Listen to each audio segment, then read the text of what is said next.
Good morning and welcome to City Hall. We'll get started with the invocation and the Pledge of Allegiance.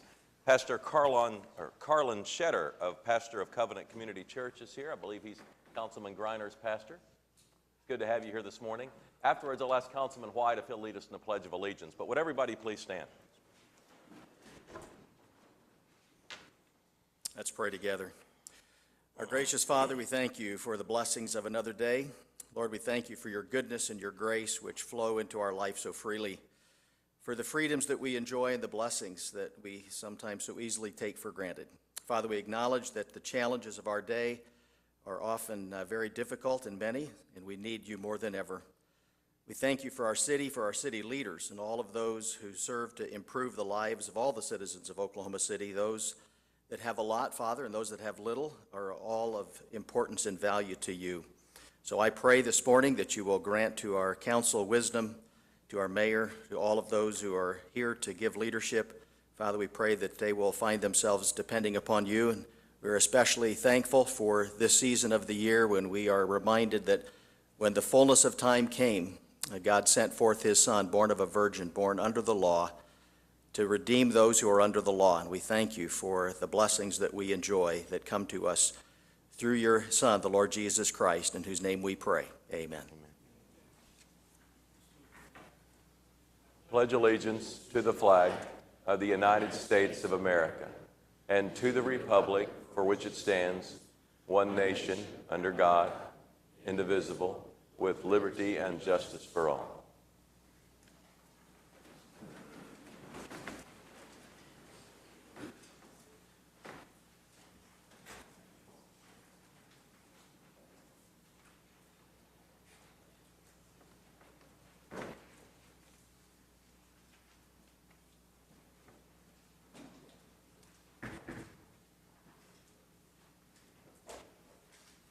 We have visitors this morning that represent a variety of healthcare organizations. I'm going to ask them to come forward. Debbie Witchey, Paul Pearson with HLC, and then Steve Rickson is here from the VMA, Bev Benkowski from Blue Cross Blue Shield, and Cindy Frost is here with Healthways.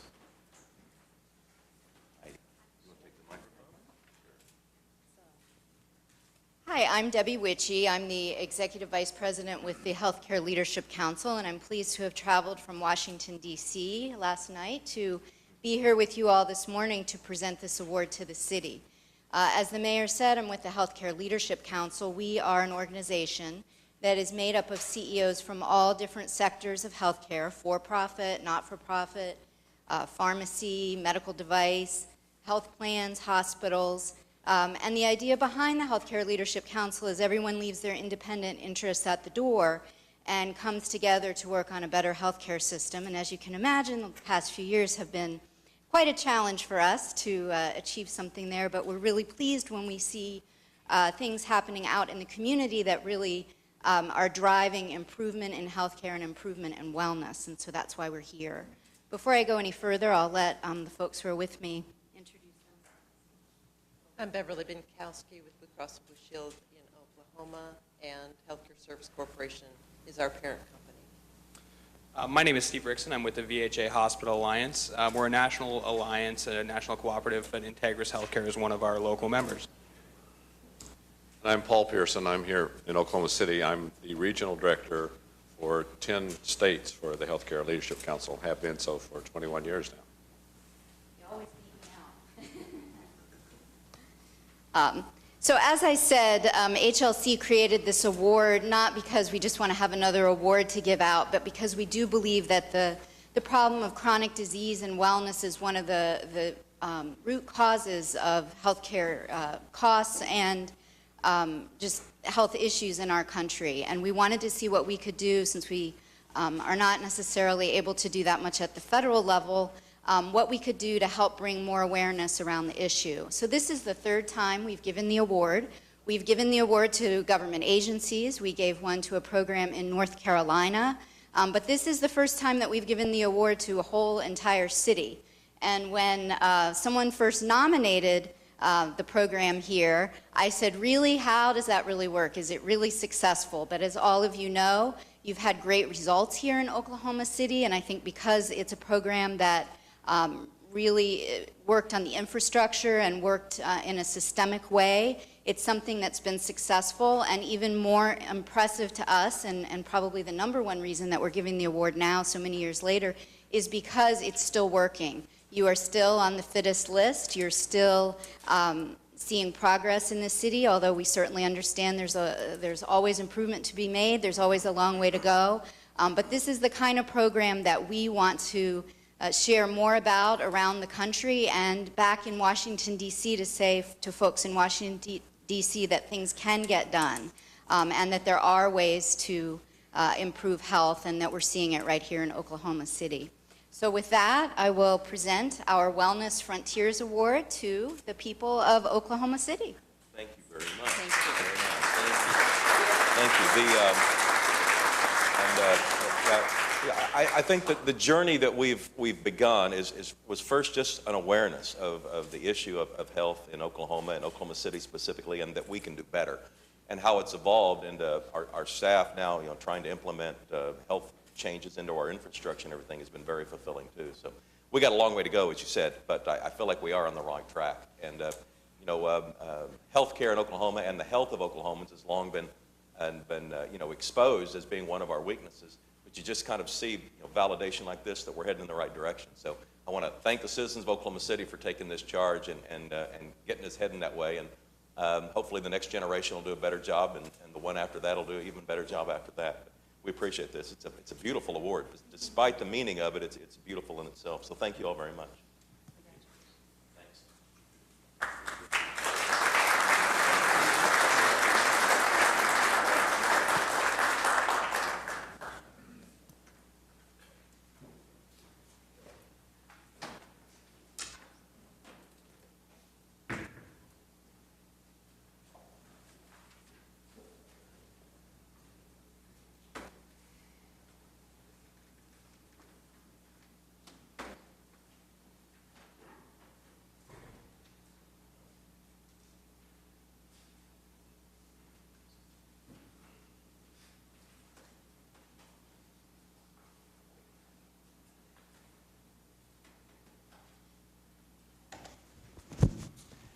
As we call the meeting to order, I'll draw council's attention to item 3. These are the salary and benefit establishments for the 3 employees that report to the council and mayor. It might be better if we defer this for another 2 weeks. We'll be voting on contracts with AFSCME and police. I say we will be voting. They will be voting on contracts, and those should be on our agenda on December 31st. So it might be best if we just defer this 2 weeks. Sound good?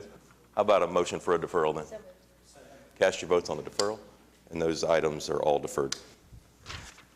Item 4 is the Journal of Council Proceedings. Item 4A is to receive the Journal of Council Proceedings for December 3rd, and item 4B is to approve the Journal of Council Proceedings for November 18th. All right, comments or questions on the Journal? All right, cast your votes, and it passes unanimously. Item 5 is a request for uncontested continuances. In addition to item 8A6, which is a listed deferral on the agenda, I have a couple of others. Item 8C on page 21. Page 21, 8C, it's a easement to be closed. The applicant is requesting that this item be deferred until January 21st, 14.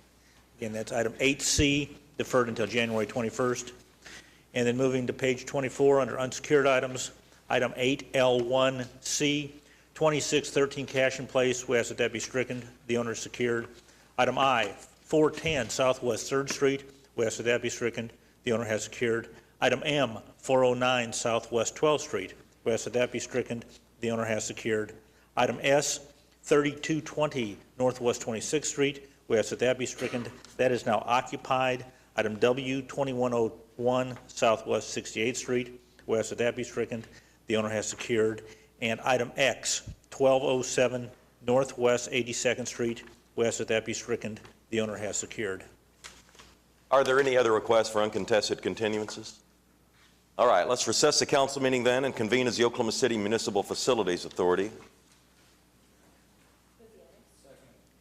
Okay, we have a motion and a second. Are there any comments or questions on the MFA? All right, cast your votes. It passes unanimously. We'll adjourn the OCMFA, convene as the Oklahoma City Public Property Authority. 3 items. All right, comments or questions on the PPA? Your Honor, I have a question. On this, one of the items, item PPAA, it's a resolution authorizing a golf course courtesy rounds for a tournament they're going to have, and they intend to use this as a marketing tool to attract other tournaments. And as part of this resolution, we're waiving some of the fees. Are we establishing a precedent that we're going to have to worry about later on? Well, we did it last year, I believe, or we have done it in the past. We have one of the golf pros here today. Yeah, I think we've done it at Lincoln Park at least. And we've done this and used it as a marketing tool and not had questions about, we did it for them, why can't you do it for us? Or do we do it for everybody? It's a USGA event. It's a I understand you. fairly, and I think that's the established precedent. Okay, I think that's typical for those type of events. thank you. All right, is there a motion on PPA? We already got it. Cast your votes. It passed unanimously. We'll adjourn the OCEAT. No, we'll adjourn the OCPPA and convene as the Oklahoma City Environmental Assistance Trust. 4 items. Move the item. All right, comments or questions on the EAT? All right, cast your votes. It passed unanimously. We'll adjourn the OCEAT and reconvene the council meeting with a consent docket. Move the item subject to individual. All Second. right, we have a motion and a second. Any individual comments? Your Honor, I have a couple minor questions. Okay. One on item 6K, a question on item AE, and a question on B, and a question on X. And Mayor, I also had a couple. I'd like to speak about 6N, 6AM1, and 6AW, and I'll roll them into one, I think, but 1, 2, and 3. And Mr. Mayor, I have questions, comments as relates to 6M, 6U, 6AH, and 6AS. Thank you. Pat, you want to get started with item K? Thank you, Your Honor. This is a resolution that deals with an agreement with the ASPCA, and it has to do with our community cat program. And on the last one, it says term April 30th, 2014, or until remaining funds are expended. Do we have any idea which might come first, or how much funds we have to cover the thing?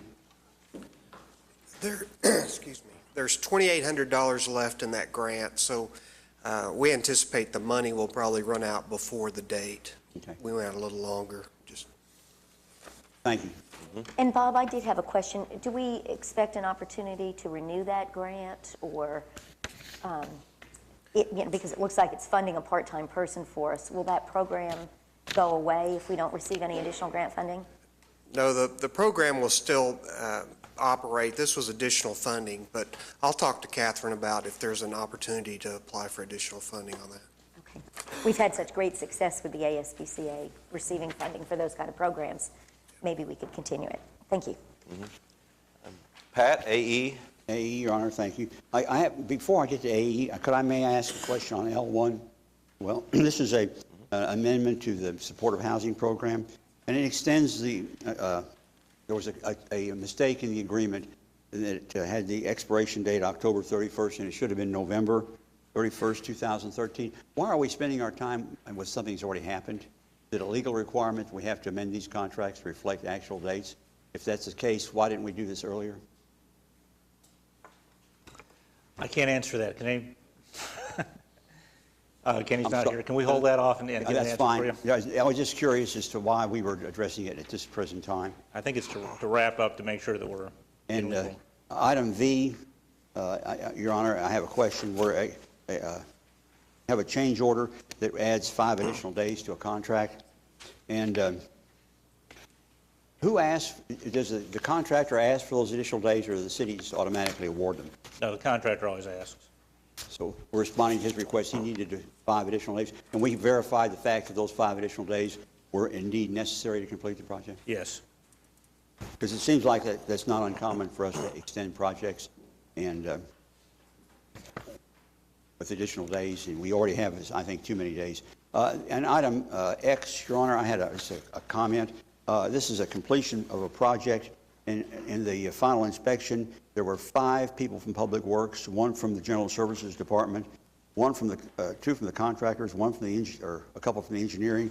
And I just thought that maybe we just need to look at our participation in these inspections to make sure we're using our manpower properly. Seems like we always overwhelm anybody else's on the name on the list by the number of people we have. Just a general comment, Your Honor. Okay. Excuse me, I was going to address the question regarding L1 about the extension of the date. It's necessary to extend that date in order to pay the claims against it. So once the error is discovered, we need to correct that in order to pay the claims. I understand that, but why did we wait so long to do it? Because we just noticed as we were making the payment that the contract was incorrect. Laura, I think there were 3 of those on the agenda, or there were at least 2 of them. One with Neighborhood Services Organization. It would be the same. Would that be the same issue? Yes. We just need to extend to be able to Yes, to make the pay payment. the claims. Yes. Okay, thank you. And item AE, Your Honor, we are terminating agreement on the completion of the project. We're transferring the funds into another pot that we're going to use to finish the project, go to phase 2. It just seemed like it was a little awkward why we were doing that. I didn't make it clear to me.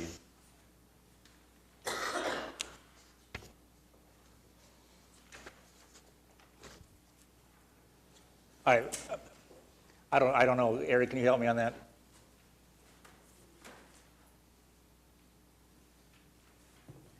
I just need to understand the question, Mr. Councilman. Well, I mean, we have a ACOG Yes. project, and we're terminating the agreement with ACOG. Yes. And there's some money left over, and we're transferring it into phase 2. And why didn't we just keep the agreement with ACOG and let them do phase 2 as well? Were they not capable of it, or? You know, what we have found, and I think if you look in the background of the memos, we've participated with ACOG in the past. They have a vendor that unfortunately we have found some errors in the data that we weren't able to reconcile. And so the termination today, the recommendation for the termination is so that we can go out for a new RFP, seeking new proposals, and with a goal of getting a vendor that can actually meet the city's requirements for the aerial mapping. So the remaining funds will be used for that phase 2 as we go back and go out for a new RFP for a new vendor. So the short answer is we didn't have this in our background discussions, and we should have put it in there. We're going to, if we don't want to have these non-essential questions, as I think the city manager called them this morning. Apparently not. If you weren't clear on it, we didn't do a good job. My colleagues on didn't getting the ask the background. question, so maybe they understood it. I didn't. And item AN, we talk about the city manager's certification administration plan. And it's the first time I can recall that comment in here. And I understand after talking to Eric, this will be the last time we'll see that particular thing mentioned. We're going to a different system that will no longer require this.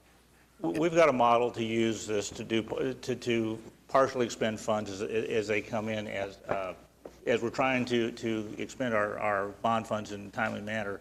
And this is a project or an attempt to do that. We are going to stop doing this process because, quite frankly, we've caught up and are in pretty good shape on our bond expenditure processes. We've still got some that are taking too long, but we're getting them expended within the 3 years required by the IRS. And then we can borrow money from MFA that we couldn't. Well, that's one of the tools we use also to accomplish getting the engineering done prior to going out. It seems though that we have sometimes, as you well know, we'll do the design, and then it takes us a while to do the utility. Location. Sometimes that's done before we start construction. Sometimes, as you know, that we've run into some issues after we've begun construction. Okay, thank you. Thank you, Eric. Okay. Meg, item N. Yes, Your Honor, thank you very much. I see the applicant here on item N, and I just, this is a resolution that is asking the council to express our support for Neighborhood Housing Services to submit an application to the Oklahoma Housing Finance Agency for some affordable housing tax credits to construct 48 units of low-income senior housing on Classen Drive. And I was sort of expecting some folks from the neighborhood. Francis, somebody did sign up to speak, did they not? All right. Why don't we go ahead and hear that? Bill is here, I think. Bill Wiggins, would you come forward? As he's coming forward, I do want to point out that the address of the application is correctly listed on the memo as 1320 Classen Drive. That is not the address that's in the resolution. 1320 Classen Drive is the correct address. Morning, Bill. We will need your name and address for the record, please. It's Bill Wiggins, 1515 Classen Drive. Okay. Apologize for my appearance. I have some monitors on. I could not shower or shave this morning. Was told last minute to be here. So, the objection to this particular site really is more in the sense of the number of housing units on that location. It's proposed to be a 48 housing unit senior center on a small triangle at a 6-way intersection at the corner of Chartel, Northwest 13th, in Classen Drive. If you look at the schematics for this, it's a huge 4-story facility with a basement in it that, in our opinion, some of the neighbors expressed, appears to be more of a warehousing of seniors in this facility on a very small tract of land that has one access point onto Northwest 13th, which, as many of you know, going in that intersection, it's a difficult intersection to manage anyway, much less with seniors who have capacities limitations oftentimes in their driving skills. But to exit and enter onto Northwest 13th Street from the one small entryway and exit facility at the property, as well as the number of units that they're proposing on this small triangle land. There are just so many more opportunities for better use of properties and/or I think the thing we look at is limiting the number of housing units at the property itself because of the circumstances of the facility and the location of the facility. So that's all that we'd ask as far as the neighborhood, being a Heritage Hills resident, and looking more really towards the location itself and the proposal for that many housing units on that small a piece of property. That's where the concern comes in with one access point. And I think there are just many more attractive alternatives across the street, down the block. For instance, the old Motor Inn property across from Villa Teresa, much larger piece of land, much easier egress points of access. So that's all I'd like to bring up to the council's attention, is that the fact that we're looking at a very condensed facility for 48 units with not much land and only one point of ingress-egress. Thank you for your time. Thank you, Bill, for coming down. I've had an opportunity to meet with several groups of neighbors on this particular project, and I haven't had one neighbor speak to me in favor of the project. The corner, just to cite it for everybody, is the corner of 13th and Chartel. There's an old, there's an office building that belongs to Neighborhood Housing Services now. It used to belong to Blue Cross and Blue Shield, I think, is something that folks might remember. And, this is a location that is not really proximate to many. It's not proximate to a grocery store. The closest grocery store is 18th and Chartel. Not close to pharmacy. It's not walking distance to anything. It's in an extremely tricky intersection, as was mentioned. And, the neighborhood, as I've spoken to folks, everybody's very much supportive of low-income senior housing in the area. We currently have 3 projects very nearby. There's a senior housing project at 13th and Classen right now. There's one at 9th Street between Broadway and Robinson. And I think this council has a couple of times seen the Wesley housing redevelopment project. So we have an awful lot of opportunity for this.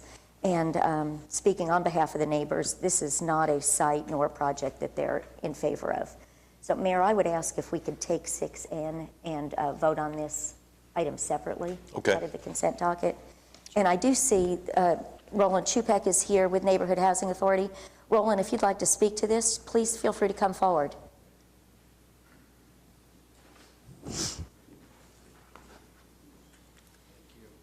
I'm Roland Chupik, Executive Director for Neighborhood Housing Services here in Oklahoma City. And indeed, this for us is a very exciting project as we look to housing for seniors in Oklahoma City. It became apparent to us in working with the Wesley Village project and rehabbing that 85 unit at the corner of Hudson and 12th Street through our marketing studies that there is an indeed huge need for affordable housing for senior independent living. And so as our board began to discuss how do we as a nonprofit in the community meet that need, we looked at the site in which we currently own and house our operations, and we thought this would be an excellent site.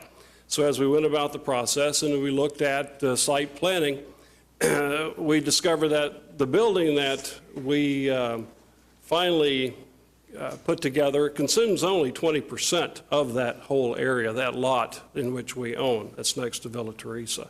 So 77, if my math is correct, 77% of the lot would, of course, be other amenities, parking, other activities that would be there on that particular site. We looked to the community for their thoughts and their opinions, and we've hosted 4 meetings to give the neighborhood an opportunity to share their thoughts and ideas as well as concerns. We've made adjustments in the existing structure as well to accommodate some of those concerns. And so that's why we moved forward to the Conservation Committee, which of course approved bringing it to you here today. So that's what we're looking for, is your approval to give a letter of support to us so that we can move forward with our application to OFA for the tax credit funding. And of course, there's still a number of processes to go through after that as well. So that's why we're requesting your support for a letter of support that we can take with our application. Roland, Yes. the memorandum that we were provided said that, and I know there were a series of public meetings, but for instance, the first public meeting that you had on November 7th, there were 2 folks that showed up. Yes, that is correct. Can you share with me how many people in total showed up at your public meetings? In the first public meeting, there were 2. There was 1 resident and then from Neighborhood Alliance representative. And the second meeting, I believe we had in a total of 6 residents. And at the Conservation Committee, I believe we had 4. And then subsequently to that last meeting that we had together, I believe there was an additional 6 folks. Okay, so when you and I talked about this last week, Yes. and we discussed some of the adjustments that were made. Correct. One is that you're actually going to take down the building that you currently own. That's correct. And neighborhood housing is actually contributing the property to this project. That is correct. So it's my understanding that that's really the only thing that makes this project economically viable in the neighborhood. Right. Because indeed it is a part of our mission in terms of housing, whether it's single family or whether it's multifamily. And of course, again, given our experience with the senior independent housing already, that's why the board felt that this would be an ideal area to be able to bring seniors and to provide this housing for them. And they were willing, as a board, willing to invest in this. This isn't something that we've just gone out and a developer has come in and asked us to do. This is an ingrown program of neighborhood housing services. So we're the ones that'll own it, and we will be managing the property as well. So. But part of the arrangement is that you will end up with a new office building, a new facility someplace else. That's correct, yes, that is correct. So we've got some economic drivers going on here that are other than just the project.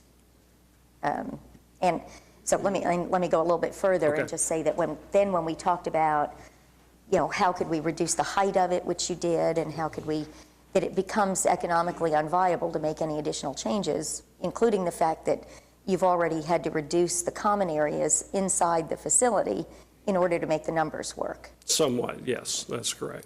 So I'm just particularly concerned about the project. I don't think we're ready to do this yet. I saw somebody else here from the neighborhood, I think, that maybe wants to speak. So perhaps we could hear from Shannon Rundell as well. But I'd like to Can I just ask you a act question? on this separately. It seems, when I've spoken with those in the Unitarian Church, there seems to be quite a bit of excitement about the project, that they could work with the seniors, that they thought that maybe even people that went to the church or worked at the church could live there. Have you met with those at the church, or? We haven't met with them at this point in time. Would an advantage of that location be that seniors could walk to a park? It's right next to a big park, and that they would be on a transit line, not just a bus line, but also very close to the streetcar line? Yes. One of the, that is one of the considerations that the board considered, of course, is the fact that it is on a bus line. It is very close to a hospital. The bus line also services the grocery store, a Homeland. There are a number of amenities that would allow them to. Of course, Villa Teresa next door, who for many years taught many of our children, they use the area to walk and to take the children around. So we know it's a safe neighborhood as well. So there are many amenities that would lend itself to caring for seniors. And we're not approving any particular design today. We're just approving a letter of support for you to try and get tax credits. And then you still have to make your way through urban design committees to talk about ingress and egress and how you would traffic studies, how you would address traffic. That all comes later. That comes later. Today is just to allow you to apply to see if you can get tax credits. That is correct. And all those other issues come later. That is correct. Okay. But it is a letter of support. It's not just a letter for them to get it. It is a letter saying that we support the project. And I'm not hearing that support from the neighborhood at this point in time. Roland, thank you. All right. Thank you. Okay. Shannon, did you want to speak?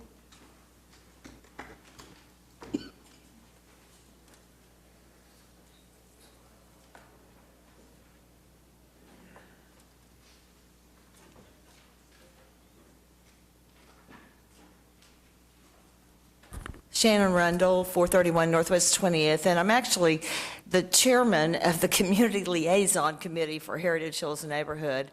I seem to be here a lot. I apologize for that. But we have met with, about 8 of us have met twice with the group and voiced our concerns. Now, at the last meeting, we could have filled their conference room. We didn't feel we should do that. We were at that moment trying to tell them the building is a little too big, it's too tall, covers the space too much. It's not really a good place because we all live there. We see that intersection, and we know to get across that street is a nightmare. And so we chose not to have more people meet with them. The first meeting we didn't know about. One person, as far as I know, in Heritage Hills that lived on 14th actually got the notice. And then we found out about it and have attended. But we just think it's too big, not appropriate for the space. We're not at all opposed to senior housing. We have a lot of it already in our area. But You say it's too big. How many stories are we talking? Five stories? 4 or 5? It's tall, though, compared to the Villa Teresa buildings behind the Unitarian Church. Everything on the north side of 13th is 1 story. So you jump from 1 story to this very large building covering their entire space. Okay. So anyway, we basically would like to negotiate the size, negotiate the ground. There's no green space for elderly people to sit outside. You talk about the park. The park has no park benches. It's just a park where kids play soccer. You know, it's not a Mesta Park has a few park benches, but it's further away. It's about, half a mile at least away. So I don't know how many seniors are going to actually walk there. Anyway, the site just seems not appropriate to us. Okay. Thanks for coming down. Your Honor? Yeah, David. Could I make a request? Is there some way we could pull up a view of this, say, on Google Maps to look at it real quickly? Do we have that capability? We got it on my iPad. I don't know if I can get it on the screen or not. We'll see if we can get somebody here from. I mean, I'm familiar in general with the area. I would, if it's not too much trouble, just to have a quick look at it. So we'll get somebody in there.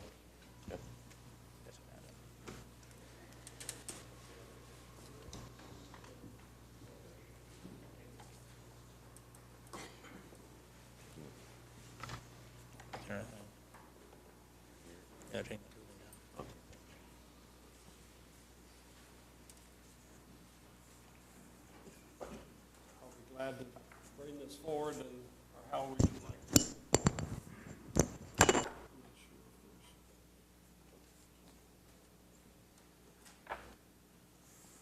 Oh, okay. I love technology. Okay. Thank you, Jim. That's helpful.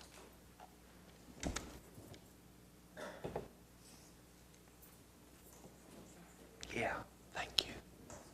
I'm sorry. Yeah, there it is.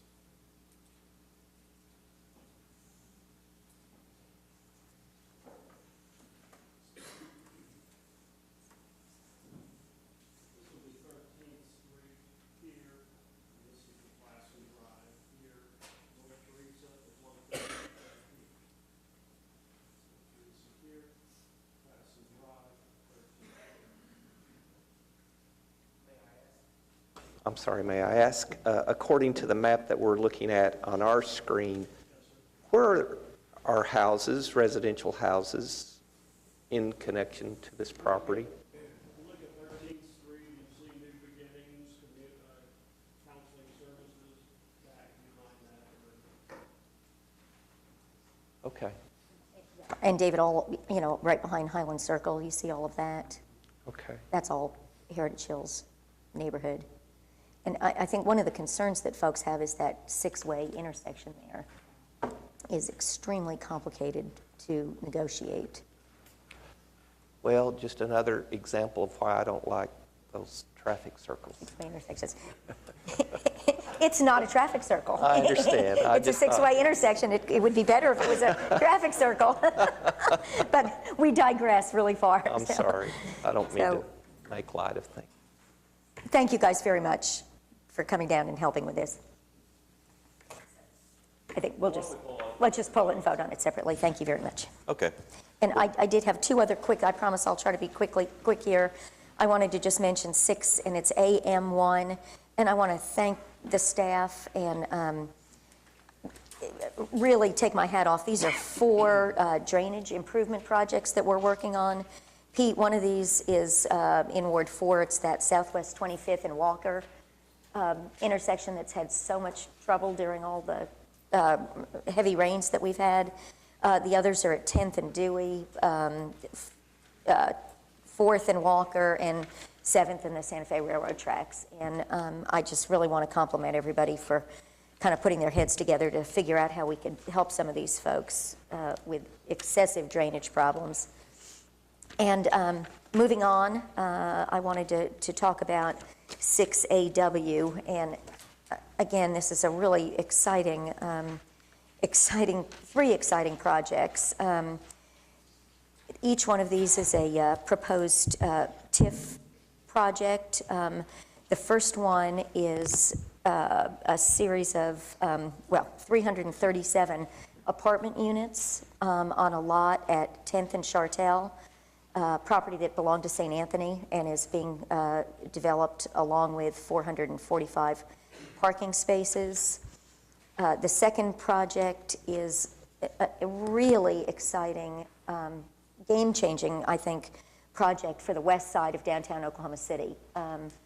Developers of a hotel project called 21C, stands for 21st Century, who have sort of a combination art gallery boutique hotel. They've been very successful in Lexington, Kentucky. They've built a facility in Bentonville, Arkansas, near the Crystal Bridges. And they're coming to Oklahoma City to redevelop the old Fred Jones manufacturing plant into a 165-room boutique hotel that I think completely changes the landscape in downtown Oklahoma City. Very, very exciting project. And the third one is just right in our own neighborhood here, and it's the acquisition of the Journal Record building. I think folks will remember that after the bombing, the city had the opportunity to buy that. The Memorial Museum obviously owns a portion of it, but this, after many, many years, brings to fruition our dream of having a private developer take over that project. And so these are three immensely game-changing opportunities for Oklahoma City. Thank you. John, you wanted to speak on item M? All right, thank you, Mr. Mayor. One quick question. Who are the members of the city's Institute team? Councilman, that hasn't been determined yet, but Matt Gabrielson on my staff is still working on that. All right, thank you. And Mr. Mayor, if I can move to you. Item U. What improvements are going to be made to Lincoln Park and Perry Park?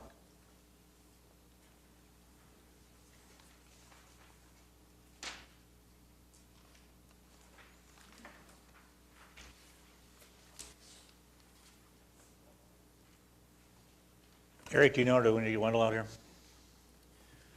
I believe in general, what you have is similar improvements at all the parks that are listed here. You've got 5, and so it includes just general park improvements, picnic shelters, tables, playground equipment, and sidewalks for the most part. So the project on these, this is about 95% complete, if we look at this as a project as a whole. All right, thank you. If I can move to AH.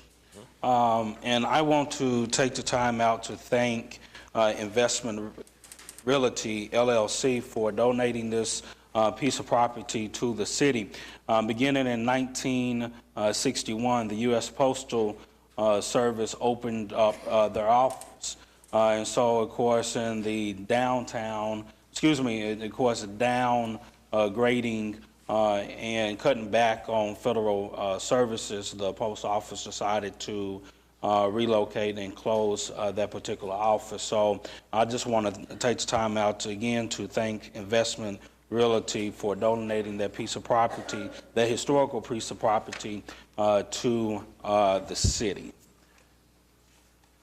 Mr. Mayor, if I can move on to 6AP, and I see we have a representative from the Bricktown Association. Are you all okay with API?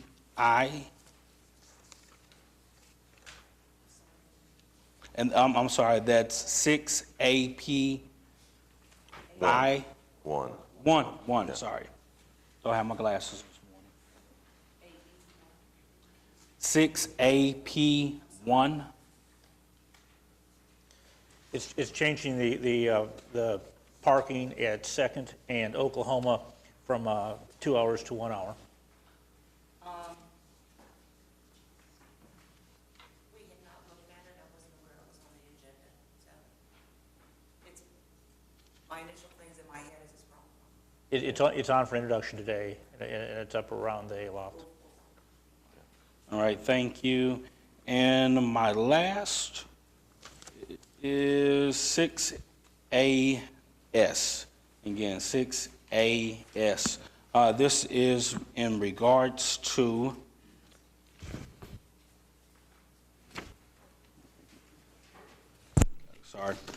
this is regards to putting new PVC pipes. I had the opportunity when the storm happened a few months ago to actually look at this sewer line. So I want to thank city staff for their hard work in trying to get this repair done to this sewer line, which is off of Northeast 59th Street and Kelly Avenue. Thank you, Mr. Mayor. Okay. John, thank you. Mayor, one more item. AY is the adoption of the city's comprehensive annual financial report, the single auditor's report, and the auditor's communication. And Craig wanted to highlight a few items on that and the hard work that went into it. All right, thank you very much. This is a presentation of the city's comprehensive annual financial report. And before I start, I wanted to recognize some of our accounting staff. We have our controller, Glenn Early, our assistant controller, Becky Rhodes, and then we have 3 of our accounting managers here, Matt Boggs, Roger Coe, and Alex Fedak. And I had asked them to come this morning. They would rather stay in the background and not be noticed and do great work, but I asked them to come so we could recognize the good work that they do. And this document really is kind of a culmination of the work that they do throughout the year and the work they do to the end of the financials. And it's also a representation of the end of the year, and it's a representation of the work of financial staff throughout the city as well. We have accounting staff that support our leadership team, and then staff within the departments and within our trusts that also help with accounting and financial management, and just the importance of our financial reporting. And so I appreciate them being here today, and wanted to make sure we recognize them. Also wanted to recognize BKD, our auditors. They aren't here with us this morning, but they conduct our audit and review our financial statements and provide the comments, and I appreciate the work that they do and the diligence that they give to making sure that they are helping us and improving our financial statements as well as reviewing those. The documents in the packet today have the comprehensive annual financial report, the auditor's management letter to the council, and then the single audit of our grant programs. Also included both in the management letter and in the single audit report are the findings from the auditors, and that's where they identify areas of weakness or areas where we need to make improvements. So it'll have detail of those findings, but also provide for you the management's response, because in every area we work with our auditors to ensure that any findings that are identified, that we have already addressed those or we are in the process of working towards addressing those. And so I wanted to give you an assurance on that. If you look within the CAFR, it's such a significant document and has so much information. If you look at, starting on page 5 is the transmittal letter, and then starting on page 14 is what's called the management discussion analysis, and it really gives you an overview of our financial statements to give you a good summary of the changes in different areas in our financial statements. If you're to try to take an overview of all the financial statements, because what this document does is it combines the city's financials as well as our related trusts. So if you look at what in the private sector is referred to as net assets, and previously in our reports it was called net assets, it's where your assets compared to your liabilities. And net assets, positive net assets, means you have more assets than you have liabilities or obligations. And if you look at that for the city as a whole, our net assets are $2 billion. When you combine in all of the trusts with that, the net assets are $3.5 billion. And so this gives you an idea of where we are. And in both cases, this is an improvement from last year, which is also a good sign, a sign of the strength within our economy and continuing strength of the city's financials. The audit was presented to the audit committee, and the BKD appeared at the audit committee, City Council Audit Committee, and reviewed the comments and reviewed the financials with the audit committee. And so if there are any other questions that you all have, we did get a clean opinion. It's referred to as an unmodified opinion from our auditors, but it's a clean opinion from the auditors. And if there's any questions on the financial statements, or if you'd like us to follow up with you in the future on this, we'd be glad to do that. All right. Greg, thank you. Any comments from council? David? Your Honor, if I may, I'd like to commend Craig and his staff. They did an excellent job in preparing for the audit year-round. I mean, it's a 365-day job maintaining such a complex set of accounting records, and it's only going to become more complex as we continue to grow. So again, I'd like to commend Craig and his staff on a job well done, as well as our outside auditors, BKD. They did an excellent job. It's a great partnership to complete an audit, especially one of this size. And this is the third year with BKD, and we outside auditing firms kind of hit their stride with about the third year, and that'll continue to improve their efficiencies and abilities, and we will also be able to better anticipate and prepare for these in the upcoming year. So thank you. And Mayor, if I could just add a comment, I thought the material inside was excellent, but the presentation in and of itself is just outstanding, extremely professional. I know you probably get some input from our public information office. Yes, they help us with all the design work, right. Extremely well done, and with compliments to everybody that worked on it. Thank you. All right. Thanks, Greg. All right, Meg, you originally made the motion on the consent docket. Are you going to amend it to every item except N, and then we'll vote on N separately? Yes. Okay. Vote on all the items except item N. Okay. Second. All right, so we're voting on the consent docket at large except for item N. Cast your votes. Passed unanimously. Is there a motion on item N? Can I just ask a question on item N? So is our policy, assuming we deny this, our policy It seems to me that we're either densifying the core or we're not. I mean, we made a decision to bring the streetcar to this area, and this is going to be a consequence that's likely to come up again and again and again. So the question I would have is the policy that if a certain threshold of neighbors are opposed to a densifying project, then we as a council will abide by that. Is that now the policy that we're adopting? Is that neighbors have the final say, a certain threshold of neighbors have the final say about whether we go forward or not with densifying the core in a certain area? I think these are taken on a case-by-case basis, and we don't believe we've made a policy statement on that. But as all zoning cases come up, they're again done on a case-by-case basis. But the only argument the argument I've heard today is that a certain number of residents in Heritage Hills are opposed. Well, I haven't heard one resident in Heritage Hills that is supportive of the project.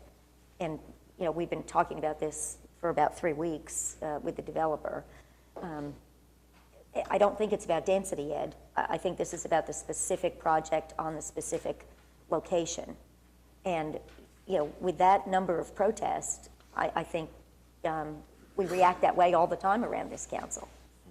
I think the distinction is that this requires a resolution of local support from the body and from the governing body and the area that this affects. And so, whereas whenever there's a zoning change, that doesn't play into it as much as this does. It's that this is going to a state organization to get funding, and they want to know that the local governing body is in support of it. And so I think that's the distinction, I think, in policy, because I think that in this area we do want density, but not necessarily this kind of density. Well, I agree, but when you try and establish affordable housing, you're going to require these kind of extra push. So you're going to have these kind of letters of support. You're going to have these kind of applications. You're going to have, so really it's not just densification, it's densification with affordable housing.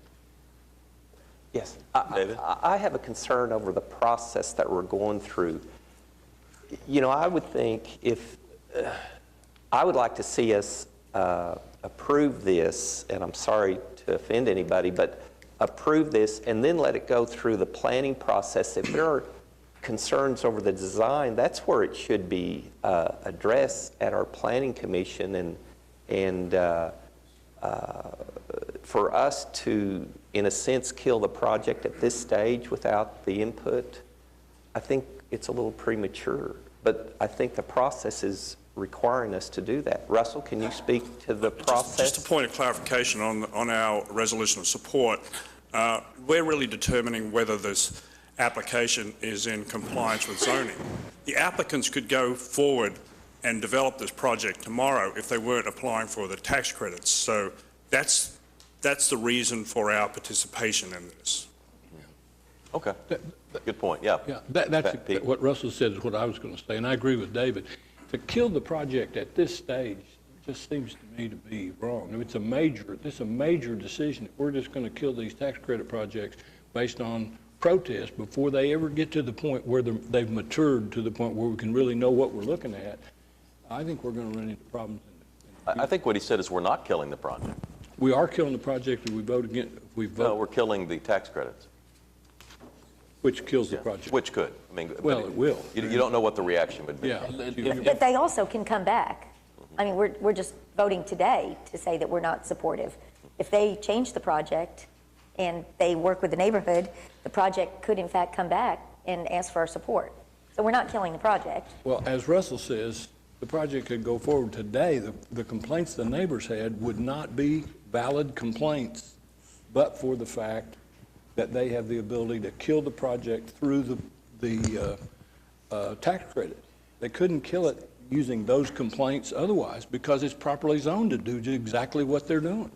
Well, I have a couple of comments as relates to tax credits. OFA has two deadlines. One is in January and the other one is either in June or July. So if they do not make this round, they always have the next round. I would encourage the developer to try to work with the residents and see if there can be a compromise. But again, when it comes to tax credit properties and tax credit applications, OFA doesn't like when there's protests in that process.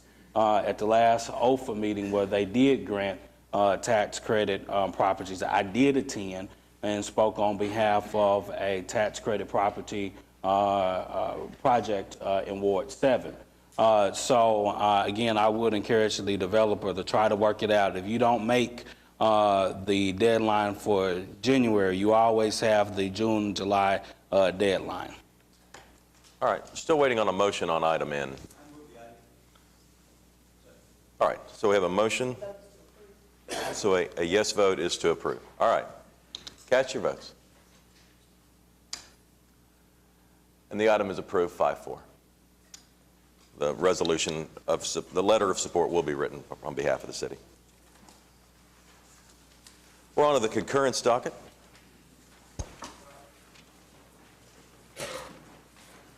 Looking for a motion on these 9 items? Yes. All right, comments or questions here? All right, cast your votes. It passed unanimously. We're on to item 8. These are items that require a separate vote. We begin with a series of zoning cases. The first is in Ward 2. It's an ABC issue at 6900 North May. Ed? Yeah. 8A1. No one has signed up to speak. All right, cast your votes. And it passed unanimously. Item 8A2 is in Ward 1. This is currently a plan unit development. It would become an R1 single-family residential district. James? Yeah, the Planning Commission voted unanimously to pass it. And the only question I had is there was something in the staff report about a site triangle easement at Britton and Morgan. Has that been taken care of? It's been submitted? Okay. Does the developer want to say anything? Okay. Tim Johnson with Johnson Associates on behalf of the applicant. We did agree with that technical evaluation. Okay. There's no protest, so I move for approval. All right, we have a motion and a second. We're voting on item 8A2. Cast your votes. It passed unanimously. Item 8A3 is a zoning case in Ward 3 at 624 North Cemetery Road. It's currently a AA agricultural district as well as a PUD, and it would become a new PUD. Larry? Yes, thank you, Your Honor. Is the applicant present? I see coming. Has anybody signed up? This particular item was very detailed, debated at the Planning Commission level. A number of changes were made. The residents have had a chance to voice their concerns, and those concerns were incorporated into the document that you see before you. There is just one question still resolved, Bob, if you would. Do we have the easement? We determined yesterday afternoon that there is an existing 60-foot right-of-way from center line there, so we don't need the easement at this point. So we're ready to go? Yes. Based on that, unless the council has some questions, I move for approval. All right, we have a motion and a second on item 8A3, and we're voting now. It passed unanimously. Item 8A4 is a zoning case in Ward 7 at 13002 North Kelly. It's currently a plan unit development, and it would be a new PUD. John? All right, I move for approval. All right. Anyone here hoping to speak on this item? All right, cast your votes. And it passed unanimously. Item 8A5 is also a zoning case in Ward 7 at 1100 East Britton Road. It's currently a plan unit development district, and it would become a new PUD. John? All right, do we have any protesters? Is the applicant present? Sir, Tim Johnson again on behalf of the applicant. This particular project was previously zoned with some residential in it. The residential uses have been removed, and we've taken some of the restrictions off of the office because of that. And it'll be straight office zoning. I move for approval. Second. All right, we have a motion and a second. Cast your votes. And it passed unanimously. Item 8A6 has been deferred until December 31st. That happened at the beginning of the meeting. Item 8A7 is a zoning case in Ward 7 at 1001 East Madison Street. It's currently C3 Community Commercial, and it would become a new simplified planning and development. John? All right, thank you, Mr. Mayor. Do we have any protesters? Is the applicant present?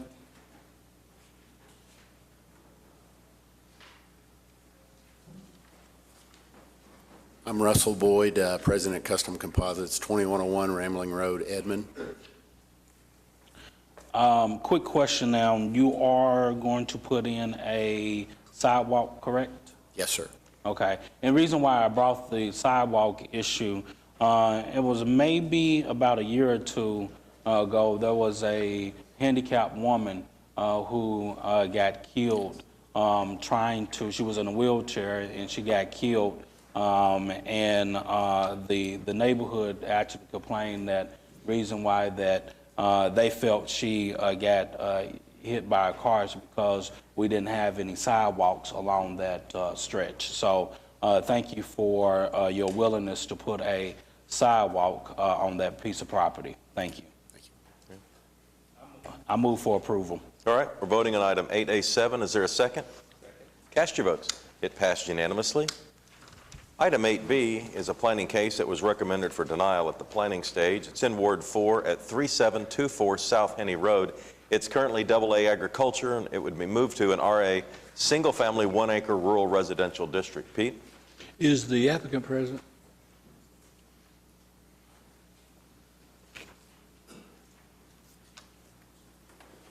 Good morning, David Box, 522 Colcord Drive, here on behalf of the applicant, Joel Bryant, who is also here. This is a case that was a bit unusual at Planning Commission. It's one in which we were hired the night before it went to planning, but when we looked at it, it was one where the planning staff recommended approval. And as this council knows, typically when they recommend approval, there's a series of what are called technical evaluations. This one was unique in that it had no technical evaluations. It was the cleanest staff report I think I've seen. It recommended approval, and part of the reason I believe it recommended approval, if you look at the zoning map, this is the subject tract. RA developments are sprinkled throughout. My client has been very successful in developing rural residential at a little more than 1 acre. So as you can see, all the yellow is RA. This large, I believe 200-acre PUD is also RA.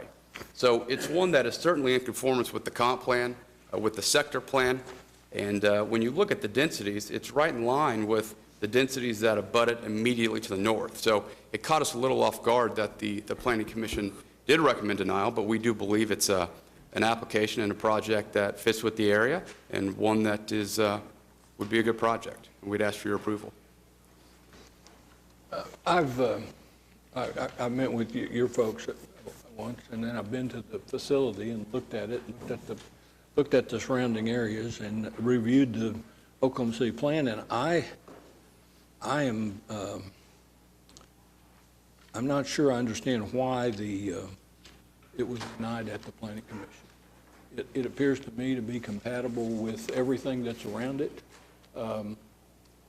The plan for a long time has recommended that zoning of more than 1 acre and less than 5 acres is a reasonable way to increase density in the rural areas. This abuts other areas that are already zoned that way, has others that are very close to it. Since I've been back on the council now about a long time, I think this is the first time that I'm going to move approval for an item that was voted against by my planning commissioner. This is we've always really seen eye to eye in this regard, and I'm just still at a loss to understand why this particular tract would be held out, would be denied at the planning commission when it fits the plan, it fits the area. One of the things I've learned about living in a rural area myself is that one thing you're going to expect is change. Density is going to come. You don't, there's all kinds of questions about how it should come, whether it should come with single-family housing in rural areas, or whether it ought to come with only 5 acre tracts, or whether it ought to come with between 1 and 5s. But This seems to me the most logical way to permit density to gradually increase in the rural area, and therefore I'm going to move approval. Unless is there somebody here to speak against it? There is one protestant that has. Is there anyone here to speak on item 8B1? There's one protestant, I believe. That Looks like your motion is to approve the. My motion is to approve it. The zoning change. Second. All right. Cast your votes, and it passes unanimously. Thank you.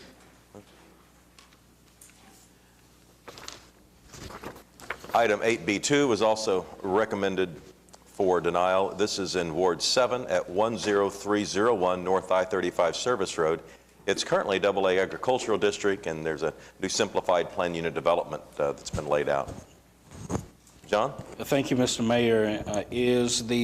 Do we have any protesters? No one has signed up Is to the speak. applicant present? Good morning, David Box, 522 Colcord Drive, here on behalf of the applicant. This is a case that came before the council 2 weeks ago, and we continued it. In the interim between now and then, we have gone back and we have since agreed to add on the billboard element of this commercial development. 20% of the billboard time will be dedicated to public service announcements. There were some technical evaluations. There were 5 of them. Technical evaluation number 1 and 5, we are in agreement with. 2, 3, and 4, we would propose to delete those and then add an additional technical evaluation requiring that 20% of the board time be dedicated to PSAs. All right.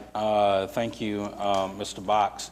I actually don't have, at this point, an issue with the signage, given the simple fact that the developer does have long-term plans for this area for retail development.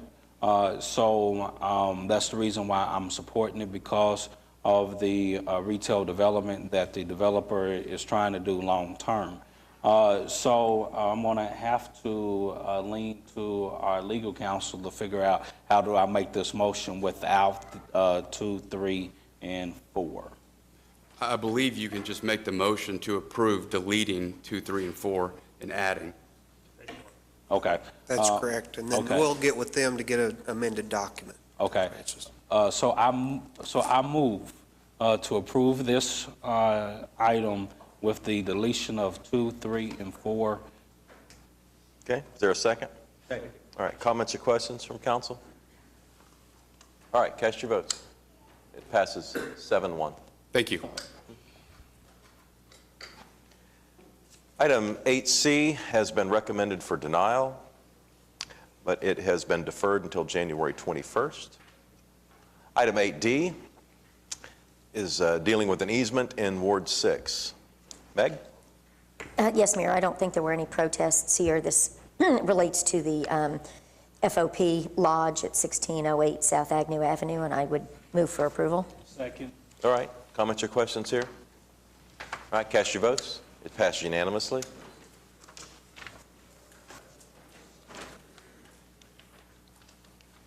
Item 8D, I think, came at the suggestion of Councilman Greiner, that we make an amendment on the adding of a residential track on item 8E1. Am I right there? James, you want to make a motion on this? Yeah, I move for approval. All right, we're voting on item 8E1. Cast your votes. It passed unanimously. Then item 8E2 is an ordinance on for final hearing. It's the full ordinance. Oh, that's right, okay, got it. This is the full ordinance. Any comments or questions here? Do I have a motion? Okay, cast your votes, and it passed unanimously. Item 8F comes to us from the Traffic Commission. This would remove a couple of metered parking spaces on East Sheridan. And Jane Jenkins has signed up to speak. Jane?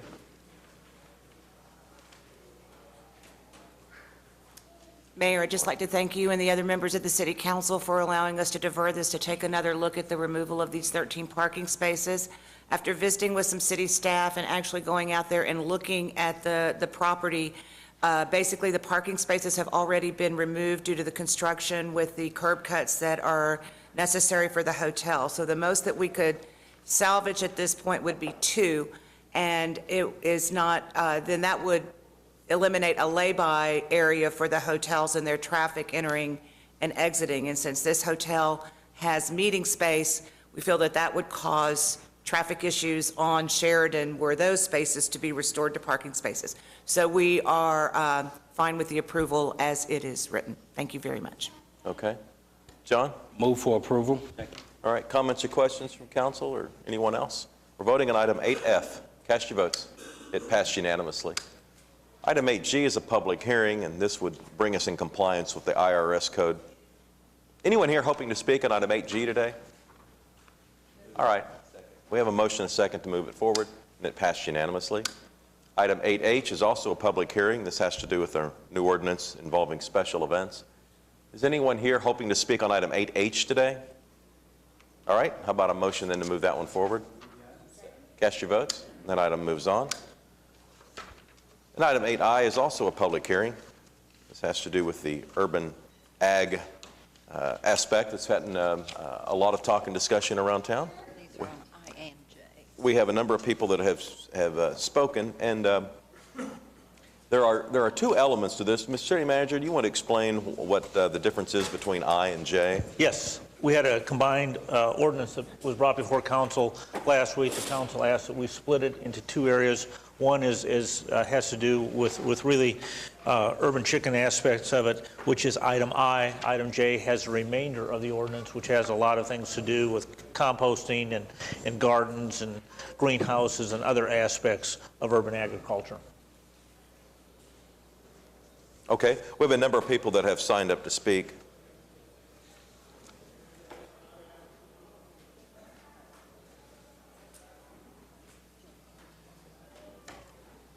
Joanna Reimer? Oh, is it Johan? My apologies. That's all right. My address is 504 Northeast 16th Street. That puts me in Ward 7. So I just wanted to come here and speak in favor of backyard chickens. I'm involved with a community garden, and we think that it would be a great asset to our community garden. Obviously, the production of fresh eggs, which we could share with the members of the community garden, would be good. It's going to help us when we're thinking about garden waste, being able to use that to supplement the chicken feed, help in the composting process, and then obviously the fertilizer that the chickens produce could be used in the garden as well. So we see it working together. As far as potential downsides, I think the city has addressed a lot of it. There are animals in the city right now. There's dogs and cats. There's thousands and thousands of them. There are issues that can come up with the noise, the smells, the waste. There are already things in place to handle those. I think chickens can easily slide on in and be handled as well. And when we think about other cities around the nation, Seattle, Portland, Denver, Brooklyn, this has been done all over the place. We wouldn't be the first city to do it. And as we think about what we want Oklahoma City to be in the 21st century, I think urban chickens are a good part of that, and I would like to see the measure approved. Thank you. All right. Johan, thank you. Brittany Mitchell?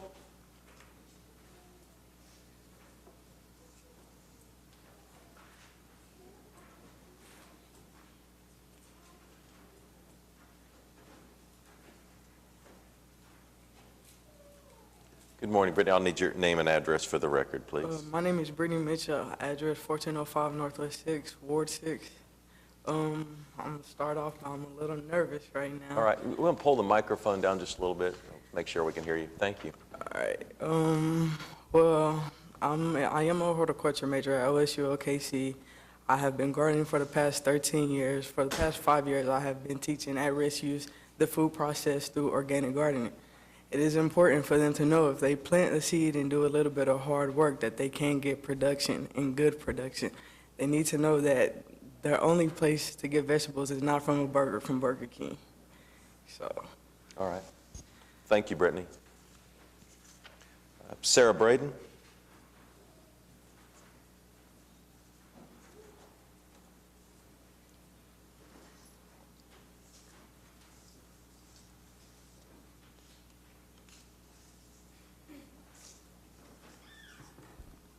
Hi, my name is Sarah Braden. I live at 1143 Northwest 38th Street.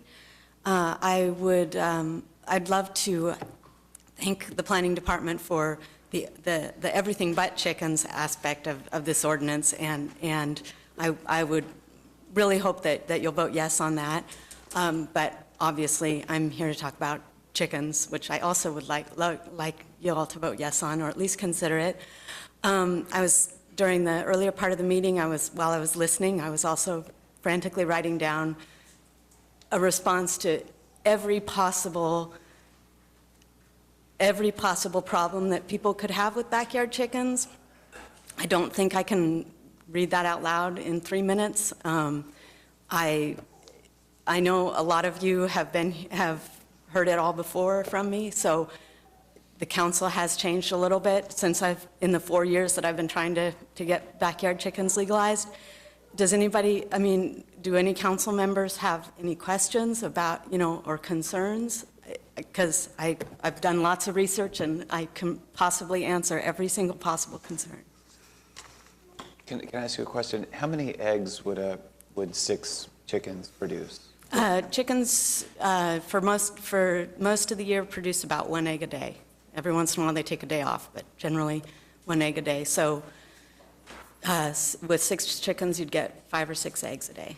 Except during the winter, the egg production does slow down. May I ask a question? Yes.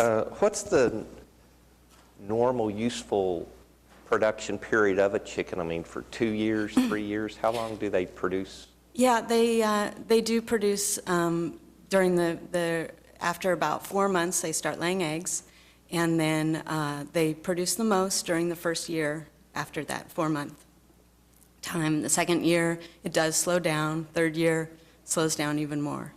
They can live, I've heard 9 years, but a big part of this is chickens as pets, and also, producing waste that can be composted and,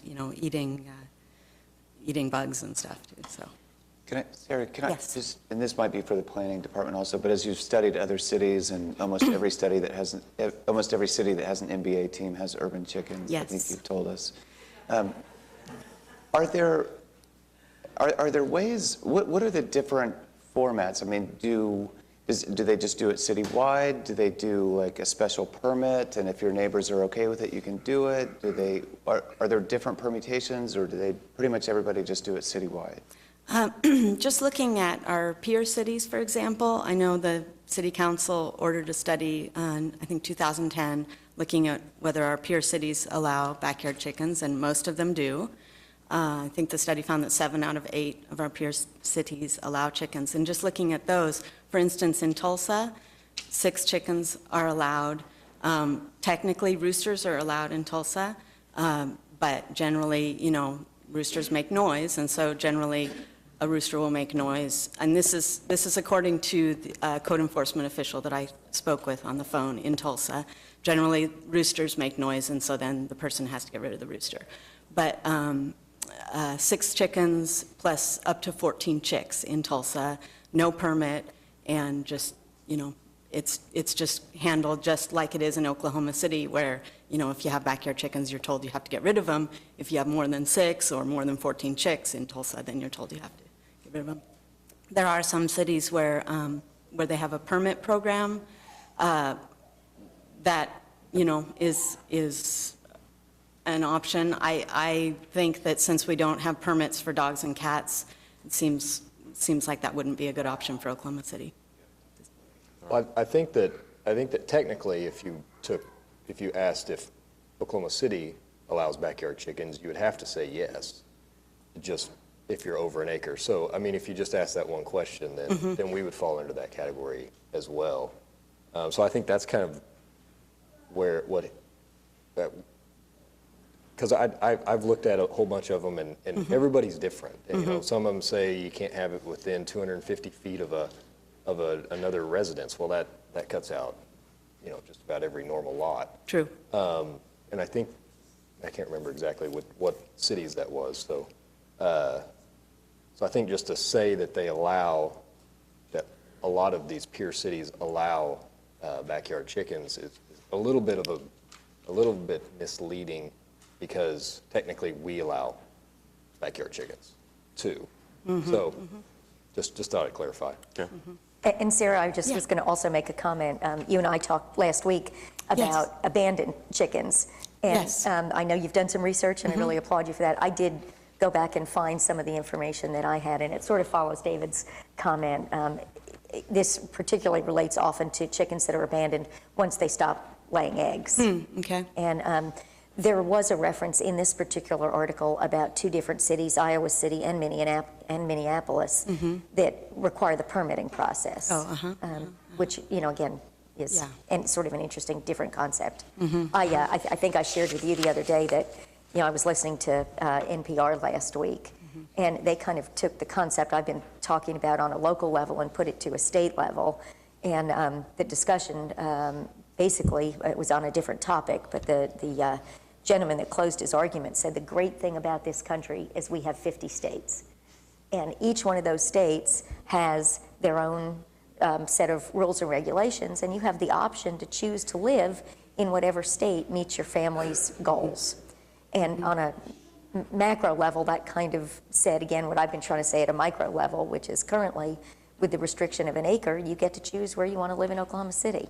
And most of my neighbors have suggested that they think the burden should be on the person that wants the chickens to live where they can, rather than on the person that chose to live in an urban environment and doesn't want them. So just restating my position again. Most city lots are not an acre or more, though. As far as the abandoned chicken issue, Meg and I were talking about how there's some concern about allowing backyard chickens involves stories that animal shelters are overrun with abandoned chickens, either that were given as pets or for keeping eggs. So my research included going to the animal shelter website of every single one of our peer cities in which backyard chickens are allowed, and I posed as a person who had, you know, whose backyard chicken had been lost, and which you can do on those websites. And there was not a single backyard chicken that had been, you know, picked up by that animal shelter. So apparently, I don't know, this is a story that sort of keeps coming up. All right, Ed? Can I just ask you for clarity?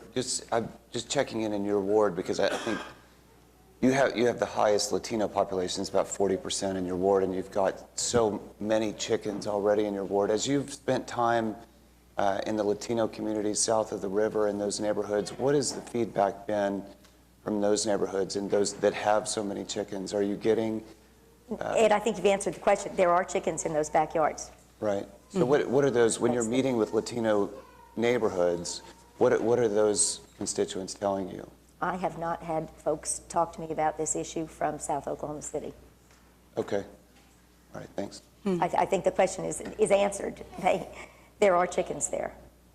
And are you getting pushback? I mean, are people upset, or? People have complained. You talk to code enforcement, and there are complaints all over the place about those chickens, but they do exist in South Oklahoma City currently, and we know that. Okay, thanks. So if we put reasonable restrictions possibly on the backyard chickens that are already existing, perhaps that would make life easier for code enforcement officials. All right. Sarah, thank you. Thank you. Doug Hill?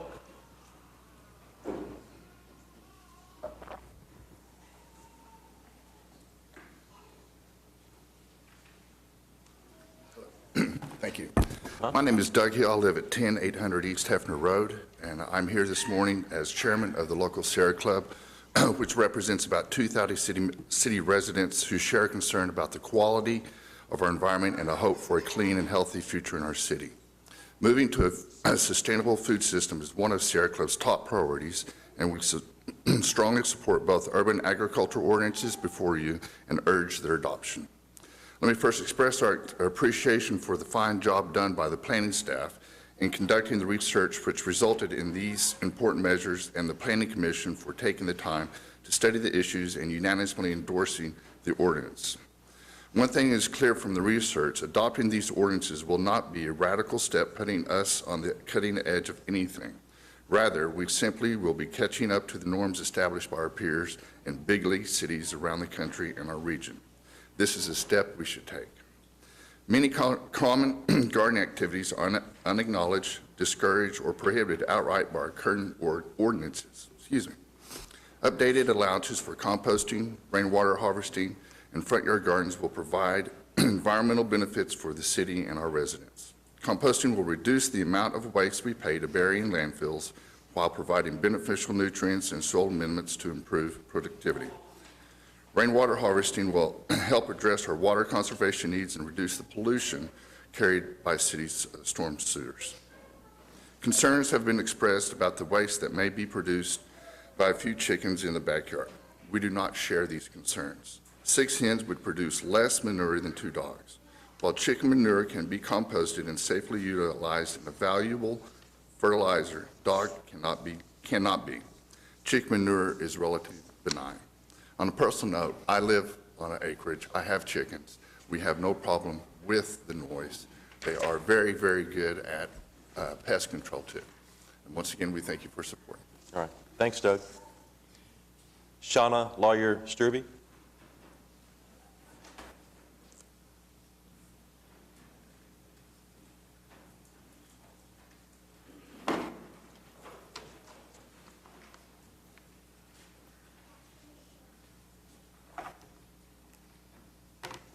Morning. Good morning. Thank you. My name is Shauna Lawyer Strube. I live at 412 Northwest 45th Street. That's in the Douglas Edgemere neighborhood. I'm a mom, I'm a writer, and a former social worker. So I brought this today because this is a metrics framework put together by 5 Borough Farms project in New York City, where the Parks and Recreation Department of New York City is working in conjunction with a nonprofit on implementing urban agriculture. All of the dots on this poster represent the potential benefits for urban agriculture, including chickens. So I also have copies, because I know you're not going to be able to read this this far away. If I'm allowed to give those to you, I will. Certainly. Okay. So I just wanted you to see the potential for what we have for our city, and as everybody else has mentioned, in catching up with other cities. And then I want to talk about, a lot of the things we're talking about are things that are age-old traditions. We're an agricultural state. We have that tradition. For me, I think of this as embracing our heritage as Oklahomans. These practices help our citizens become more resilient. Things like vegetable gardening, mini orchards, composting, rainwater harvesting, having just a few hens for fresh eggs. These are all things that have health benefits, economic benefits, ecological benefits, and social benefits. And that's what the poster outlines. For low-income populations, we're talking about an acre. Most low-income people can't afford an acre. So we need to really think about that. Most low-income people live in on very small lots. For low-income people, this is a way to have food security. If they can grow some of their own food in their front and backyard and have a few chickens, which gives them fresh eggs, we give them the tools to be more self-reliant and more self-sufficient. As we all know, SNAP, Supplemental Nutritional Assistance Program, which is our food, also known as food stamps, is being cut. This places a hardship on our low-income people. We have a 17.1 poverty rate in Oklahoma City. That's higher than the national average. The national average is 14.3%. That's higher than the statewide average. We have a problem with poverty in this city. This will help us address that. The Regional Food Bank cannot stay up with the demand for food. This will help us deal with that. It will give the nonprofits the power and the flexibility to begin to address those problems and to help people begin to grow their own food. So as a social worker who's worked on the front lines, I can tell you that the transformation in people when they are able to grow some of their own food is phenomenal, because they begin to they're empowered to take control over their own lives. For all those reasons and more, for instance, free-range eggs have a much higher nutritional rate than do the eggs that you buy in a grocery store. Sometimes 6-7 times the nutritional right, and I can provide details on that. So this also gives people the power to know where their food comes from. We all know of the problems in industrial agriculture. We all know the problems with battery-raised hens. Not only are the conditions inhumane, but the eggs are not as nutritious. For all those reasons, I ask that the council support both of the measures for urban agriculture. Thank you. Shauna, thank you. Kamala Gamble? Oh.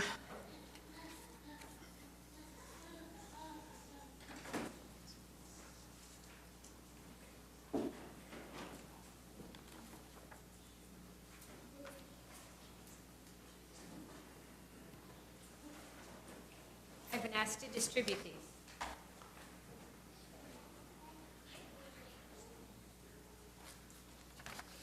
Good morning. I'm Kamala Gamble, 2834 Guilford Lane, Oklahoma City. Hopefully you can't hear my heart beating. I too am nervous. I come here in support of ag as a mom, a taxpayer, a small business owner. To borrow an oil field term, I am, and a former banker, I am a proven producing property. I have over 3 acres in suburban Oklahoma City. I have been growing for over 10 years. We grow herbs, flowers, vegetables. I have, in that period of time, I have given numerous free garden tours to garden clubs, we've been on numerous garden tours, Cub Scouts, Girl Scouts, church tours, public schools, private schools. They all come. The kids come. My particular interest is kids and gardens. The kids come, they pull onions, they pull carrots, they pull beets, they pull turnips. They pick lettuce, they pick tomatoes, they cut lettuces, they cut spinach. We go in, they clean them, we eat them. When they do that, and the whole focus is if they grow it, if they have ownership, as Shauna just mentioned, if they have ownership in it, then they'll eat it. There are all sorts of studies to tell you that. As I said, as a mom and a taxpayer and a small business owner, why am I interested in that? Because a high sugar, high fat, high salt diet replaced with more vegetables and more fruits makes for a more attentive school. A more attentive school gives us skilled workers and productive workers. And what does that do? That lowers our social services. That lowers our health burden, correct? Even our mayor put us on a diet. So I would think this is of interest to all of us that we do that. So anyway, so all of these have come, the kids have come. I get anecdotal comments from the parents, from the pastors, from the Cub Scout leaders later. My child now wants to eat a beet. What do I do with this beet? Well, we show them what they do with the beet. We tell them what they do. And behavior problems, there are also studies in Wisconsin that talk about at-risk kids, and all of that they changed in that particular school was the diet. And those behavior problems, to a large degree, went away. Is this a panacea for fixing everything? No, but I think it's a great step in the right direction. And I mentioned that we have about 2 acres in production. We're within code. Does that make everybody happy? We also have chickens. We're also within code.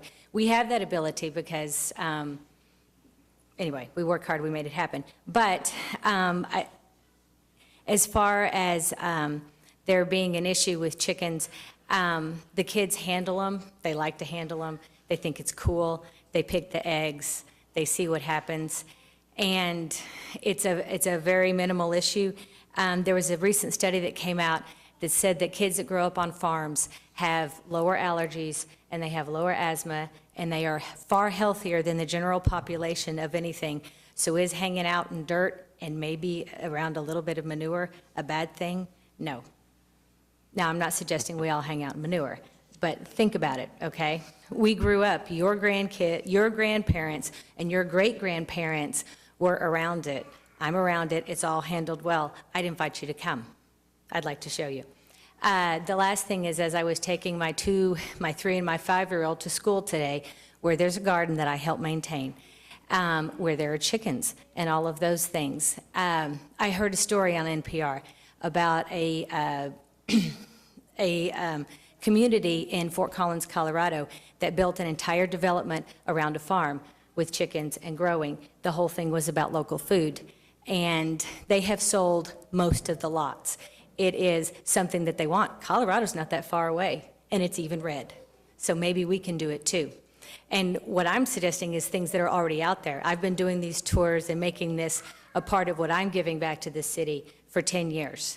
So let's make this a part of everything. I grew up with gardens as a way to eat well. So the low and moderate income, so we're worried about chickens from a noise, not an issue. But the other thing is we're worried about perhaps in our tonier neighborhoods with our golf course manicured lawns, that perhaps there's going to be a proliferation of tomato cages and flocks of birds. This isn't going to happen, but perhaps in our low and moderate income areas, it can be a food source for those folks. All of those, the other areas have homeowners associations that don't allow it anyway. So we're talking about in a general population. If you have any questions, I would love to entertain them, and we're so excited about the fact that you would like to have agriculture within our community. Thanks, Kamala. Okay. Johanna West.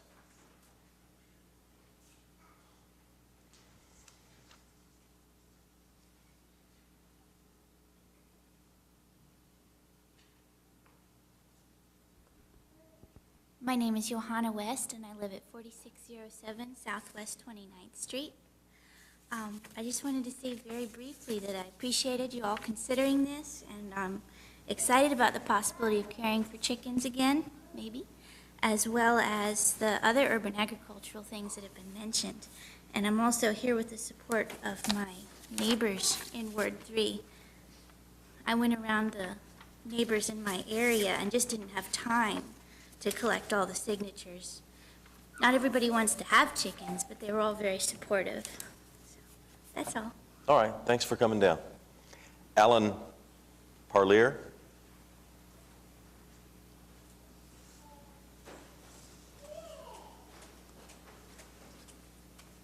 Hi. Excuse me. Hi, thank you. I'm Alan Parlier, 1005 Northwest 32nd in Ward 2, and thank you for letting me speak. I want to piggyback on one thing that Kamala just said. The NPR story that was on while we were driving over here this morning quoted that the Urban Land Institute said not only in Fort Collins is there a 1,000-house development based around agriculture, but there are over 200 developments in the United States that have some kind of agricultural component in that residential design development. And so what they were talking about is that it's an old model for city planning to separate all these different uses, and that the new and upcoming way to look at planning for cities in urban areas is mixed use, so that all of those things are available in a close distance and people are much closer, and instead of it being a problem that your house is next to a farm, it's actually a benefit and it's a sales point. And in our neighborhood, we find that often with realtors talking about these houses are next to a community garden, these houses are next to an urban farm, and using that as a selling point. And we're getting more and more neighbors in our neighborhood who are coming to our neighborhood because of it being a kind of a garden district. And so I just wanted to share that that's an asset for us to look at things a little differently than we have in the past. Finish with one story.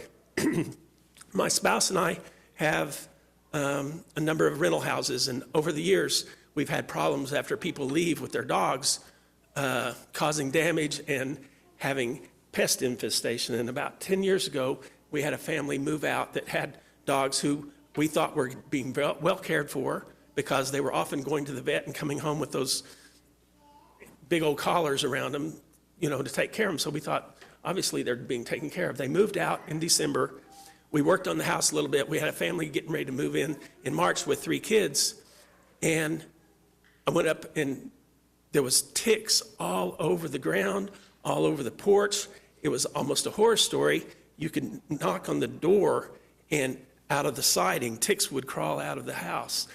We swept the inside of the house, put the broom outside because it was filthy. Came out 30 minutes later, the broom was black with ticks. And I looked real close, and every blade of grass had a little tick standing there waiting for something to come by.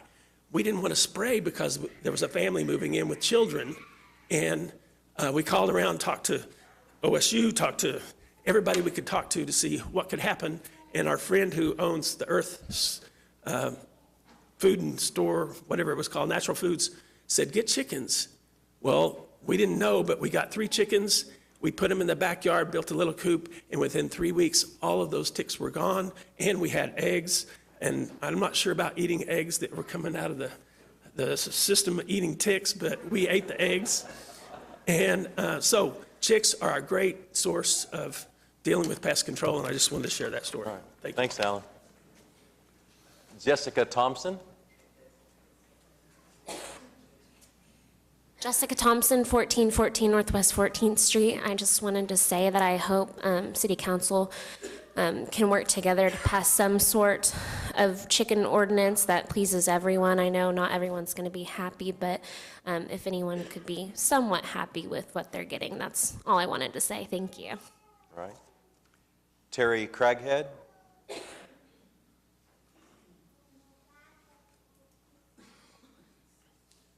Hi, my name is Terry Craighead. I'm at 619 Northwest 27th Street in Paseo District. I have a few perspectives. One, I'm a father of 2 young children, and so I want to support the urban agriculture and the urban hens because my daughter, we grew broccoli in our backyard, and it was the whole, I mean, it was not the whole, kind of the stereotypical, she like picks the broccoli from our garden in the backyard, and now it's like, it's literally her favorite vegetable just because she was able to touch it.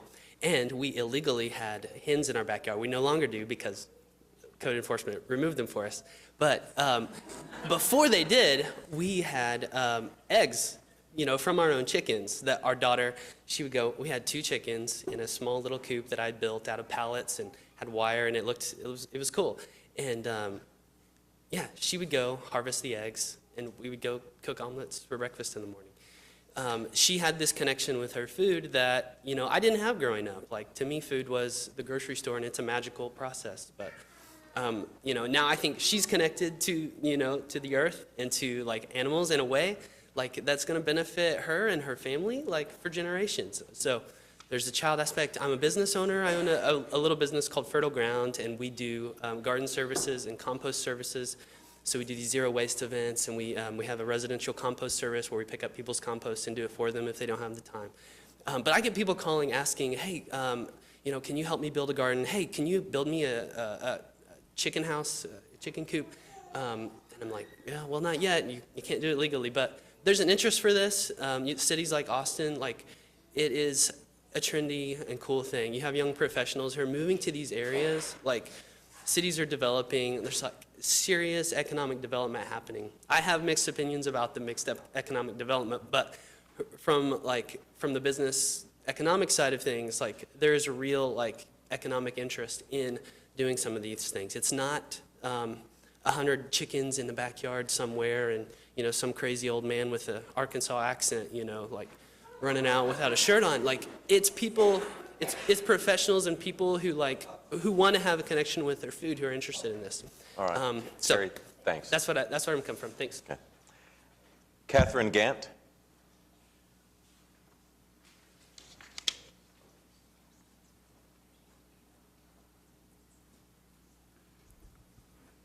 Catherine Gant, 3701 Northwest 67th Street.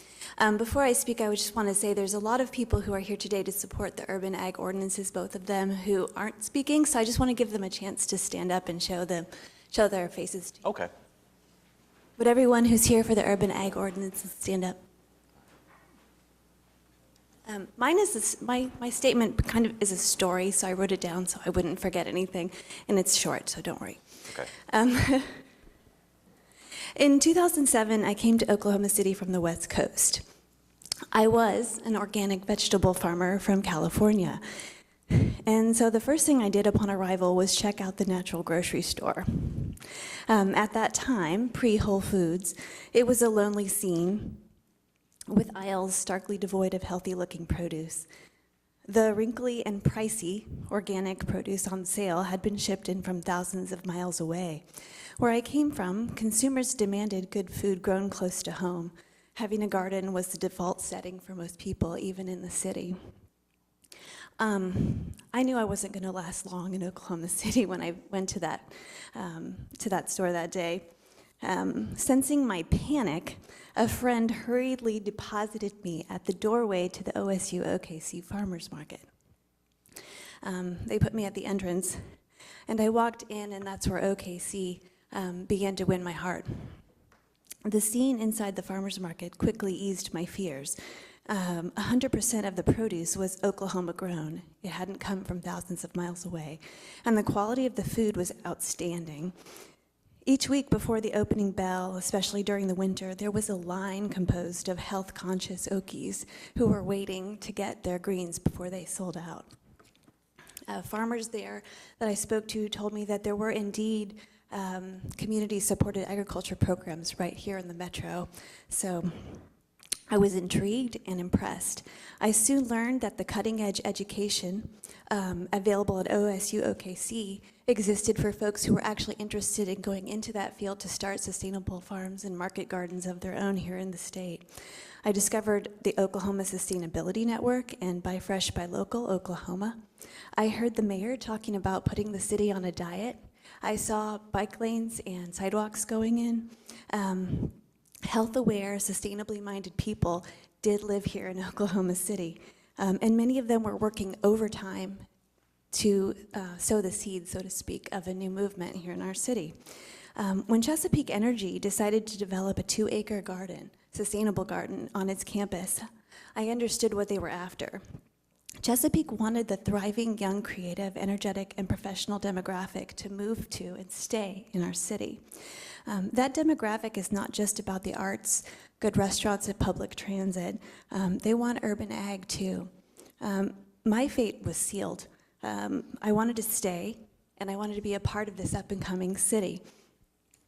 So, as the coordinator of the Chesapeake Employee Garden for its first 4 seasons, I saw over 700 people, plus their family members, participate in the garden for those first 4 years. I'll always be amused by the number of emails I received from employees who wanted to know, Kat, could we have chickens in the garden too?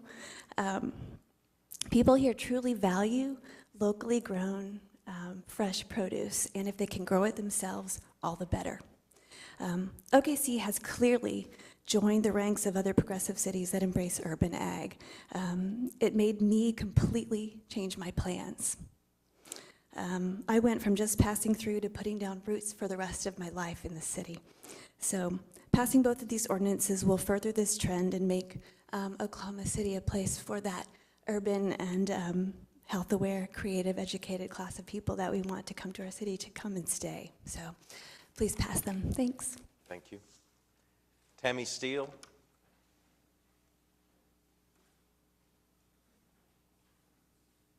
Good morning. I'm here also to support the ordinances on the chickens as well as the community gardens. I'm with National Women in Agriculture Association. We're located at 1701 North Martin Luther King Boulevard, right in the heart, as some of you know it, we call it the hood, and it has made a tremendous difference of us being there in that community, to the point that the young kids in the area has come and joined on, as well as provided them with jobs, even received a letter from the mayor stating, giving us accolades as to what we're doing in the community, helping with the crime rate.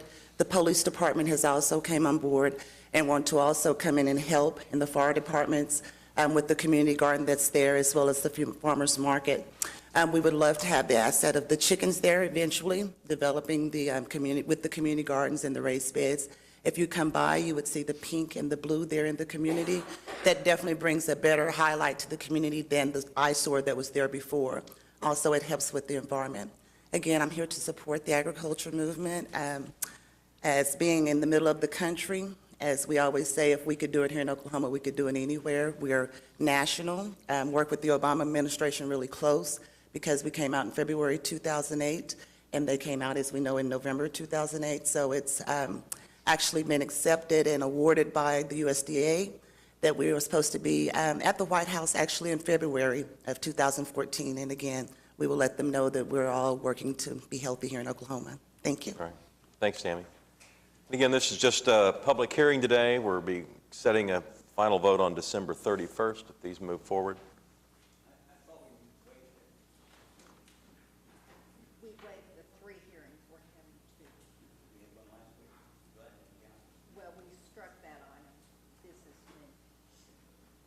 Okay. Is there a motion then to move item 8I forward?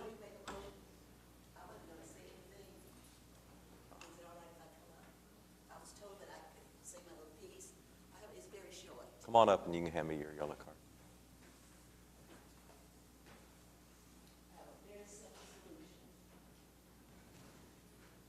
Thank you. If you'll just take the microphone there. Jan, we'll need your name and address for the record, please. I live at 11212 North Florida, Bel Air Edition. We have no chickens. No, our gardens are in our backyard. And I think if those that want to have these chickens need to move out to the farm. And the simple solution is if, what is the name of that? That rich area across the street from us. Oh, I can't think of it. Do you know what it is? I can't think of it right now, and I had it on my mind. The village area. But it's not the village, it's next to the village. And I think once they approve to have chickens in the yards, then maybe you should consider to have the chickens. I bought a home because there were no chickens out there back in 1991, and I just don't expect any chickens to be there because and also at my age, I cannot afford to move. I don't want to smell chickens. I don't want to hear the chickens, and I'm sure my neighbors in my area, Bel Air Edition, don't want to hear it. Oh, Nichols Hills is the area. I love what Nichols Hills does. And my solution is, if Nichols Hills approve chickens in their yards, then maybe that would be a good solution for us. But I know Nichols Hills is never going to do that. And thank you very much. Thanks, Jan. All right, we have a motion to move item 8I forward. Can I ask Russell one question?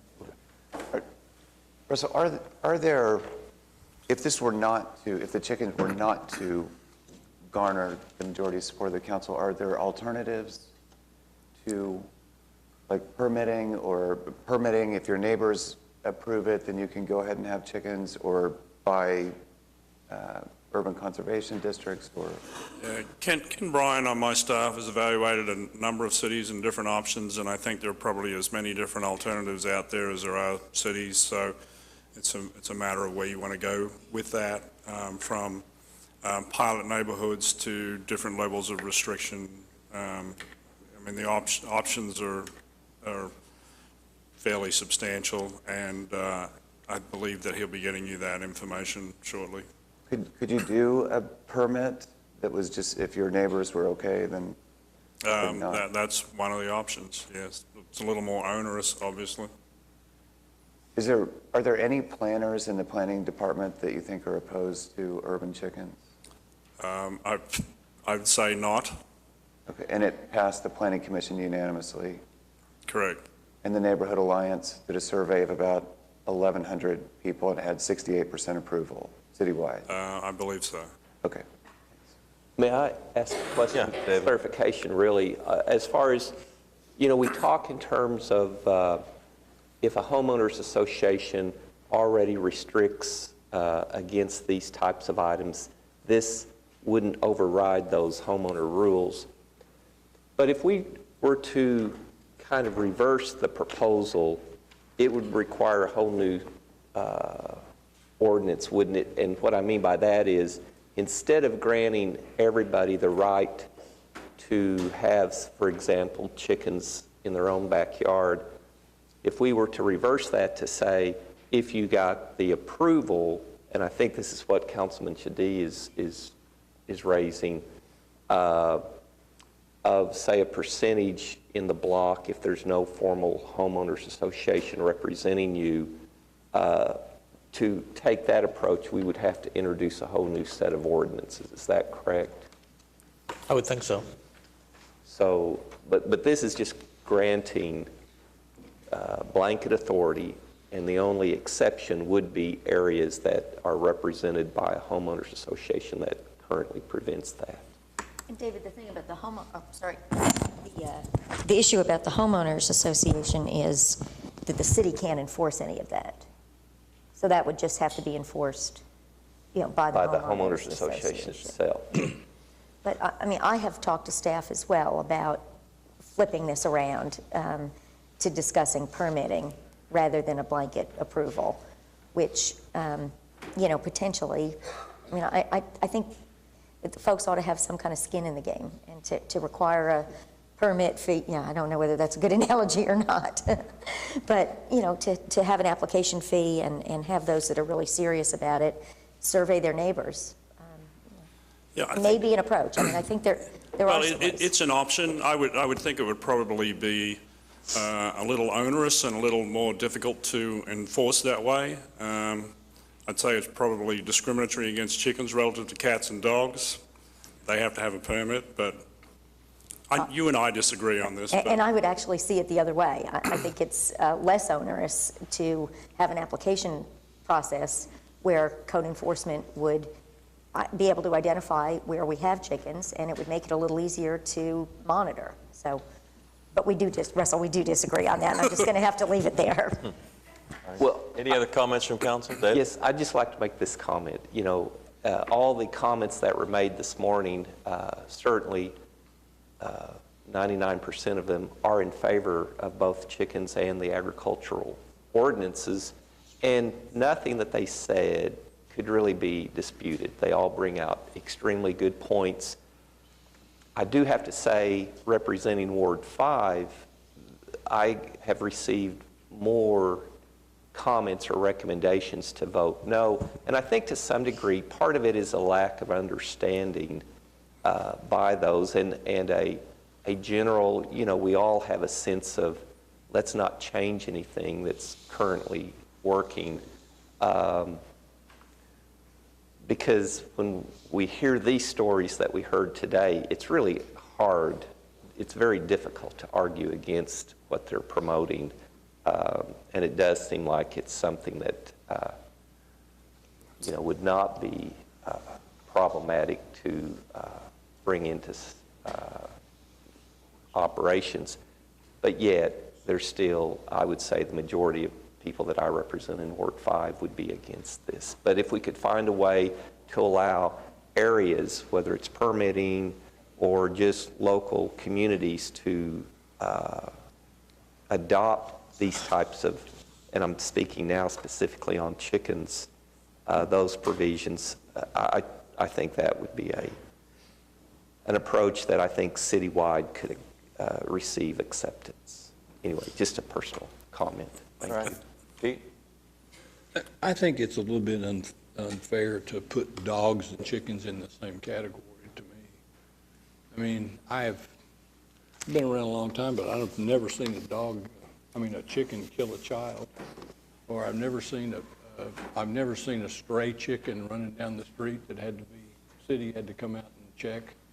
I've never seen a chicken attack a mailman. I mean, I just think it makes there's no comparison. One's a food source, docile animal. One is the full range of personalities with animals.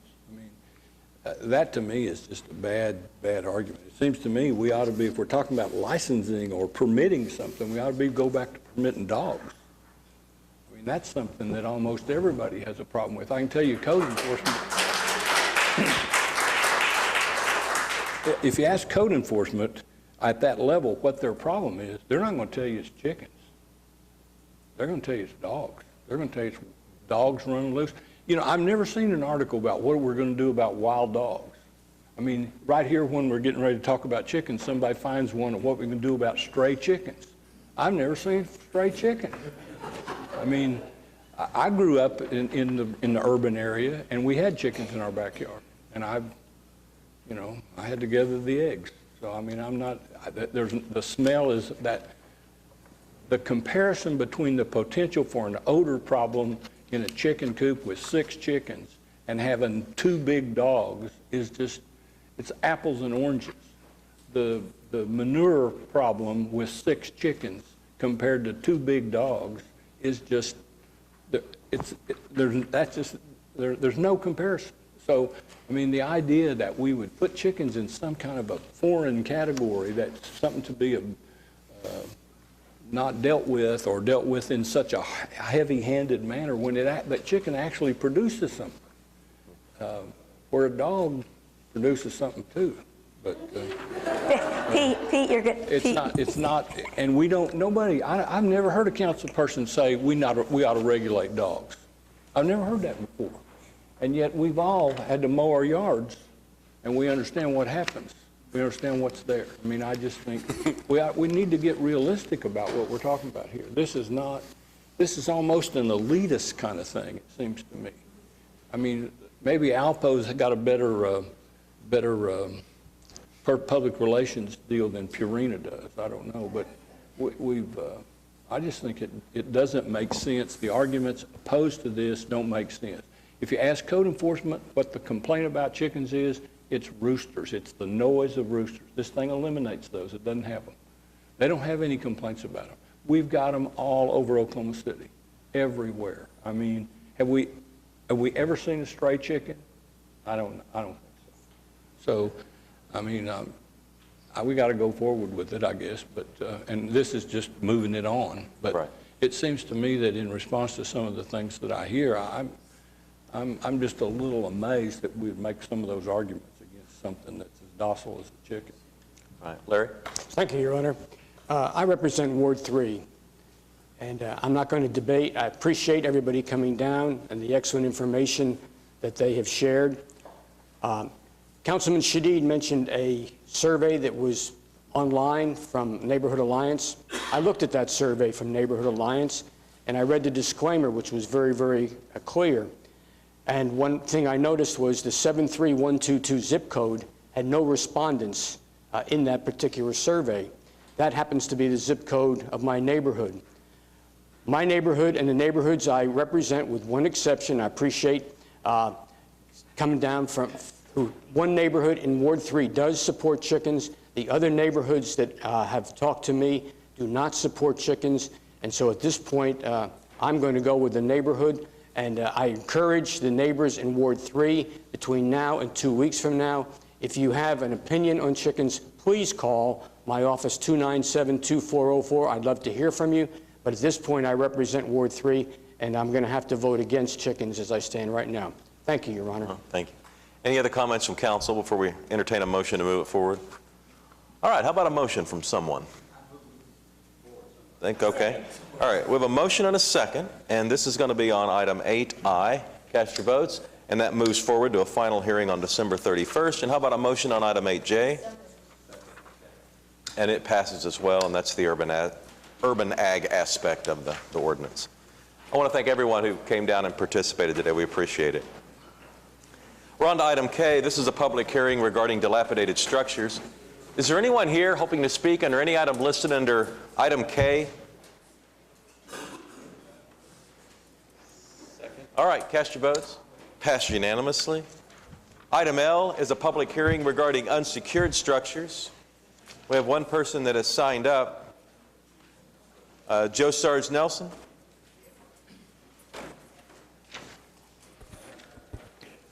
My name is Joe Sarge Nelson. I'm from Oklahoma City.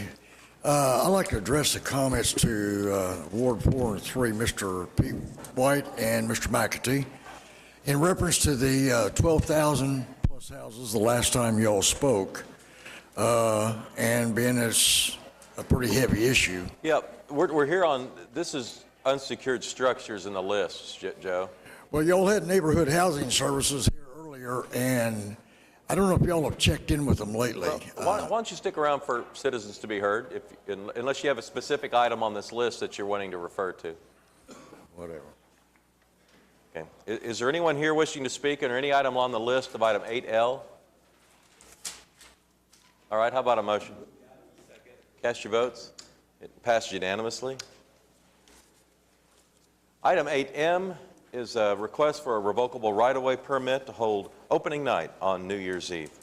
Is there a spokesperson for this event in the room? Morning, Peter. Hi, my name is Peter DeLisi, and I'm with the Arts Council of Oklahoma City. Our address is 400 West California Street. And I'm here to introduce Christina Foss in a moment, who is the director of opening night, just to tell you a little bit about that event. And of course, we have a new event associated with that this year called the Finale 5K, and she's going to be telling you about that as well. But first, on behalf of the Arts Council of Oklahoma City, I just want to say thank you to City Council for the incredible work that you do in support of all the events that get put on here in Oklahoma City, and also Mr. Couch and his awesome team with the City of Oklahoma City that support us in so many different ways when we put on events. every single department within the city that you can imagine is involved with putting on large public events like this. And they bend over backwards to be helpful to us and to ensure the safety and the happiness and the enjoyment of the community. And we really, really appreciate their support. Without any further ado, I'll introduce Christina Foss. Hi, I'm Christina Foss, Opening Night Director. This is our 28th year to present Opening Night. Of course, it's in 10 different venues in downtown Oklahoma City with 17 stages and over 40 performers. The event's on a Tuesday this year, December 31st, beginning at 7 p.m. and ending with our fireworks finale in the Myriad Gardens. Like Peter said, new this year we have a finale 5K and a 1-mile race through the gardens that begins at 2:30 on the 31st. You know, to reiterate what Peter said, we just value our relationship so much with the city services and how they make our events safe, not just for our attendees, but for traffic and pedestrian traffic and just everyone involved in the event. And so we want to give a discount to all city employees for the race. The promo code is SAFETY. So if you type that in, you'll get a discount on the race, and we encourage you to do that. Have you passed it? Lindsay Peaver and Liz Blood with the Arts Council, they're going to be passing out some programs for opening night. There's a wristband in there also for you to attend the event. And there's information about the 5K in there and where to sign up and everything else associated with the event. Again, we rely on the support of 400 volunteers, 10 downtown buildings and property managers, our sponsors, and then of course the city, who we work with extensively to make this event possible and safe. And we work with every department on it. And again, just thank you so much for your time and support for this event. And we really hope to see you at the event. If you have any questions at all, just let me know. All right. Thank you very much. Thank you. Is there a motion on this item that's held in items 6 and 7? Cast your votes, and the right-of-way permit is permitted. Thank you all, and good luck. Item 8M2 is a revocable right-of-way permit to hold the New Year's Day Blast-Off 5K. This is in Ward 6. Meg? Sounds like a great new event. Would you like to share a little bit about it with us? Thank you. Good morning. I'm John Ozen with DG Productions, 2300 Brookside Avenue, Edmond, Oklahoma. We are the same people who brought you the Thanksgiving Day race. We're going to do the event benefiting the Regional Food Bank of Oklahoma from the same location, asking for a closure for a couple of hours in the morning of Harvey Avenue between 4th Street and 6th Street, just as we did on Thanksgiving Day for New Year's Day to have our 5K event. Once again, we benefited Toys for Tots with the Thanksgiving Day event, and we're working with Regional Food Bank of Oklahoma for donations, benefits, and collections that you can bring at the event. We invite all of you guys to come down and share your New Year's Day with us. How many folks did you have for Turkey Tracks? At Turkey Tracks, we had about 1,700 people down there. This is the first year that we will have moved the event downtown for the New Year's Day. Last year, it was held at Stars and Stripes Park. We had about 500 people last year on New Year's Day. It was very cold. We're praying for better weather this year. So we're expecting 700, 800, we think, on New Year's Day. Great. I move approval of the permit. All right. We're voting on item 8M2. Cast your votes. Passed unanimously. Thank you. Thanks, John. Members of council. Ted Sturley is here to speak about the Freeze Your Face Off 5K, which will be held January 18th. Hey, Ted. Once you run New Year's Eve and New Year's Day, you'll be warmed up for January 18th. This is a new event. It's tied into a Barons game. The event started as a memorial to my son who died this summer. He played youth hockey as a teenager before the onset of schizophrenia and paranoia made his last decade or so rather difficult. So I approached the Barons to do a sort of memorial hockey game around that. They suggested we add a 5K to it, so we did. The run starts at the convention center, goes around Myriad Gardens up to about 10th Street, back through downtown. Participants will pay $30 for the run and a ticket to the game, so they finish in the lobby of the convention center. There are changing stations to put street clothes on and then go on into the game. There's a heavy awareness component on the mental illness issue, a lot of media cooperation, as you might have guessed, and some stations for NAMI and other service providers in the concourse of the convention center to distribute information as well. It does have a second component. Runners can choose to participate in a second division that is a mental illness awareness division where they'll participate in 3 mental illness simulations along the route. Proceeds from the event will benefit NAMI Oklahoma. Great organization, Ted. Do really good work. Move approval. Appreciate it. Hope you have good weather. Yeah, me too. All right. We have a motion and a second. We're voting on item 8M3. Cast your votes. It passed unanimously. Thanks. Thank you. All right. Item 8N is authorizing the calling and holding of the mayor's election. Ed, you want to make the motion? Is there a second? Second. All right. Cast your votes. It passed unanimously. And item 8N2 is the actual proclamation may I ask calling a for the question, election. please? Yes. There is a petition supposedly being circulated to press term limits on city officers. And I wondered, would they be able to be on this election? I don't, until they turn it in, I don't know that you can determine that. It's difficult to determine until they turn it in. We need to know when Who do they have to turn it into? The city clerk. Okay, thank you. But it is possible. It's not impossible that it could happen that way. That's right. It's theoretically possible. If they could get it on March 4th, it's more possible for April 4th, or excuse me, April 1st. What is the deadline if the council wanted to add something to the ballot, like the 10 wards or the term limits or anything? On March the 4th? Yes. December 31st. Okay, so the next meeting. Call a special election, right. Okay. All right. Now we're voting on item 8N2. Cast your votes, and it passed unanimously. All right, we're on to item 8O, and this is the presentation and discussion of the Convention Center's market study. Good morning.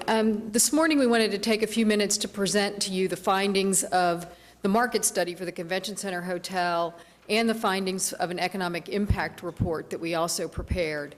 If you recall, in June, the City Council directed the Urban Renewal Authority to be the entity that undertook the process to evaluate the options and feasibility of the construction of a convention center hotel. Since that time, we've been working on both the market study and the economic impact report. At this time, I'd like to introduce Dr. Jeremy Stone with Stone Hospitality Real Estate, who prepared the market study. Following his presentation, Professors Russell Evans and Kyle Dean with Oklahoma City University Minder School of Business will go through the economic impact report.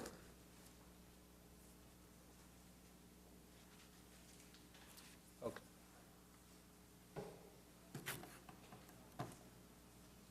All right. Thank you, Council, and thank you to the Alliance for the introduction. I'll briefly go through when I met with you last. It was prior to the study. I explained what was going to happen, that there was going to be 2 phases. Let me make sure I'm going forward here.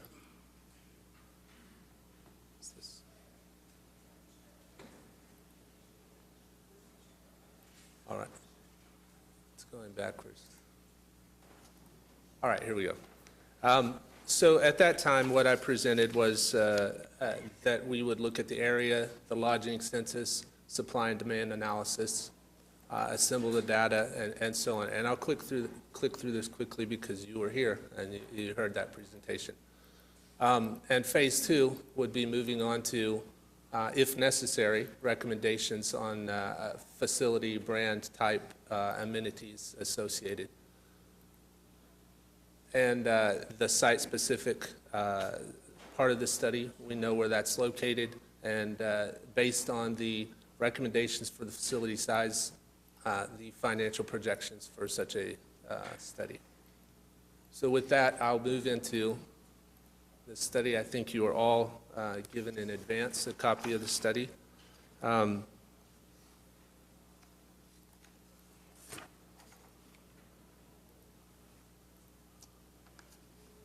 Yes, and at that time I mentioned that this does not have any impact on whether or not the project is feasible. It's a study of whether or not the market could bear and what the market could reasonably expect.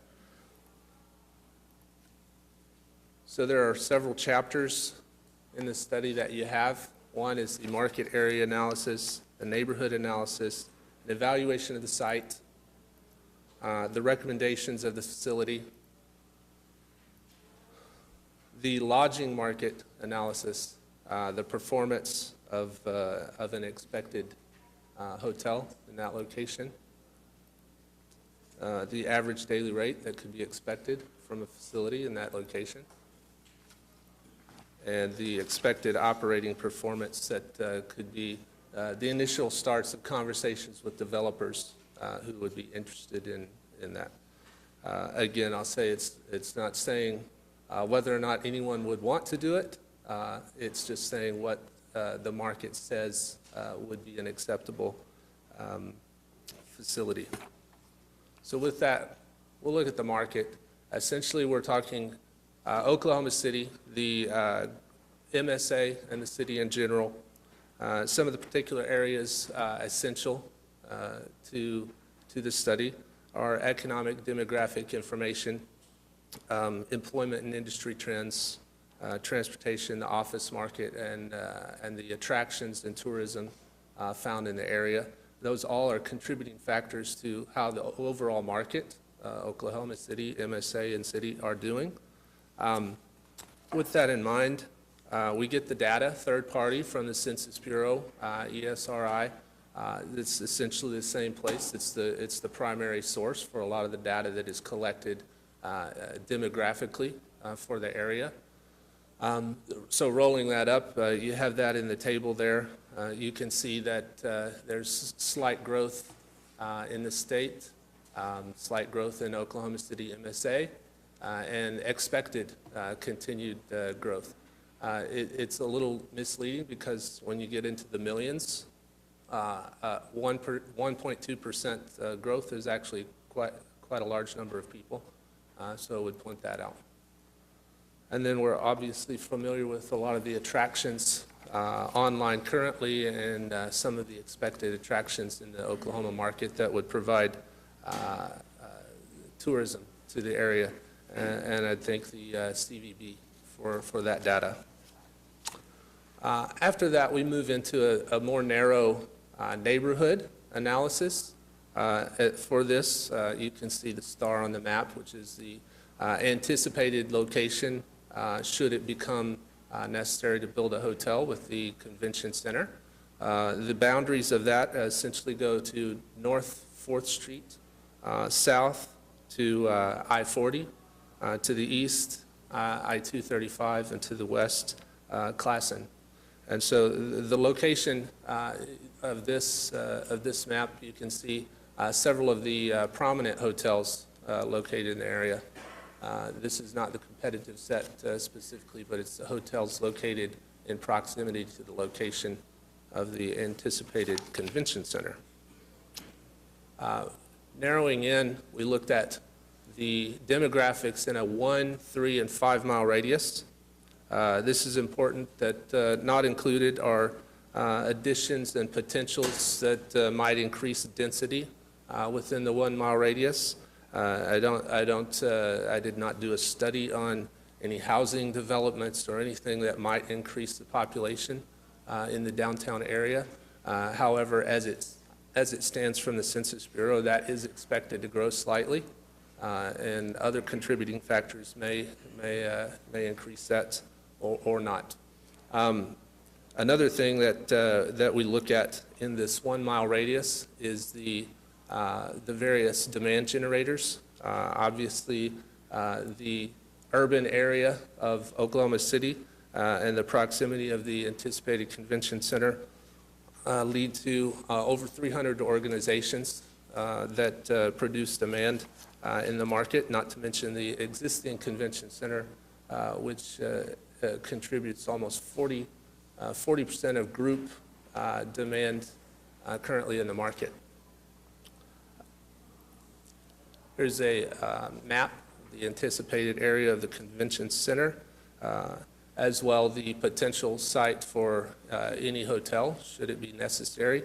It's important to note that on here, what may look like a park area of one block is actually 4 blocks. So one key note is that this is a very accessible area, has high visibility, has potential with the convention center or any structure to become a part of the skyline, none of which is a factor other than it's an excellent location.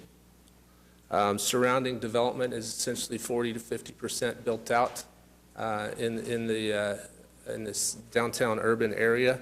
The closest hotel to this site is the Marriott Courtyard, just to the east of the arena there.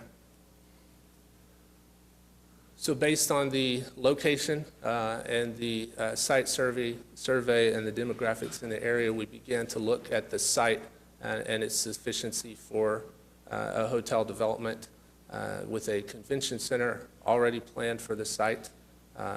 It seems the logical location, and we'll get into that a little bit further. But based on the anticipated new convention center, here are the facility recommendations that make sense. The benchmark here in sizing, I will note, 735 rooms is based on a number of contributing factors from data collected through the CVB, data collected independent interviews, data collected from across the country on facilities associated with the convention center of the size expected here. I have no data that suggests at this point what will occur with the existing convention center. We've only assumed that the new convention center will replace it. The method of finding this number of rooms and facilities also is contributed to by other facilities across the nation with similar cities, similar convention demand, similar different demographics. And we only use those as a comparison. It's sort of a benchmark that says the recommended facilities of 735 rooms seems to be a fit with a facility of the convention center that we're looking at. These are Austin, Fort Worth, Nashville, Birmingham, and Richmond. It has no bearing on the economics of those deals or those situations, other than the fact that those are similar situations where they chose to have or they did have a convention center hotel.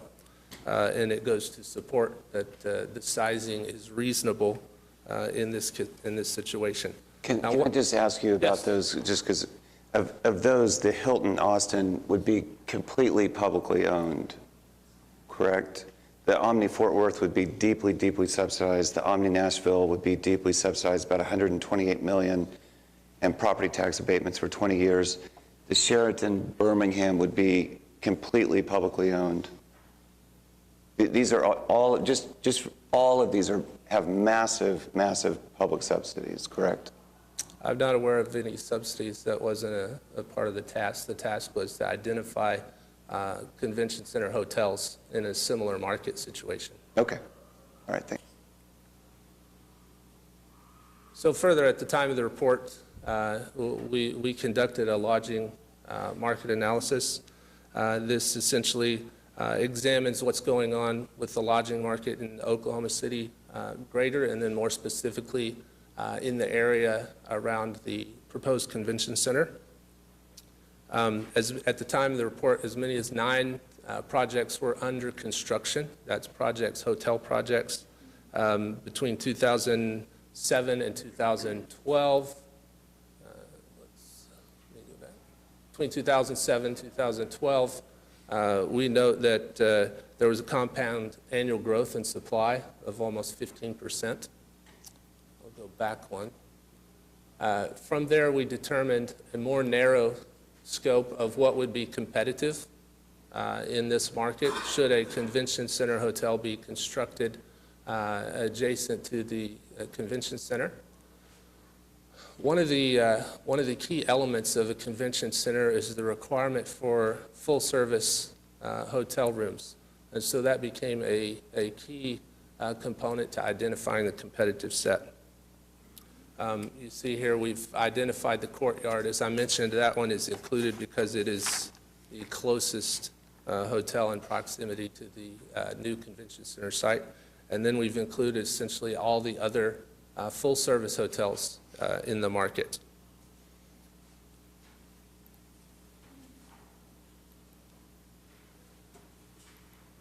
All right.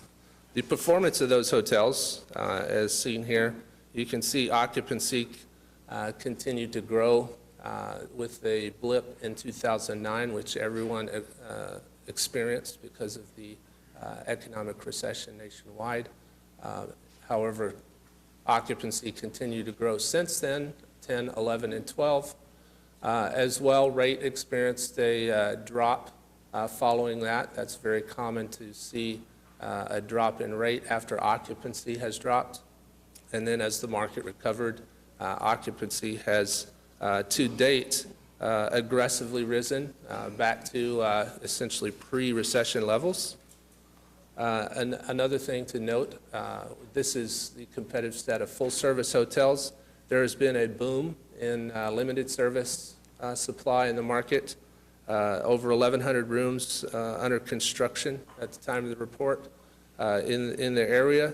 We actually considered this as an impact on what would happen to the market, even though they're not full-service hotels and they don't directly compete with the convention center hotel. They do compete with the market in general. And so in lieu of that, we've assumed the absorption and growth of new demand, even though it will be limited service in the market. Jeremy, did you take into account the two new hotels, the Ambassador up at 12th Street and 21C that was really, just announced in the last couple of weeks? I believe 21C was recently announced. Yep. And that actually was not considered at the time of the report.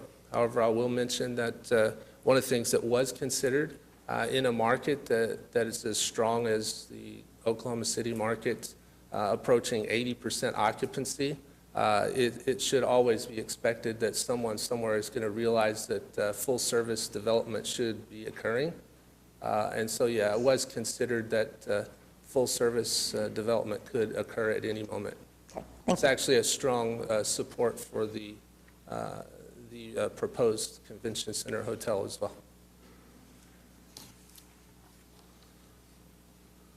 This essentially shows the supply change beginning in 13. The demand is incremental based on addition of supply. That's from a variety of reasons, such as a brand such as a Loft or Hilton brings with it certain membership clubs and things like that that automatically bring new demand to the table. You see here a total demand increasing in 14. That's where we allotted for a 31% increase. That's the new limited service rooms that we needed to account for. While they're not directly competitive, they are an impact on the market as a whole. And then you see in 2019 the impact of the proposed 735 rooms, full service coming online with the new convention center at that time. Here's how that looks in terms of the occupancy. As you see, historical occupancy here growing to 12 and 13, 76, 78% occupancy. With the new limited service supply coming in, it impacts the market. We see occupancy drop, and as it continues to absorb and grow that new supply up through 2018, and then the new convention center hotel would also impact the market upon entering the market. This is very typical, and we would expect that stabilization of the market would occur 2 years later at around 64.2%. Industry standards state that this is pre-recession. a hotel market is a 65% market, and that's in terms of what it takes to do business and what people like to see as far as a comfortable level of occupancy in a market. And since the recession, that number has been quite a bit lower in most cities. However, it's just a measure of reasonableness that the new rooms would be absorbed into the market. But this increase from 2017 to 2021 is about 130,000, 140,000 room nights, new room nights. Where is that number coming from, the new 140,000 room nights? As I mentioned, anytime you add new supply into a market, it brings with it a certain amount of new demand. That's the reason developers build hotels, is they see the potential for new demand in a market.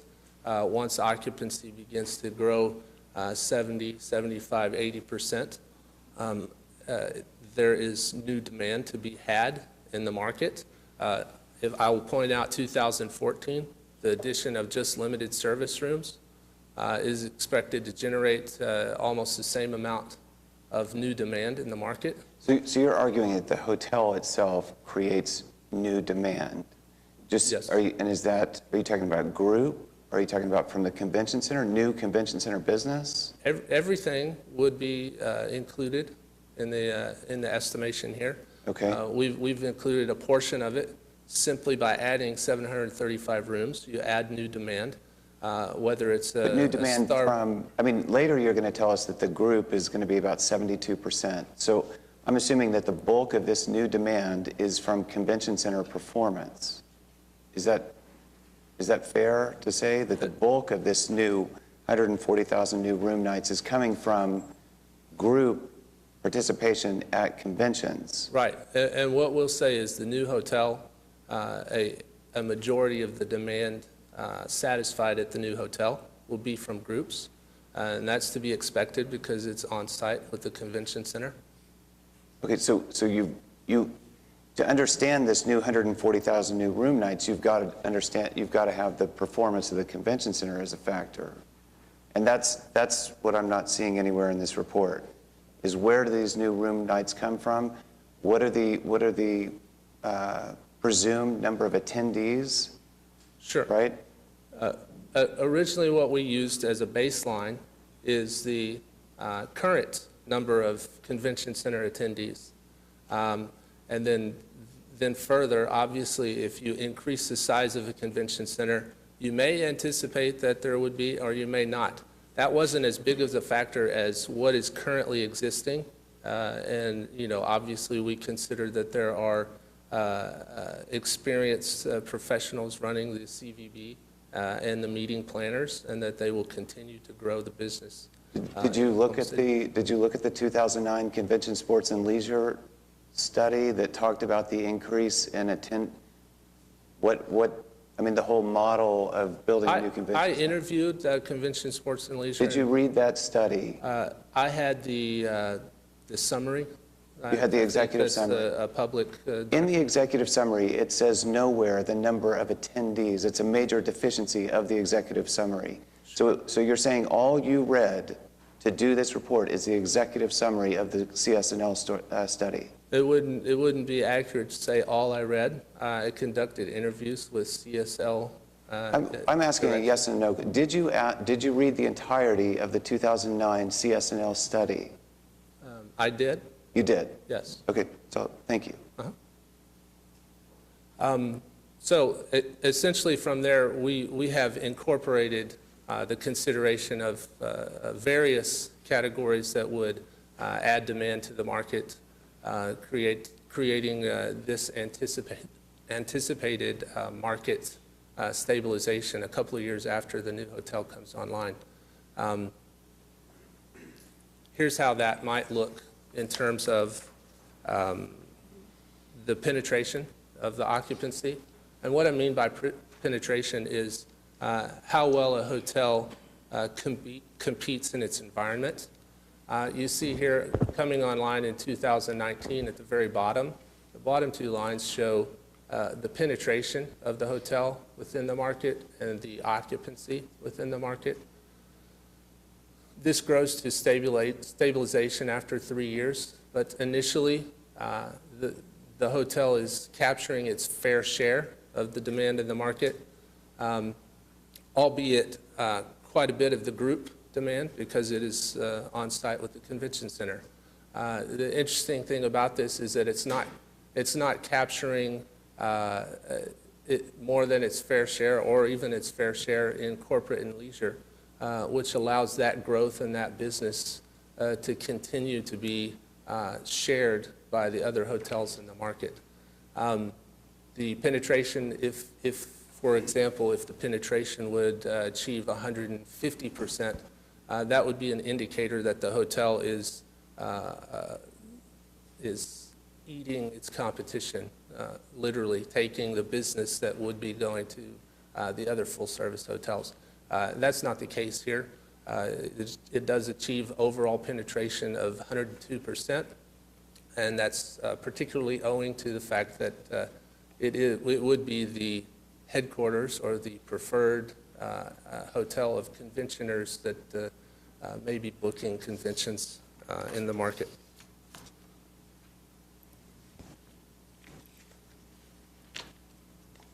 Obviously, one of the challenges here is time. We're 5 years out at the time of this study, so obviously there's a prudent need to observe the market and see what happens over the next several years as this happens. And I'm sure that the city will be diligent in its negotiations with potential developers. However, at the time, you'll see here, we had to forecast what kind of a rate this hotel might do in the interest of no bias. Essentially, we know that the rate is going to grow in 2013 and that new supply is coming in and there may be competition in 14. So we anticipated a rate drop in 14 and then very little growth through 19 or through the remainder of the projection period, which would bring the new property online at about $139 ADR, which is essentially 96% of what the anticipated market will be doing at that time.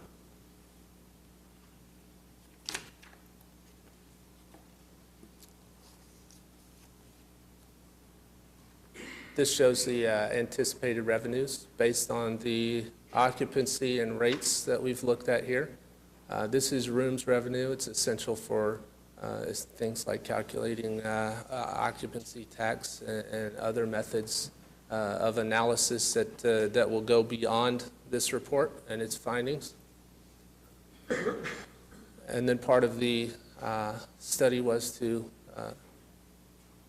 project what the performance of such a property would be. And so that's included also. I will point out that the way this is achieved is proprietary financial statements from other similar properties were aggregated and based on the ranges and numbers in performance, such as expense areas or operations. Those were the benchmark for what this might do. Obviously, any developer is going to come in and negotiate, and they will do their own due diligence in regards to this.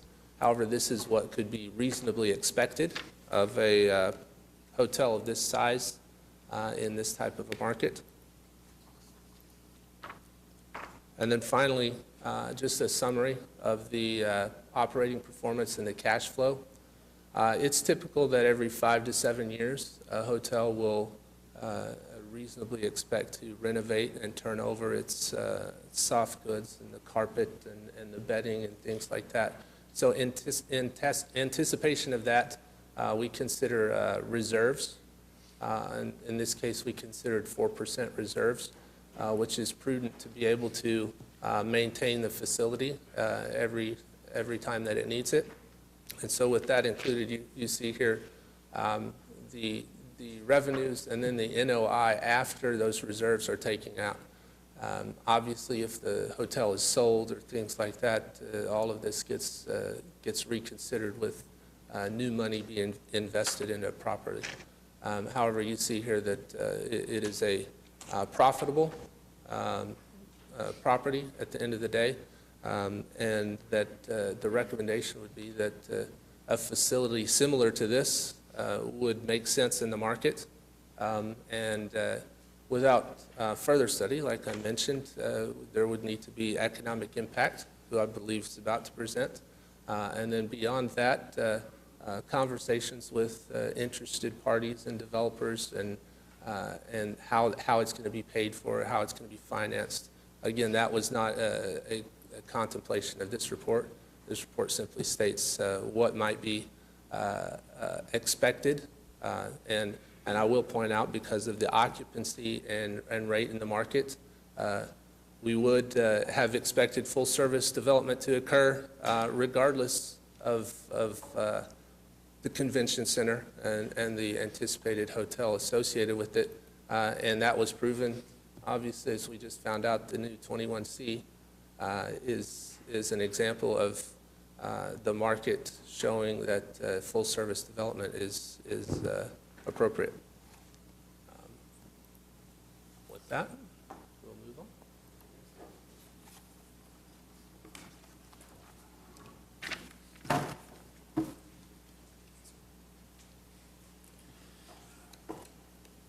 Really. Understanding that you've been here for several hours already, and that 10 minutes with an economist can feel like an hour, I promise to be brief and move through my comments quickly. Our contribution is really to come in on the heels of the report that was just presented and do conditional economic impact analysis, conditioned on building a 735-room hotel and conditioned on a hotel that would generate the revenue as projected in the previous report. What economic impacts would be consistent with constructing that facility and operating at that level? And so just a few slides to go through here. The first, a couple of disclaimers. The first thing we tell clients when we meet with them, the first thing we tell our audiences when we present our reports is that we are not advocates. We do not advocate for or against policy or for or against public investments. Our role is to provide a very small piece of the conversation. And so our aspiration today is just to take a few minutes and discuss what those conditional economic impacts might be in the hopes that they would mix in with all the other information that you have and contribute to a more full and more complete discussion. The second necessary disclaimer is that we are not by trade convention and trade show economists, nor are we travel and tourism economists.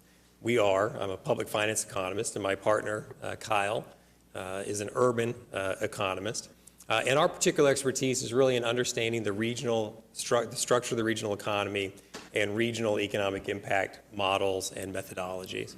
And so to this end, we've partnered with policy-making bodies and community groups across the state to look at, for example, public investments in industrial rail rehabilitation, public investments in public utilities, investments in steel mills and aerospace maintenance, repair, and overhaul facilities. We're not experts in those industries either. Our expertise, again, is in this sliver of the piece of information in understanding the regional economy and presenting those economic impacts. So with those disclaimers behind us, I'd like to present a little bit of the economic background and context against which we're considering this convention center hotel, present the impacts, and then conclude with some comments and conclusions. So as we set the stage here, as we think about the structure of the economy against which we're evaluating this, this convention center hotel, the central question right now of regional economic development seems to be what's the role of transactions costs. As technology has allowed transactions costs to come down, what this allows for is for economic activity to locate further and further from the final point of delivery. So producers no longer have to be located near their end user. And so what's happening, what we call globalization, is just a reflection of decreasing transactions costs. It says I can now locate economic activity overseas, even though my end users are in another country. I can locate my activity in one state, even though my clients or patients are in another state.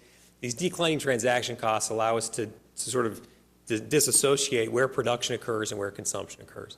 And so when we think about declining transaction costs, we often think about a flat world, right? From Thomas Friedman's book, The World is Flat. And And I think sometimes we confuse the idea of a flat world with a world that is uniform in terms of its economic activity, and that is not the case. A flat world in which there are low transactions costs is just the opposite of having uniform economic activity. It will concentrate economic activity in high productive, density-driven, high-amenity urban centers. And so economic activity can now locate in a handful of urban centers, even though the end users may be somewhere else. And so this economic activity here, the things we would refer to are density, urban amenity complexes, urban-rich environments, and we see it concentrating these interlinked metropolitan areas, the most common of which to most of us is the Boston to Washington, D.C. corridor. It was the first of the identified megalopolis regions in the United States that interlinked one metro area to another. And that area of the United States now generates a gross domestic product equivalent to all of England and several other Western European countries, right? It's a tremendous amount of economic activity concentrated in a very small area. So this economic success is really linked to density of activity, an information technology, creative-based economy, and the development of amenity complex. We think Oklahoma City is in the very early stages of a really transformative period, right? Driven in part by economic geography. We'll see in a minute that economic activity is moving south and west. This benefits us. And driven in no small part by the success of the previous MAPS programs that have created an urban amenity complex that has invited density where density was, previously a great challenge to the metro area. And so we'll look at a little bit of this background. So here are the generally accepted megalopolis regions. If you think about these interlinked metropolitan areas, no need to look at the entire list. I would just point out that since 1990, the three fastest growing in terms of population are the Florida metropolitan area, the Arizona, the Valley of the Sun metropolitan area, and the third fastest growing is the I-35 corridor, which includes Oklahoma City, streams from San Antonio all the way up to Kansas City. It's the third fastest growing population center in the United States. It's the fastest growing jobs center in the United States. It's the fastest growing employment region of the nation is this I-35 corridor, and economic activity seems to be moving its way up this I-35 corridor. Reluctantly, we'd have to admit that a lot of those employment gains are from just south of us, but they're moving up north, up the I-35 corridor. We think Oklahoma City is on the very early stages of this development. You sort of see that already in some of the information that's already coming out. As you look at the economic activity for 2013, Oklahoma City will gain jobs. Tulsa will be relatively flat. The rest of our state will lose jobs. Oklahoma City will be the only real region in the state that will have significant job gains in 2013. So we're already seeing this transformation move up I-35 and this concentration of activity in Oklahoma City. Nationally, about 81% of the population right now lives in an urban area. If you look at Oklahoma and you compare it to some of our sister states, in Oklahoma right now, about 66% of our population lives in one of our three identified metropolitan areas, Tulsa, Oklahoma City, and Lawton. So we're considerably less dense than the rest of the nation. The density is increasing modestly in Oklahoma. Again, I would point out to the source of the economic activity discussion that even though 66% of our population can be traced to those three areas, Oklahoma City and Tulsa alone account for over 70% of the state's gross domestic product. So economic activity is really concentrating in Oklahoma City and Tulsa. Oklahoma City primarily as it moves up this I-35 corridor, and we think that that's a significant backdrop against which we're discussing what is really a piece of an urban amenity complex, right? When we talk about a convention center hotel, I think to an economist, we really see this as part of our urban amenity, consistent with the other MAPS programs, whether it's the Chesapeake Arena or urban education, the boathouse development or the river development or Bricktown. These were all parts of an urban amenity package. And we view the convention center hotel through this lens. How does it fit in our urban amenity complex? So a couple words on economic impact models. These are not economic forecasts. They're really not measures of economic impacts. They're really measures of economic linkages. And so economic impact models measure the extent to which a proposed project is linked to the existing economy. And so what we're going to do is we're going to look at the construction of the hotel, the operation of the hotel, and the visitors that might come to that hotel, and try to identify to what extent those activities are linked to the current structure, our current economy in Oklahoma City. Economic impact model is not an exhaustive assessment of all possible projects. It is an analysis of the linkages of a very specific proposed project. And so it does not recognize the opportunity cost of the project. So if we look at the hotel, here's what we know from state spending patterns, construction patterns on hotels, and here's what we know from previous work that we've done dealing with economic impacts of hotels that are at a further stage of their development, where we have more information about their expenditure size and breakdown. So we estimate that a 735-room hotel would require construction costs of about $270,000 per room. Now, this value per room will vary depending on whether it's an upper upscale hotel or whether it's a luxury hotel or the configuration of meeting space. There's some variation there, but we start with an assumption of $270,000 per room. 735 room gets you right to about $200 million. And if you look at, based on previous research that we've completed for other hotel impact studies, this is our initial estimate of how those funds would be allocated. Again, not surprising, most of it to non-residential construction, but also significant spendings to professional services, architectural and engineering services, wholesale trade, and other outlets. So of the $200 million, again, given previous construction projects, we estimate that about $184 million could stay local, could occur here in the Oklahoma City metropolitan area. So with about $184 million of local spending, we then look at the economic impacts of that. So if you plugged $184 million in to build a new hotel, the bottom line there in the gray gives the estimated economic impacts. These would be one-time impacts associated with $184 million of new hotel demand local, new hotel construction demand local. And that gets to an output of about $300 million of additional local goods and services produced, about 2,455 new jobs. These would be one-time jobs associated with the construction phase only, and about $103, almost $104 million in labor income. We then turn from the construction phase to the operation phase and look at, given the revenue projections completed by Dr. Stone and presented previously, and under the assumption, as he presented, that as development moves up the I-35 corridor, as we see the occupancy rates at their current level, the new hotel revenue would pose a minimal, if any, cannibalization of existing hotel revenues. And so just based on the revenue figures that were presented, we look at a 10-year window from 2019 to 2028 and look at the economic impacts, again, consistent with a hotel that's operating at a level sufficient to earn the revenue previously presented. And if you sum those impacts over the 10-year period, $668 million of new production of goods and services, 674 jobs, and $204 million in local income. Explain that to me again, why you don't believe there's cannibalization of the existing hotel business in the... So I think, and again, Dr. Stone might speak to this more eloquently than I would, but the assumption is that as the development's occurring up I-35, that there's a certain amount of organic economic development that is going to occur in Oklahoma City over the next 10 years. And when the occupancy rates of your current hotel infrastructure are at 75, 76, 77%, this is a signal to private investors that there may be some, that conditions may be right for new private investment, for new hotels, and hence the 21C and the other hotels coming online. And so the assumption here basically is that cannibalization would be minimal given the growth in demand that's been projected in the previous report. But again, there are ways to account for that. I mean, you can run sensitivity analysis. We could certainly look at various cannibalization rates and present alternative. Okay. Does that make sense? I understand what you're saying. Okay. Not that it makes sense, but that you understand. I understand. I appreciate that.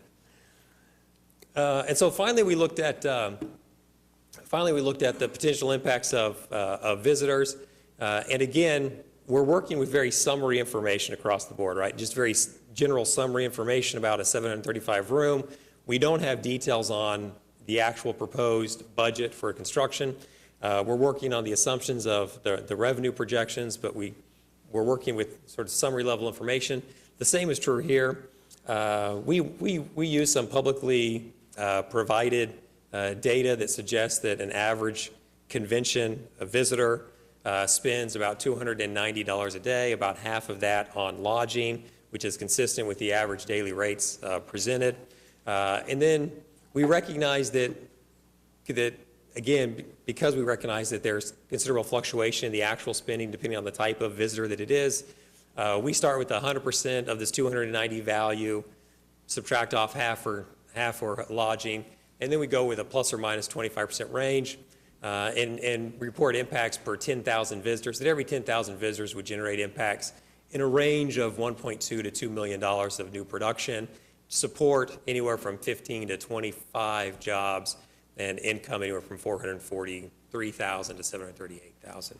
And again, summary information that could be improved from more data on specific spending patterns of our visitors.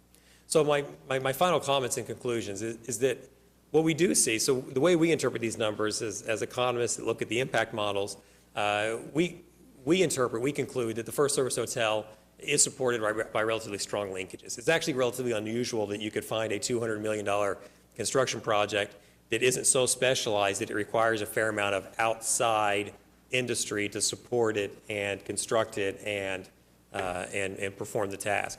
A hotel is unique in this regard. We have the necessary infrastructure and the companies here. The linkages are in place. That a fair amount of that we project could remain local. Again, depends on the final allocation. The linkages that we've estimated reflect the current state of the economy, not the future state of the economy, which is a particular challenge. I was reminded visually as I looked at a picture as we were constructing the Chesapeake Arena, and you look at all of the empty land that was out to the east of it and all the stuff that was around. There's the construction going on, but the Harkins Theater wasn't there, the restaurants weren't there, Bass Pro wasn't there, all the stuff that wasn't there at the time that the arena was built.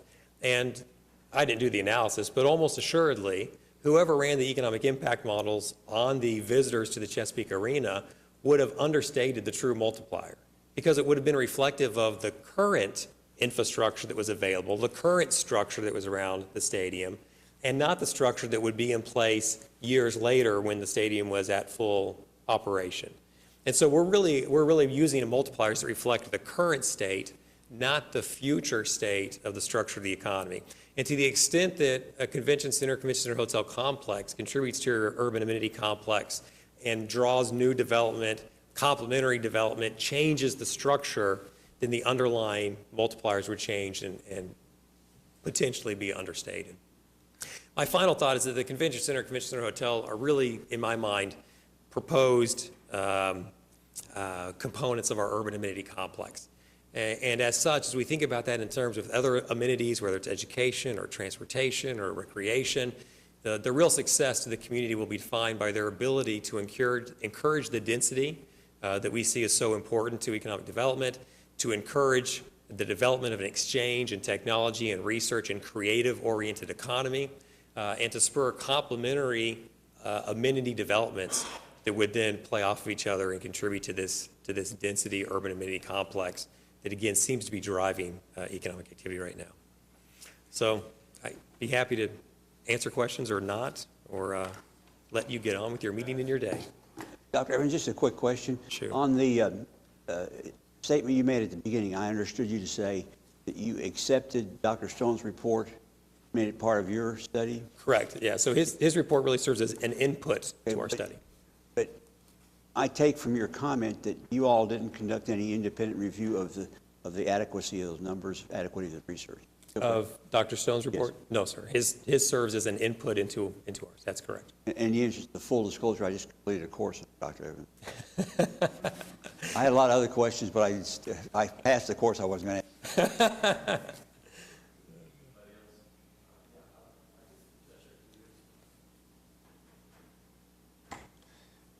I expected my questions aren't for you. Oh. All yours really, do you want to? Make sure they're finished. Okay. Just make a couple more comments before we go on.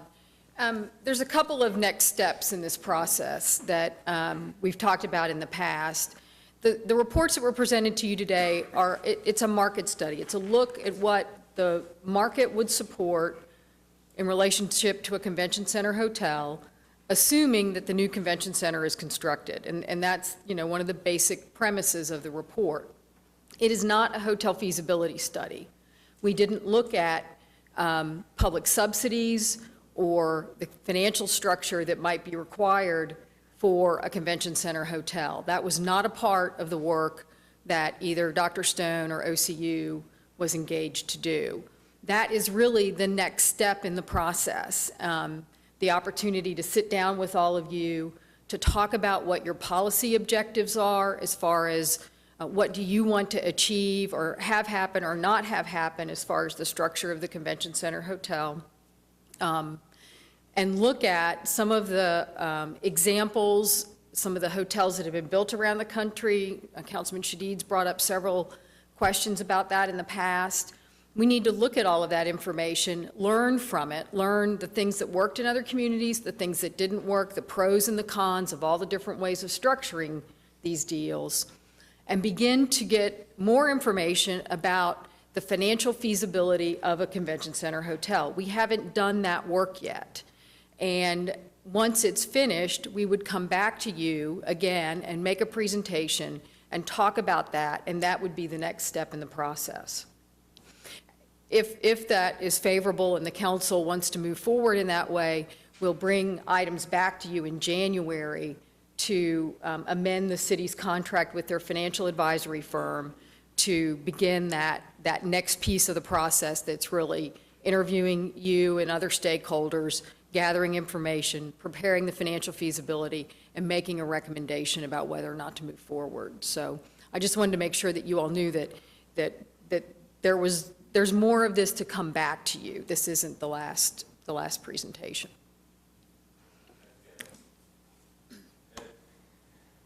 I expected a highly biased, poorly reasoned, poor methodology study, and I wasn't disappointed. I'm deeply offended by the process. I think what we're talking about is a $200 million public investment that is larger than any MAPS project other than the convention center itself, $200 million, and should have maximum transparency. We've now commissioned 3 studies on this topic, the convention center and the hotel, none of which have been commissioned by the city council. One, the convention sports and leisure study, was commissioned by the chamber and to this day has not been seen by the public, only the executive summary. The executive summary does not talk about the number of attendees. It doesn't have the most basic information in the executive summary that you would need to understand what's presented today, that you would need to check Mr. Stone's analysis. Mr. Evans is relying on Mr. Stone. Mr. Stone is relying on a CS&L projections that have not been seen by the public. And it is so deeply offensive that that study has not been released to the public. That we're making decisions not about potentially a $50 million public subsidy. We're talking about the potential for public ownership of a $200 million hotel. We're talking about the possibility of pledging our general fund as collateral to lower the interest rate. This is so high risk in other cities that to not have maximum transparency, to be the only city in America that does not have its market analysis for a convention center public, it's insane as in terms of making policy. We have hired a consultant, the Alliance for Economic Development hired a consultant with little to no experience from what I can tell. I don't see anything else in the literature from Stone and Associates. I cannot understand the increased inactivity that he is using as to come up with his numbers. The 140,000 new room nights, I cannot understand without looking at the CS&L study. He's got it highly, highly dependent on group. 72% is the mix. That's heavily dependent on convention center performance.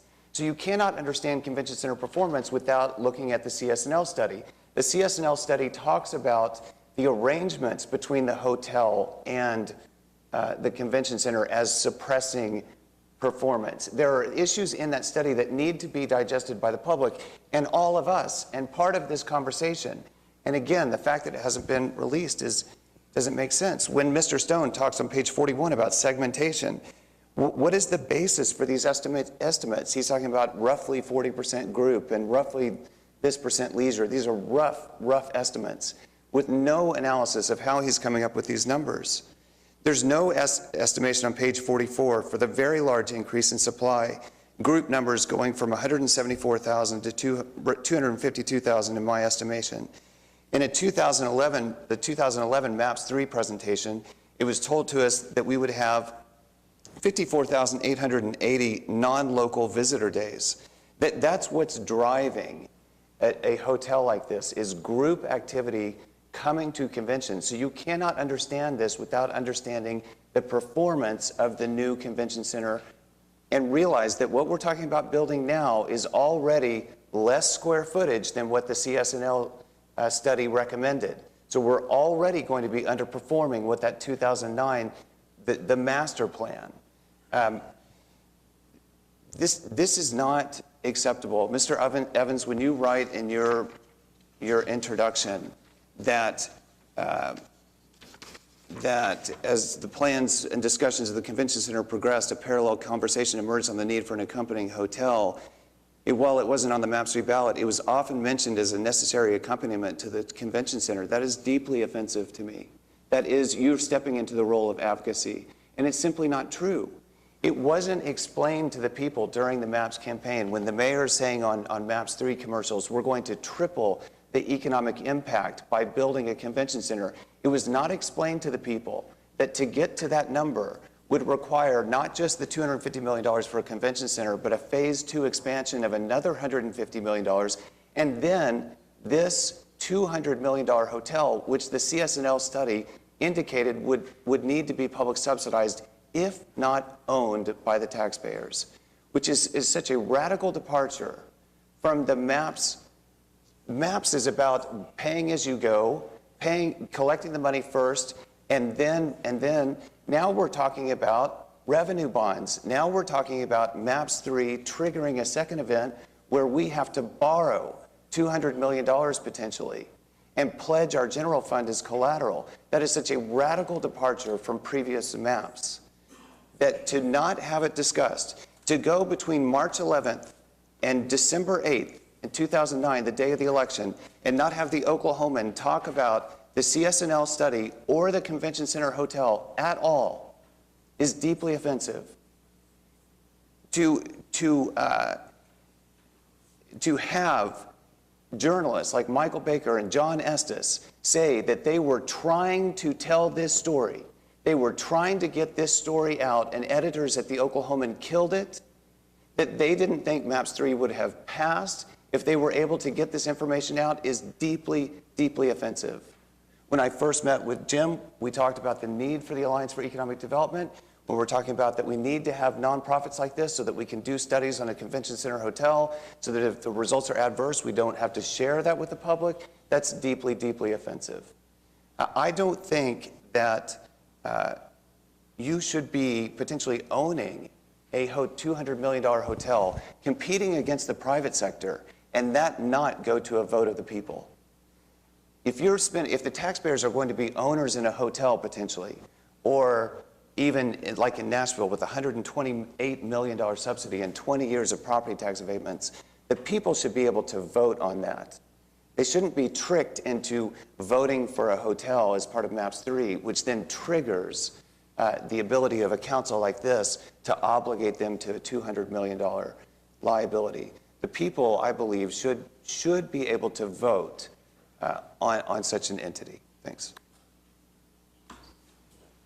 Thank you, Your Honor. Well, just to provide a different perspective, I do appreciate both of these reports. I think it's interesting, and it certainly gives me encouragement that we should move forward with looking and taking the next step on a feasibility study.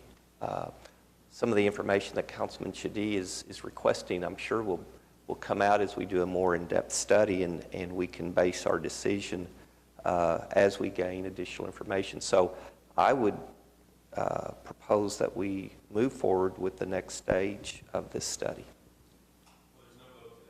Just a presentation and discussion on the market study. Anybody else have a comment today before we move forward on the agenda? I'd like to thank you both for coming. Really appreciate the time and energy and the enthusiasm about the economy. We haven't worked so much with Stone, but Russell, we've worked with you quite a bit, and your numbers have not always been 100% on target, but very close, both positively and negatively. And so I'm very grateful for the time you're able to give to us today. Thank you all. Moving on to item 8P, and this is something we don't do very often. That is, we're dissolving one of the oversight committees that we put together following the 2008 election on the arena improvements. And Councilman Ryan has been very involved in this process. I'm going to hand the opportunity to speak about this effort over to him as we dissolve the committee. Okay, Tom Anderson, I think, is going to present a report on what we've done, but I want to take a moment to do a couple of things. One is to thank all the citizens who participated in on that committee. They devoted an enormous amount of time, energy, and intelligence to do a good job. We had great questions from that group. In fact, that was probably the main purpose of this particular organization, was to question what was going forward. We ran into a shortfall of dollars because of the recession that hit in 2009, but the city staff was extraordinarily competent and overcame that. We feel that we have given Oklahoma City kind of projects they can be proud of. So I think that, and we're dissolving a committee. I think that's important. But anyway, I want to thank publicly Tom Anderson and the rest of the staff for the work they did, and the citizens who served on that committee. We had representation from every ward in the city that I think devoted an extraordinary amount of time to that particular project. And thanks for your work on it too, Pat. I know it was time-consuming for you as well. Yeah, Tom? Good morning. Tom Anderson, City Manager's Office. I would like to present the final report from the Oklahoma City Sports Facility Oversight Board, and I will try to be brief. The Oklahoma City Arena was originally part of the MAPS 1 program and was completed and opened in June of 2002. On March 4th, 2008, citizens of Oklahoma City approved a sports facility sales tax in an effort to secure a major league sports tenant for the facility.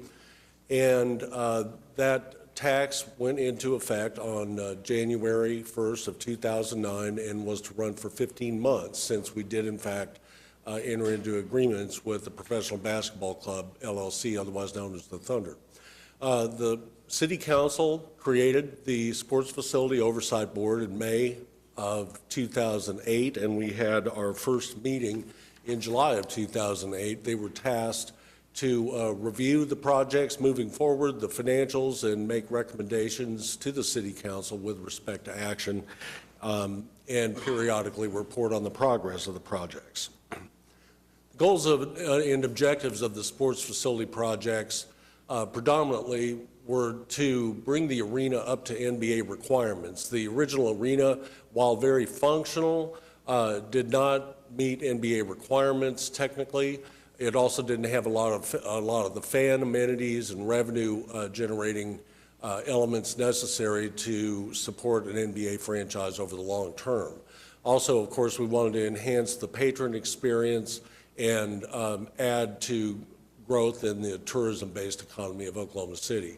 Secondarily, the other project in the sports facility projects was the construction of an NBA practice facility meeting NBA standards. The original revenue estimates were done in the second quarter of fiscal year 2007-8, so it had been in the fall of 2007. We'd been following 2 years of sequential growth in sales tax of over 6% and had a 10-year average of about 4% growth. So at that point in time, we felt we were being conservative in estimating about 3.5% growth in the sales tax over the 15-month period that the tax would be in effect, and that translated to about $121 million in revenue. We were challenged, as Councilman Ryan articulated, with the national recession, which affected the local economy as well. Fortunately, not to the extent of many other governmental entities. But nonetheless, we did not reach our financial goal in terms of sales tax and we had to adjust the program significantly and take steps. So some of the adjustments that we did was go in and value engineer the projects. We already had conceptual ideas about what we wanted to do with the arena, but we had to go back and reevaluate that. It was originally a 3-phase project, and we ended up breaking it up into 7 phases to look at it each element more closely. And some originally anticipated elements were deemed not to have the kind of value and contribute to the success of the program and were therefore expendable. One was, as an example, was a practice facility basketball court that was going to be built out over the loading dock, which would have been quite expensive. We consulted with the NBA, we consulted with the collegiate entities that conduct tournaments at the arena, and really no one felt that there was value to that, so that was cut. We slightly reduced the footprint of the expansion of the arena by about 10%, and another major contributing factor that was value engineered was the new southwest expansion of the arena, which is now in place. Originally was conceived to be 5 stories tall, with the Thunder administrative offices taking off the floors 4 and 5. We eliminated that 5th floor, and so their offices are now on the 3rd and 4th level. So all of those and a few other items contributed to an estimated savings at the time. We did this in early 2010 of about savings of between $7 and $9 million on the arena project.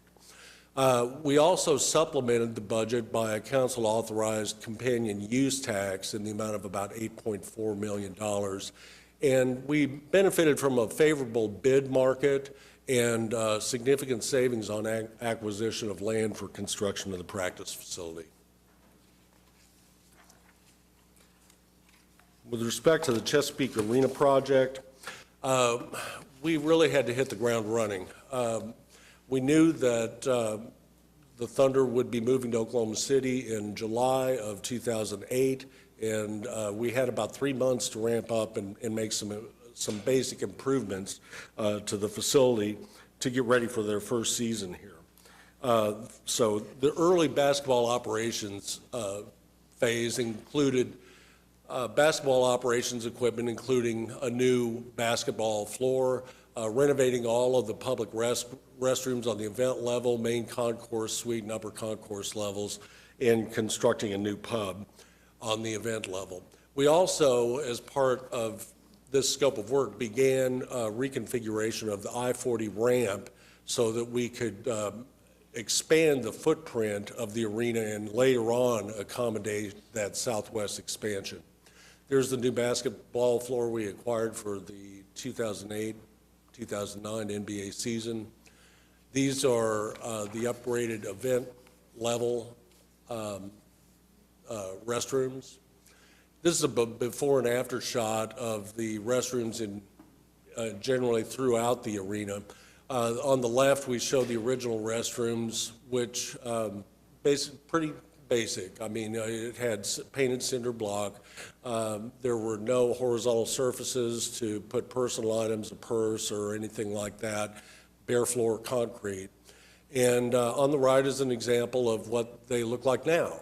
And these restrooms at this level of quality are the same on the 100 level, on the 200 level, which is the club and suite level, and on the 300 level, which is commonly referred to as Loud City. So we've got the same level of quality throughout the arena, and I would say that these rival arenas I've seen and the facilities on their suite levels, and we have it throughout.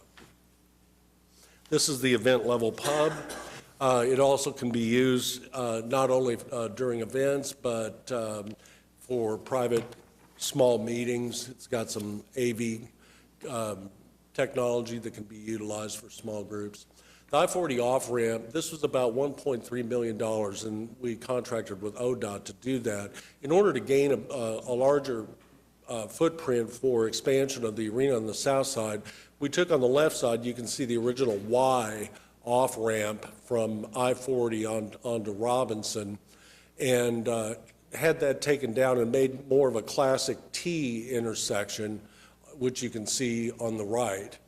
And that expanded to the southwest enough area for us to do the final scope of work for the arena.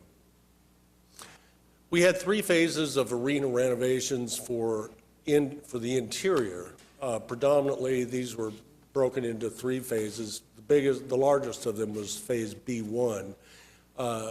And we did arena seating upgrades, suite upgrades, bunker suites were added, which are suites on the event level that don't have a view of the court.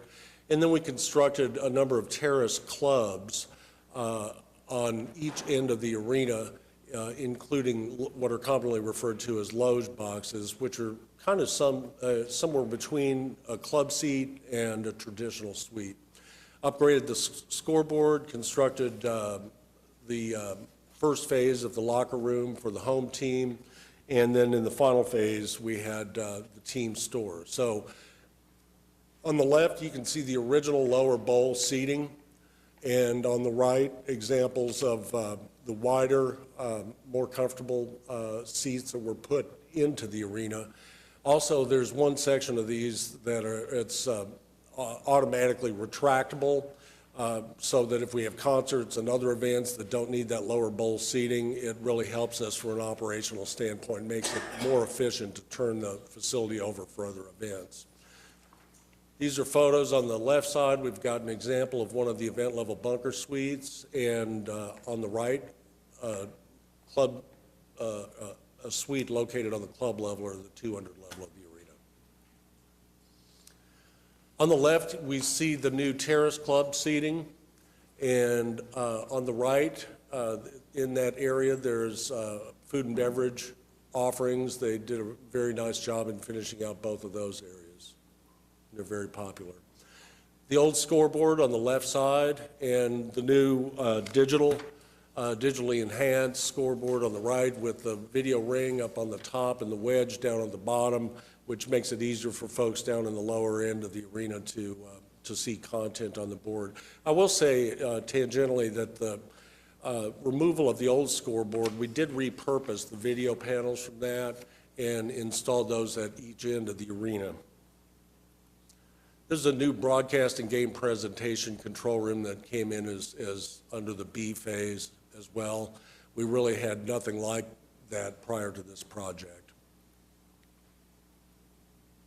The 300 level concourse, on the left side it's prior to the improvements. We had bare concrete walls, or bare concrete floors.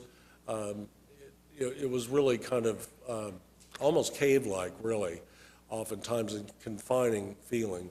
On the right is the renovated concourse. We painted all the surfaces, put in additional lighting, put in flat panel TVs, and we did a process that was also used on the entry level, and that was going in and grinding the concrete floor so that the agate in the concrete could be exposed, then buffered, polished, sealed, and we actually added some staining elements to give it some color. It was very cost effective, especially compared to putting a product like terrazzo down. I think it was in the range of $5 or $6 a square foot. So it was cost effective, it's durable, and it has a very pleasing aesthetic. The courtside club, this is on the event level. This has been a very popular amenity. It's an interesting space and is an example of why it's important to have a public events facility that has flexibility. Originally, this was storage space. And actually, when we had at least one agricultural-based event, we used that as a temporary holding place for livestock. After that, it became an arena football team locker room. After that, it became the locker room for the temporary relocation of the NBA Hornets. And now it's been built out to provide this food and beverage offering. And then the final phase under B was the construction of the team store, which is open on game nights and also during regular business hours. The last phase, phase C, C1, 2, and 3, the major component was the expansion of the southwest area of the arena. That included new restaurants, bars, remodeling the main concourse on the entry level, et cetera, and also rough out of the Thunder offices. C1 was the AV package, which was about $5 million, and that included video elements and audio elements throughout the arena, as well as the exterior video board. We spent several $100,000 on C2 with wayfinding signage to make it easier for patrons to find their way around and find what facilities they might be looking for. And then C3 was built out of the Thunder offices. This is the Phase C expansion. On the photo on the left, it shows the west side of the arena prior to the expansion, and then on the right as it looks today. The entrance to the new southwest area of the arena, this is what it looks like from a patron standpoint. We've got a guest relations booth in the center, vertical transportation, escalators, elevators flanked on both sides. On the left side, as you go further in, you'll come to a new southwest entry club, and the new center court grill is on the right side as you come into the arena. Both of these have been very popular. On the club level, we redid the dining areas. This is one of the new clubs and surrounded by a food court, renovated club level restaurant and bar. First floor concourse, which was one of the last phases of C.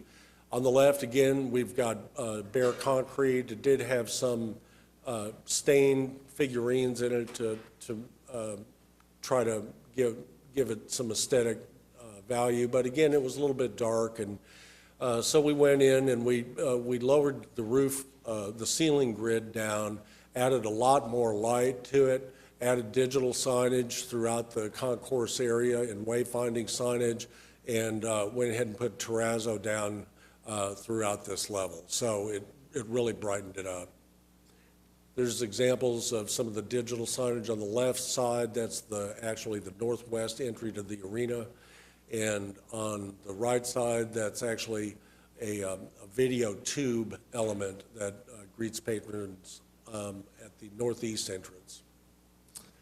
That's the exterior video board. We had also constructed an ancillary locker room, which is important for us to host collegiate events. And then the Thunder Development Center, there were really three phases to this: site selection and site acquisition, construction of the base building, and then outdoor training area projects. We really looked all over the city in reviewing sites, and ultimately the most favorable site was determined to be at Britain and Broadway. The land was acquired for a little over $500,000, and we'd budgeted $2.3 million for land acquisition, so we saved about $1.8 million on land acquisition. It was constructed in 2002, or that's when construction began. It included basketball courts, offices, locker rooms, strength and conditioning areas, weightlifting areas, therapeutic areas, and the Thunder occupied the facility in 2011. That's the west entrance to the development center. Practice courts, and the weight room. The outdoor training area projects included a perimeter fence for security and site reasons, an athletic training pool, turf running hill, sand pit, landscaping and exterior lighting, various other elements such as pathways, drainage, and utility work. Financially speaking, on the left column, you can see the original sales tax estimate of $121 million. Final projections are just over $105 million. This was about 12% below our original estimate. We supplemented that with $8.4 million in the use tax. We had several reimbursements, the largest of which was the Thunder's responsibility to pay us for a portion of their office build-out. So we ended up with available funds at about 6.1 less than what we originally projected. However, on the expense side, we were successful in cutting $5.5 million out of the arena renovation project and had almost $1.6 million in savings on the practice facility construction. So all told, our savings of projected to be at $7 million were greater than the reduced revenues. So we're ending up with almost $1 million in available revenues, which the program overall has met with great success among patrons, among the media, among the visiting teams. We constantly are doing tours of the arena and the development center for other NBA teams. It's been successful in meeting the expectations of the public and the NBA requirements, as well as our contractual arrangements with PBC, and the projects were all completed within the available funds despite the recession. You do have an item on for your consideration. We had a Sports Facility Oversight Board meeting last week, and there'll be several items forthcoming for council consideration. Today, we are considering a resolution that would declare the sports facility projects complete and the responsibilities of the Sports Facility Oversight Board to have been fulfilled, and thank those members for their dedication and oversight, and then take and transfer, upon final acceptance of the projects, any remaining fund balances, which are currently projected at $978,000, from the Sports Facility Projects Fund to the dedicated funds that exist for the arena and the practice facility. Because we know over time, as within any facility, we're going to be addressing issues with roof repairs, maintenance, mechanical systems, those kind of things. So these are funds that we can put away to address those kind of things, as well as future contractual obligations we have with the team. And I'd be glad to answer any questions. A quick comment, Your Honor. I think two of the most valuable lessons that I learned in this thing is the value of citizen input in MAPS projects. They're very thoughtful and very helpful in getting the thing done. And secondly, that if there is a shortfall in revenue, it doesn't mean the death of a project. Things can be done to address that. So if we have a shortfall in one of our proposed projects right now, it's not fatal. If we have some estimates of bids higher than we had planned for, that's not fatal either. We can address both. Those two things are important. Then I did learn also that we had to put in larger whirlpool baths at the practice facility because they weren't long enough for 7-foot basketball players. Well, Pat, thanks again for your work. And Tom, we appreciate your oversight over the process of the 4 years. Thank you. You bet. We do need a motion to declare that the mission and purpose of the Facilities Oversight Board has been completed and we can dissolve the committee. All right, cast your votes. Passed unanimously. Item Q, understand we do need executive session? Yes, sir. Okay. How about a motion to move item Q into executive session? Move the item. Cast your votes. Passed unanimously. Item R, I understand we do need executive session? Yes, sir. All right. How about a motion to move item R into executive session? Okay. Cast your votes. Passed unanimously. Item S is claims recommended for denial. We have one person that's signed up to speak. Is there anyone else that has shown up today to comment on a claims recommended for denial? Okay. Alyssa Lovett.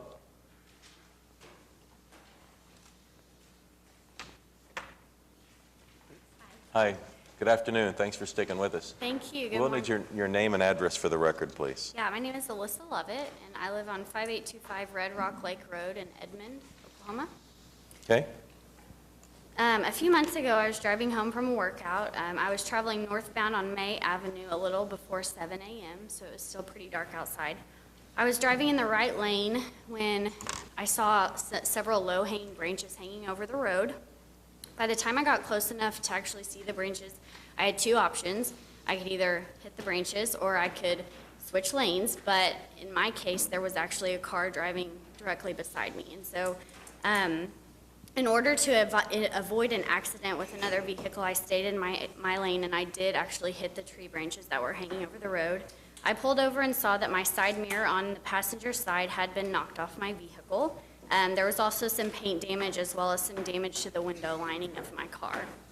When I got home, I did fill out a claim form and sent documentation to the City of Oklahoma City. I sent pictures of the tree that was hanging over May Avenue, and I sent copies of the 2 estimates that I received from 2 different body shops in the metro area. I do have pictures today, and I did send in documentation of those estimates. I do strongly feel that the City of Oklahoma City showed negligence in failing to maintain the trees that are lining May Avenue. Had the city shown proper care and prudence, the tree limbs would not have been hanging over the street, and I would not have had my side mirror knocked off of my car. I feel very fortunate that I didn't jerk my car into the other lane and cause an accident that was much worse than this. When I drove back by the tree a couple days later, I saw city workers actually trimming the tree and cutting off the branches that were hanging over the street. In my eyes, this is a very simple case of the city's negligence in failing to properly maintain their trees on the side of the road, resulting in damage to my car. I'm simply asking to be reimbursed for the damages to my vehicle that were caused by the City of Oklahoma City failing to show proper care and prudence in protecting the drivers on May Avenue by maintaining their trees. Okay. Where on May Avenue was it, Alyssa? It was on the east side of the road. I think it was around Hefner. Okay. It was in front of a apartment complex across Okay. from the bank. Let's get some comments from our legal staff here. Tina? I'm Tina Hughes, City Attorney's Office. The trees that are in question here do not belong to the city. They're beside the road. They belong evidently to the apartment complex. The city's responsibility for maintenance of the streets and for things hanging over the streets are to repair when we know that there's a problem with them in a reasonable period of time. We've checked with city departments, and there was no notice of any low-hanging limbs in that area for a year prior to that, and immediately upon receiving notice that there were low-hanging limbs right after the claimant hit them, the city went out there and repaired them. So our responsibility is to repair upon notice, and our recommendation is based on the fact that the city had no notice that the tree limbs were hanging out over the street. Well, if we didn't have a responsibility to trim them, why would we need notice? We have a responsibility to repair things upon our receiving notice that they are a hazard to the public. I see. And you say repair. What does repair mean? In case of low-hanging limbs, it means trim them so that they're no longer hanging in the way of the cars and trucks. Fix the defect. And we go on private property and trim them? Yes, we do. If we consider it a nuisance to driving? Driving public? Yes. Okay. All right. Is this one of those situations where the council has discretion, or is there state laws that we need to be mindful of? Generally, tort law requires that we have no duty to repair until we know that there's a defect. In this case, we did not have notice that the tree limbs were a hazard, and so we had no duty to repair them. Without a duty to repair, we're not really liable for that. Okay. All right. I look for council direction here. I listen to what it sounds to me like is that the city is not, in our view, liable for the problem that occurred, and that's probably what you ascertained when we denied the claim. Does council have any input into this situation? Is there any sentiment to pay the claim regardless from the council? Okay. I'm not seeing any. So, Alyssa, it looks like we're going to stand behind our legal advice. You would still have an opportunity to take this claim to court across the street at the county level. And so that would be your next course at this point. Where do I go to find that information to when that happens? Kenny? That is the district court. It's across the street, across Hudson, and you'd file a small claims case. They have the forms over there in the court clerk's office that they can provide you. You fill that out and file it in there, and then it's set for a hearing before a judge. Okay. All right. Thank you for your time. Well, we're sorry for your accident, too. Is there anyone here wishing to speak under an item listed under 8S? All right, how about a motion then on the claims recommended for denial? Okay, cast your votes. It passed unanimously. Item 9 is claims recommended for approval. Is there anyone here hoping to speak on any item listed under item 9? All right, cast your votes. It passed unanimously. Item 10 is items from council, and Councilman Greenwell is willing to go to the East Coast and serve as part of a city contingent that will look over the change of command on the USS Oklahoma City. Thank you for agreeing to do that.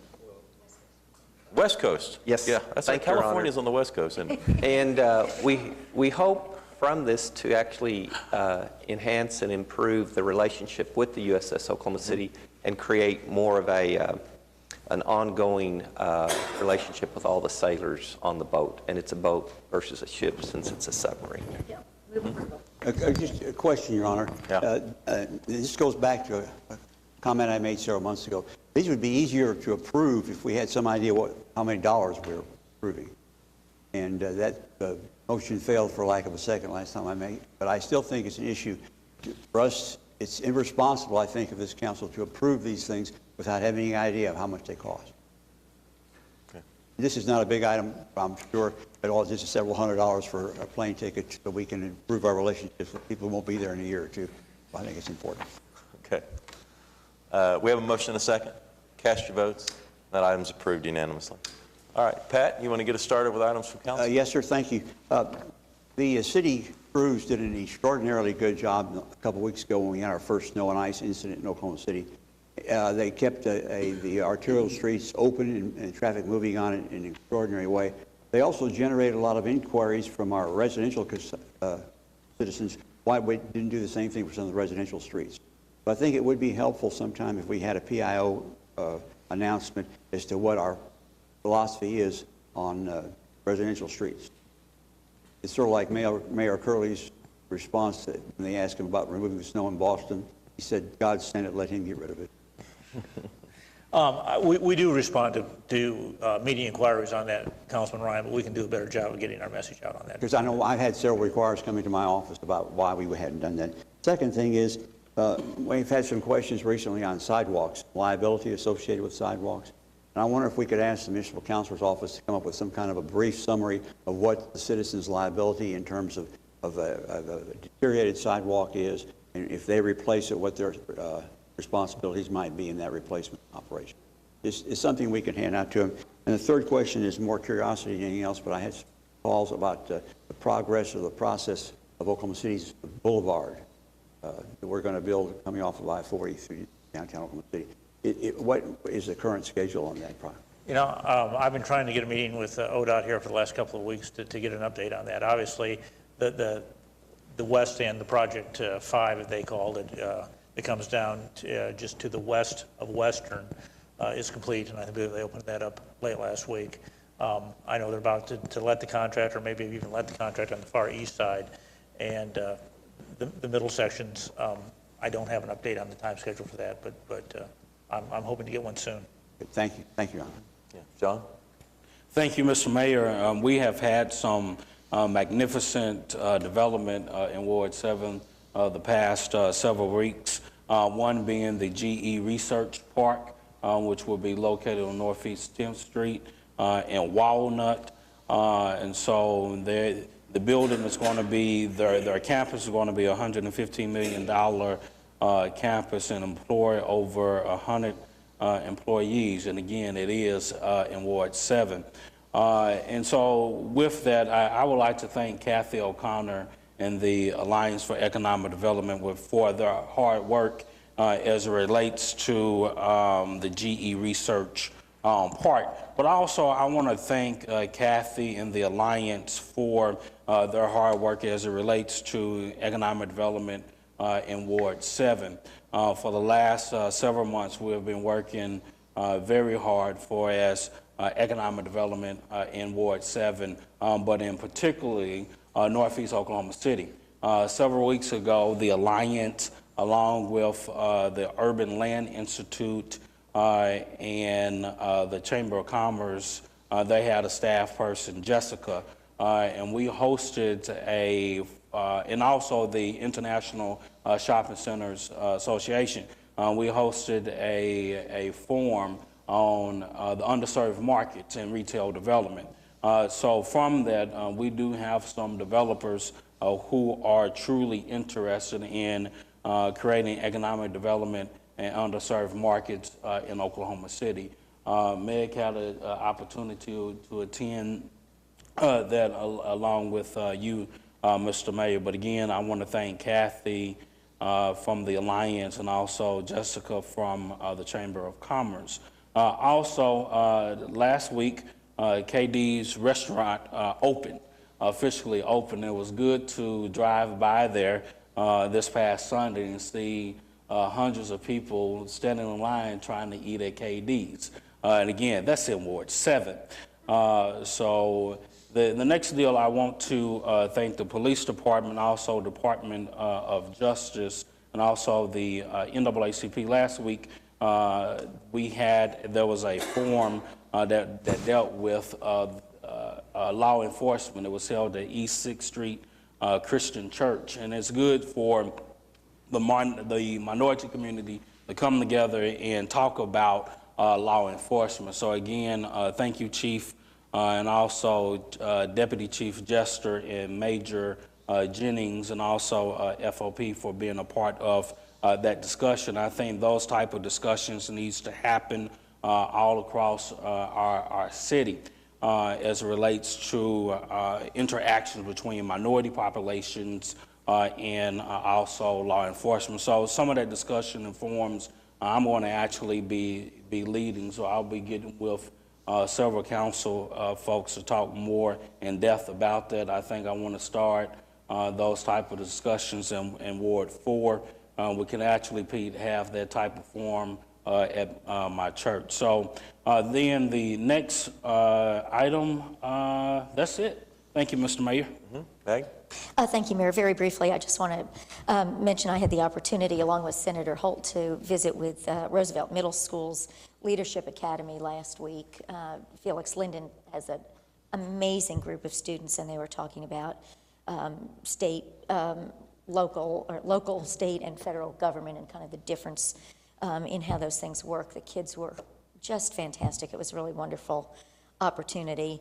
And I also would like to share, I think the last couple of weeks have been some of the most active in terms of citizen input to my office that I've had in a very long time about a range of subjects, a number of which we spoke about today. And I would really like to encourage all the citizens in Ward 6, just as Larry did, when you've got an issue, if there's something you're concerned about, please be in touch with my office. We can all be reached at our ward number, ward blank, at okc.gov. It's the best way to get in touch with all of us, and we need and appreciate your input.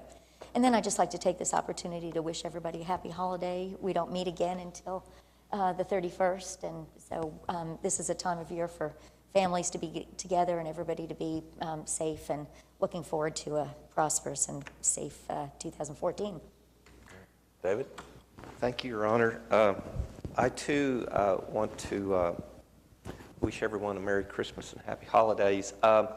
Also, the entrance, the new west entrance to I-40, I had the pleasure of driving on it Friday evening and pretty much several times since that time. It's really going to, I think, help take some of the pressure off westbound I-40 entrance and exit on the Western Avenue, the original Western exit. So I think this is going to help us, and I'm looking forward to continued development along the efforts to get the boulevard constructed. Finally, as Councilman Pettis mentioned, the GE Oil and Gas Research Center, I think, is tremendous news for our city. It has a lot of potential to help in the area of economic development. I think it also helps bring the two major universities, OU and OSU, strong oil and gas engineering departments closer together. We'll see growth in both of those two institutions. And the School of Science and Math. I think it just sets well for many factors within both the city and the state. And I truly believe we will see Oklahoma City before too long being thought of as another second-tier capital in the oil and gas industry, and I think it's going to set well for us for many, many years. Thank you. Pete?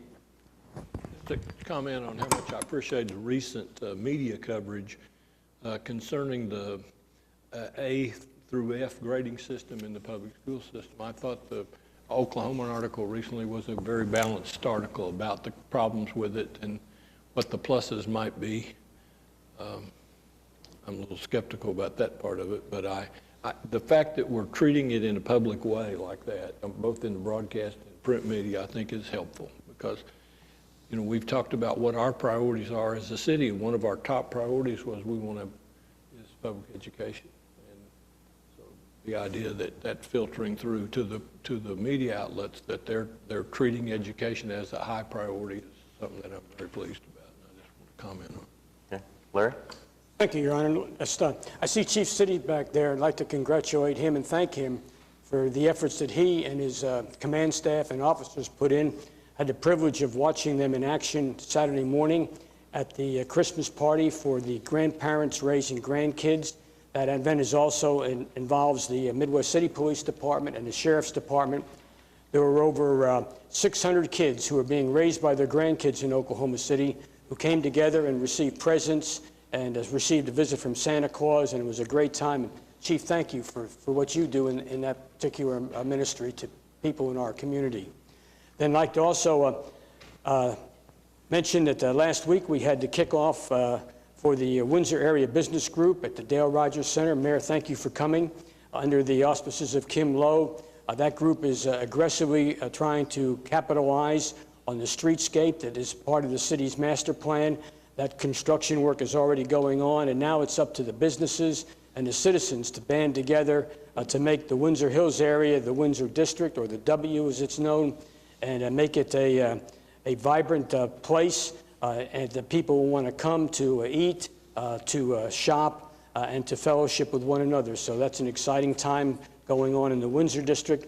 I'd like to thank the Windsor Hills Neighborhood Association and the Windsor Oaks Neighborhood Associations for the hospitality shown my wife and I on Saturday at their Christmas parties. Thank you, Your Honor.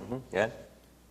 Kitty, just in follow-up, just to get your thoughts on the Convention Center Hotel discussion we had, and I know that we're not the only city facing these issues, and increasingly there seem to be cities that are taking these issues to the people to have on ballot measures. Is there a way that you could, in terms of a publicly owned convention center hotel or publicly subsidized hotel, that you could bring that to a vote of the people that would allow the convention center to go forward as discussed during the MAPS 3 discussion, but not a publicly owned or subsidized hotel? If you were going to fund the hotel in whole or in part with some source of city funds, such as a sales tax or gold bonds or something like that, you could have an election on that. You could submit the proposed sales tax or gold bond measure to the voters and have them vote on whether or not they wanted to approve that funding for the hotel. But assuming that there was nothing like that that required a vote of the people, could you define capital improvement projects? Because the convention center is not on the MAPS 3 ballot, it just says capital improvement projects. Could you define capital improvement projects in such a way, say, that a convention center with a publicly owned hotel within 1,000 feet or 2,000 feet would not be allowed? So in other words, you couldn't do the convention center hotel with the current sales tax if... In other words, you could do a convention center if it didn't have a publicly owned hotel, but if it had a publicly owned hotel within 1,000 feet, you couldn't. So basically, the voters would be saying, you can do a convention center, but not a hotel. Otherwise, end the whole convention center hotel, end the MAPS 3 tax early, and then kind of start the discussion over. think you have several different concepts there. Right. If you're talking about limiting what a city capital improvement is, the city capital improvement is defined in the ordinance as the purpose of the tax. So if you wanted to vote, you have to have the voters have to amend the purpose of the tax. So if you add some amendment to the purpose of the tax, you could amend the definition of city capital improvement, and you submit that to the voters, and then they'd vote on that amendment. But that's just that would only control what you could then spend the tax on. So So you could define that with an amendment, you could define that what would not be included in that is a convention center with a publicly owned convention center hotel within 1,000 feet. You could try doing that, yeah. Okay. Look, let me follow up something. I'm not sure. Is there any, are any of these proposals going to utilize sales taxes other than incidentally, other than use them incidentally? They haven't determined the funding sources for the hotel yet. But if the funding source was determined to be that the city, with the full faith and credit of the city, would be utilized to back up the funding source in order to the borrowing capacity to drive down the interest rate, that's not anything that would require a vote of the people, is it? Because it's not a new tax. It's just, that's part of our policy stuff, that we can do that or not do that depending on how we want to. And have done that. You could potentially And have done that. have a revenue bond that's issued by a city trust that's backed up by a moral obligation pledge of the city. But yeah, I mean, you've done that before. The only way we would have to mandate a vote would be if there was a new tax, or you change the use of say the MAPS 3 tax, you change the use and use some of the revenues from that specifically to do something other than what was on the ballot. Then you'd be mandated to go back to the people. Right. Otherwise, going back would be advisory, I suspect, as opposed to There's no authority to have an advisory election. Right. Right. So if there's something that the council has the authority of, it's been my understanding for quite some time, if the council has the authority to do something, you can't take that to the voters and ask, and delegate that authority to the voters, because you have the authority to do that, which would be an advisory election. So that you can't do an advisory. You can't do an advisory election. Okay. But I think that's exactly what the voters need to understand, is that it is possible that we're moving towards the issuing of revenue bonds with five or more people on this council able to pledge collateral, so that you could take on $200 million of debt for a project that would not go to a vote of the people. That is a possibility, and in a way that we're headed. And therefore, one way that you might try and get a vote of the people is to define capital improvement projects.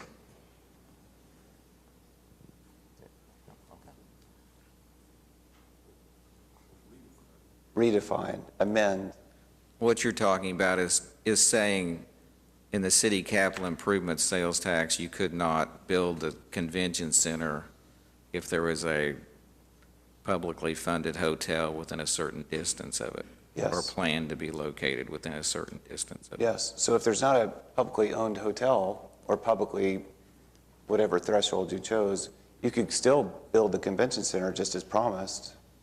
You could attempt to do that if you had 5 votes of the council to put it on the ballot, or did an initiative petition.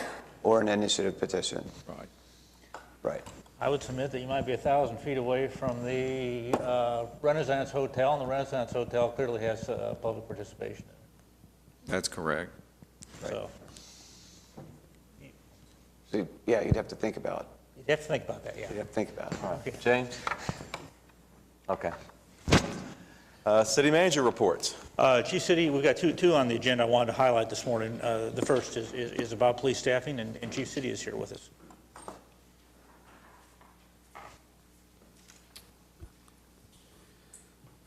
Mayor and Council, I've been asked to give a short presentation or update on staffing. I know we did a staffing report back in 2009, did a workshop on our staffing study, our independent staffing study that we had with an outside consultant. We've been asked to update those numbers.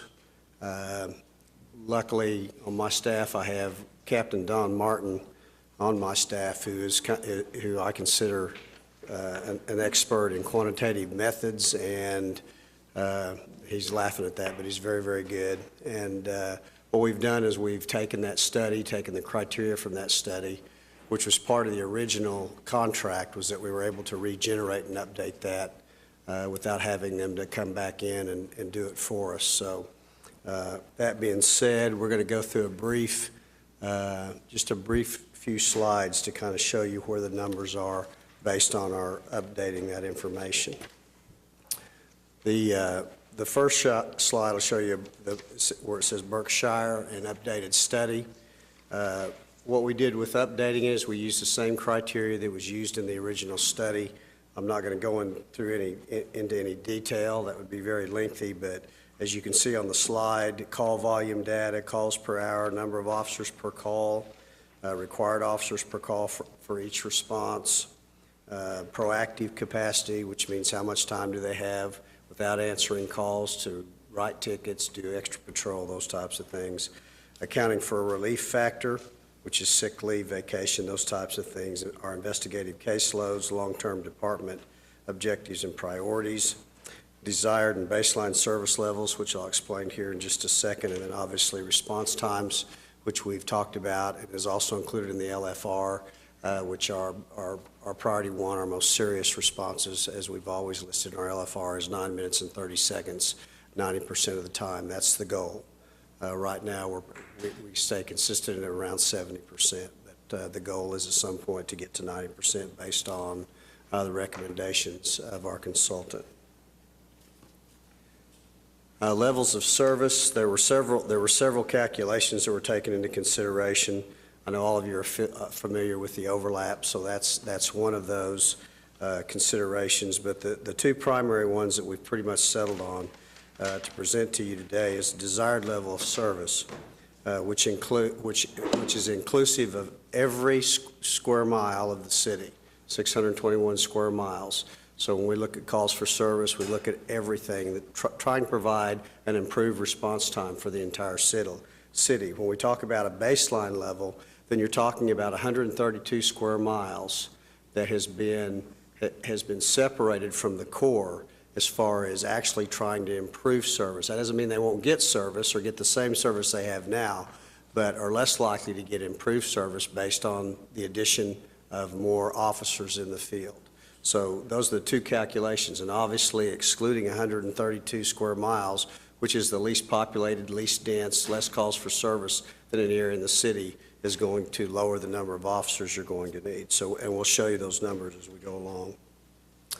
The next slide actually shows you what the desired and baseline.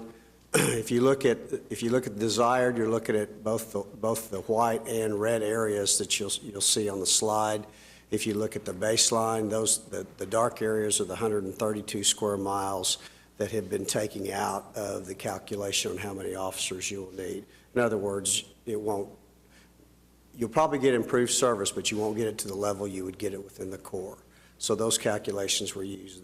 The per square miles is one of the criteria that's used in calculating the number of officers for both that desired, which would be the whole city, and the baseline, which would limit that take out the 132 square miles. Chief? Yes. What was the criteria? Theoretically, I follow you completely. I just don't, I'm not sure I understand what the criteria was for an area to be in the red or in the tan. It's based on population and calls for service. So population and service calls. Well, that's what population and calls for service. They have the least amount of population, less density, and the fewest calls for service. Pardon? No, I said it more clearly after you asked the question, so no, that's The next slide shows the current future and future scheduling. I know in the last couple of contract years, we've talked a lot about overlaps, so I think most of you are familiar with our overlap, which are, we have the most number of officers on Tuesday, Wednesdays, and Thursdays, and our busiest days are Thursday, Friday, and Saturday, which you know, as the consultant showed in his study, is that's when you need to, really that's when your overlap days should be based on our current staffing. So, you know, when we look at the criteria for scheduling is part of that criteria, and one of it is actually changing the overlap days. I think we've settled on creating, if we add officers like we have in the last couple of years, and we've discussed this in council, with council, is that we'll create that second shift overlap on Saturday. In other words, all the new positions will actually go to a Saturday overlap shift. If we were to add further officers over the years, based on the needs that we feel are needed, you know, for this city to effectively police the city, then we would also add a full Friday overlap, which would mean day shift, second shift, and third shift. Those new positions would not go to the Tuesday, Wednesday, and Thursday overlap. There might be a little adjustment in some of the personnel, number of personnel in those overlap days, but realistically, if you add the number of officers that you're recommending, you're going to need more overlap days anyway. At some point, if you added staffing over the years, you'd need overlap on every day of every week just to accommodate the numbers.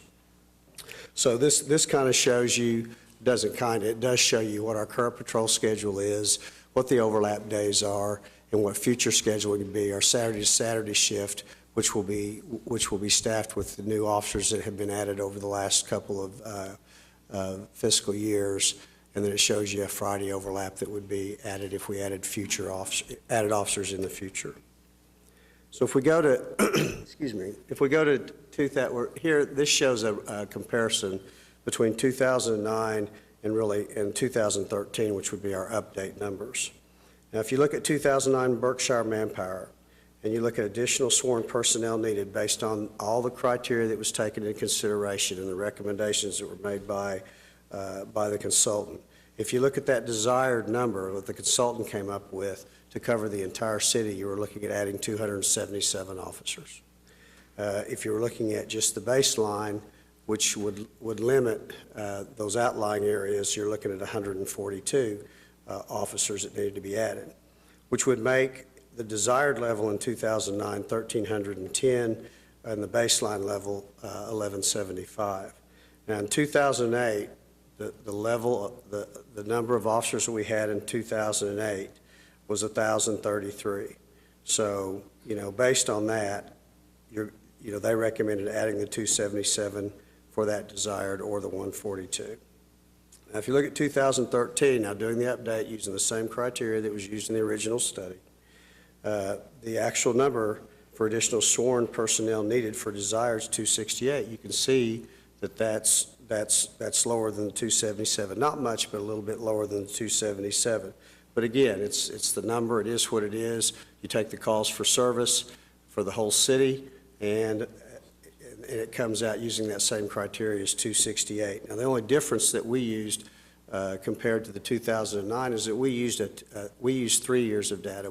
Instead of using 1 year, where the Berkshire study used 1 year, we used 3 years, which we felt at this point after doing the study that using 3 years really gives you a better trend or a better pattern of what your calls for service are versus just using 1 year. Because the study used 2006 data, except for the staffing level, which was 2008 by the time the study came out. So they used 1 year of data in 2006, and we're using 3 years of data comparison, an average, not all the data, but an average. But if you look at that, the projected sworn needed based on our updates is 1,311 for the desired and 1,220 for the baseline. And you can see in the baseline where the baseline recommended back in the 2009, 142, our updating showed that an increase to 177. And the reason for that is that in those outlying areas, you've had growth in population and we've had growth in calls for service.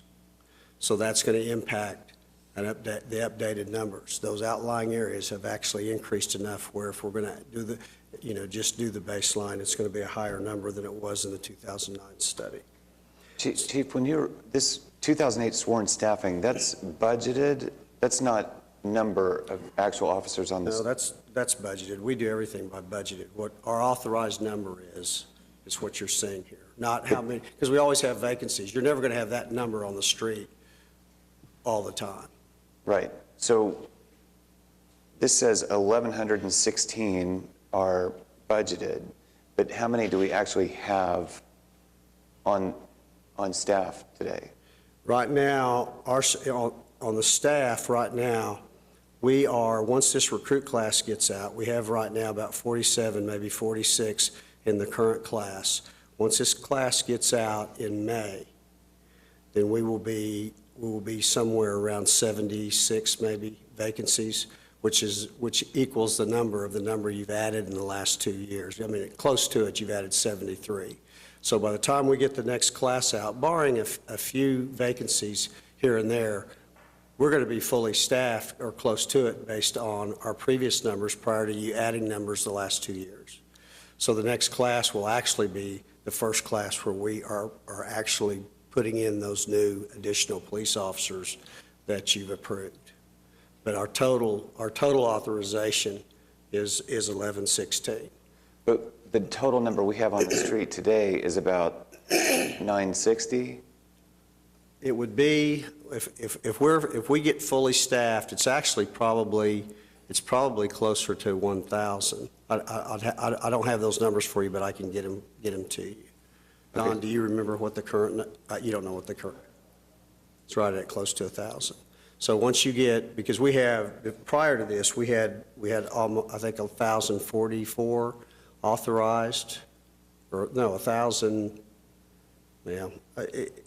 You've added 73, so I think we had authorized about 1,044 before the positions were added, somewhere in that range. And by the time this recruit class of 40-something graduates, we'll be pretty close to that. So you have to look at about probably around 1,000 in the field, on the street, or in detective division. Now, you have to remember, not all these are on the street. Even if you add officers, some of those positions are going to go towards investigations and some other programs. You know, the way I like to explain it is when I worked Vice 30 years ago, we had 4 people, and today, 30 years later, we have 4 people. Well, that's not, we need more people in Vice in some of those areas. So some of those positions will go to those, not just the street. But of those that we've already approved for increases, some will come online in 2014, but all the increases won't necessarily come online until the 2015 graduating class. That's correct. That's correct. So we've budgeted for 1116, but we really just have about 1,000 on the street today. Right, but I mean, I'm not, right, but for me to tell you how many more officers we need, it's based on budget. It's based on authorized budgeted positions. Okay. So. Quick question, Chief. How many months is a recruiting class? Recruiting class now is almost 7 months. It's just shy of 7 months, depending on holidays and that type of thing. So right now we authorize for 2 recruiting classes per year? Yeah, well, it's actually a little over a year now. We've had to add classes over the years, requirements, those types of things have had us add some classes and some hours. So, yeah, you're looking at almost 14 months now to get 2 classes completed. And then you have the FTO program, which is the field training. But basically, they're out doing the work, and the field training is not significantly long, but they're back out on their own within about 5 weeks. All right, thank you. Chief, I'm confused now. I'm sorry if the question is bothersome. I apologize, City Manager. It's okay. But in order to provide the same level of service throughout the entire 621 square miles, how many officers will you need? I don't care about overlaps. I don't care about vacancies. Right. I want to know how many officers how many bodies do we need to try to authorize right now? Well, as you can see right now, if you look at this slide, the 2013 sworn staffing is 1116. That's what we have authorized after the numbers you've added. The staffing study, redoing the numbers for covering the entire city is 268. minus the numbers you added, right now, we're looking at 195 positions. Yes. Okay. Now, Chief, quick question as it relates to the Spring Lake Division. The total that we have now for the Spring Lake Division versus the total, let's say, in the 1990s, do we have less police officers in Spring Lake Division or more? I'd have to look at the data. You're going to have more officers probably in Spring Lake Division right now than you had. Now, we've adjusted some of those things based on calls for service, because Spring Lake Division, after doing the study, Spring Lake Division, the recommendations actually was to reduce the numbers in Spring Lake Division that we currently had. And we ended up doing that because the calls for service in Spring Lake Division are actually some of the lowest. Thank you. Chief, could you just give us the other round number? That 200 officers costs how much? And I'm going to do that on the next slide. Okay. All right. If we're ready, any more questions, I'll move to the next slide. Could you I can give you, I'll do this, and I'll do this, and then I'll tell you what the single number is, sir. If you look at this, and this is kind of, the way we did this for you is that, you can only, if you add, say you're going to add 200 officers, and it'd probably be over a 5-year period. It depends on vacancies and trying to keep up with attrition. And as our department gets younger, which it is, you're going to have less retirements. You're going to have less people leaving. So it could be less. Usually it'd take an average of 4 years. But we did this out over a 5-year period to show you, for an example, if you added 40 officers every year on the desired, and the desired would be the whole city. So if you're looking at adding about 200 officers, this is based on 195. If you're looking at the first year, your total cost would be about 2.8.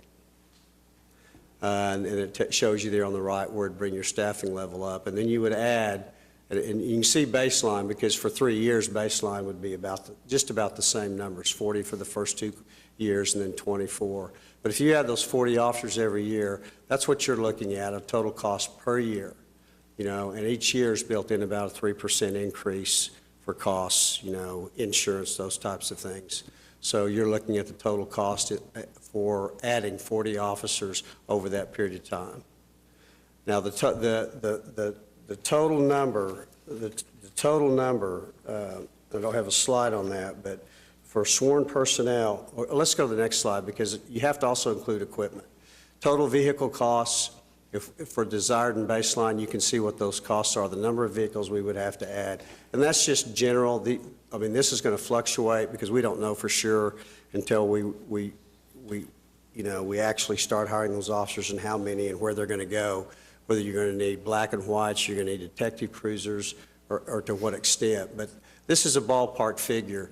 If adding the vehicles we think we need for adding those 40 officers, you're looking at the year 1 for, $1 million additional cost, year 2, 1.1, and so on and so forth. And keep in mind, a vehicle has about if you buy the vehicles in that first year, they're going to last you, if it's a black and white, about 5 years. So you're not going to assume that cost again now for about 5 years.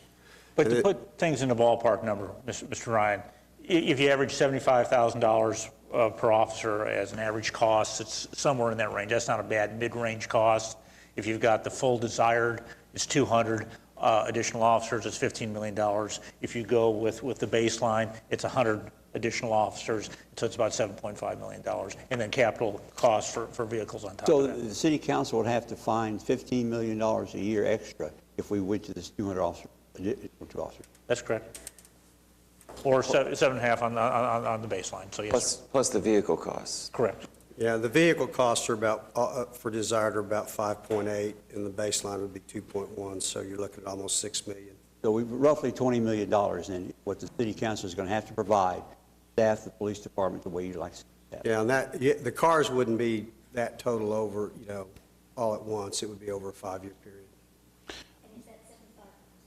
Is that 75,000 all in? That's benefits, uniform allowance, training, everything? Okay. Yes. As our city continues to grow, we do need to have an aggressive approach to see what would it take to actually get more officers on the street, because Oklahoma City, as stated earlier today, Oklahoma City is the city that's growing in Oklahoma. So we're going to have a plan and an aggressive approach to eventually to get to that number. It may take us some years, but I think eventually we need to step it up just a little bit. Yeah, planning's important because like you can see here, you can't do this overnight.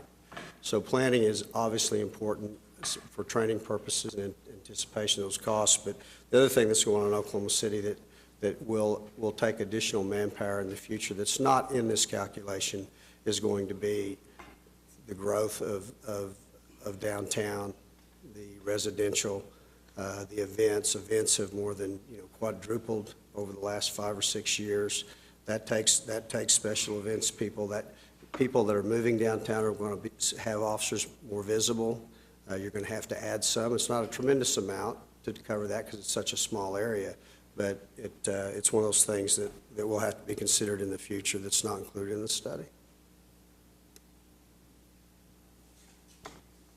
Any other questions? So are you working with those, I mean, one goal of the comprehensive plan is to try and quantify the cost of different growth strategies, and it seems like that's what you've done, is you've actually given us what the cost of increased growth in certain areas is costing us. So is planning working with you to try and estimate what different growth strategies over the next 10, 20, 30 years would cost in terms of providing public safety? No, they do calculate some of that in when they are doing planning, and we rely on them for predictions for numbers, population, those types of service. So they do take some of that calculation in with the growth, and we've met with them. Our staff has met with them. For instance, in the large plan that they have for growth within Oklahoma City, we've worked with them as far as how public safety will be affected or how public safety will affect their plans. So there is some consideration and work with us and discussions on those. What about civilianizing positions? The Berkshire study talked about 35 different civilianizing. Can you talk about crime scene investigations and what you're doing there? This included in this is not the additional non-sworn staffing, and there will need to be some. Like it was in the 30-somethings, 35, 39, I think, that they recommended adding. And some of those positions are converting your sworn positions over to non-sworn. And probably I'd say probably about 10 of those positions I did not agree with and would not want to do it in operation of the police department. But things like CSI, we've already received approval, and we've already worked out an agreement with the FOP to transition through attrition those positions from CSI into other positions, whether it's investigations or back out into the field, and replace those with non-sworn personnel. So you're already looking there at about 16 positions. So if you're looking at 30-something, you're looking at almost maybe half or 40% of the recommendation that Berkshire did. We're civilianizing those. And we're doing things that the study did not recommend or didn't take into consideration. That's actually having non-sworn out in the field taking non-priority calls like burglary reports and those types of things and processing those scenes. So here's the arithmetic that I don't really understand, is that this would cost about $20 million. We're building 3 fire stations, which you're going to have to staff with 40 to 50 firemen. That's $4 to $5 million a year.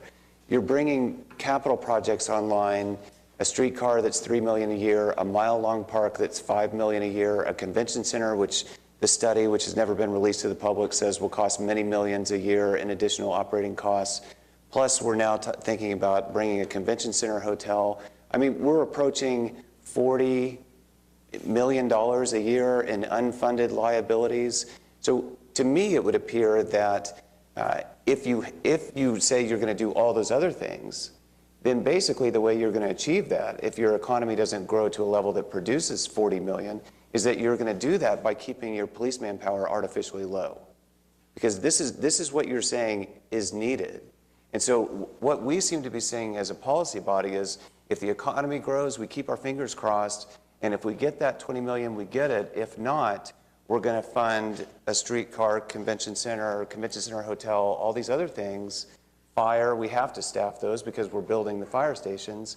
And so if the economy comes up short, then the way we'll get through this is to keep police manpower artificially low. The question I have is 4 years ago, right before the MAPS 3 vote, the city presented a settlement offer to the FOP. And it said, if you'll sign on to MAPS 3, we'll immediately sit down and negotiate a long-term financing solution for police manpower, which to me acknowledges that we have a police manpower shortage, which I don't think is debatable, and that we needed to sit down and negotiate a long-term financing study. Well, 4 years later, that's never occurred. And we're just now having the conversation, first time since I've been on the council, about what is needed. What happened with that idea, the settlement idea, that we would sit down and have workshops or long-term financing negotiations? Well, it was unilaterally rejected by the unions. What's that? It was unilaterally rejected by the unions. But it was, if it was a good idea, so then what you're saying is because the unions didn't sign on to... And then we had the bust of 08 and 09 economically. Well, that was before the vote was in December of 2009. Right, but we were in a bad fiscal situation in 09. So what we're saying is that... as soon as we were able to, we did add police officers. Chief City likes to point out that there are 73 sworn officers added over the last 2 years, which is correct. I prefer to say that there are 80 total positions added in the police department over the last 2 years, which is also correct. But we also have 60 less officers on the ground than at the time of the Berkshire study.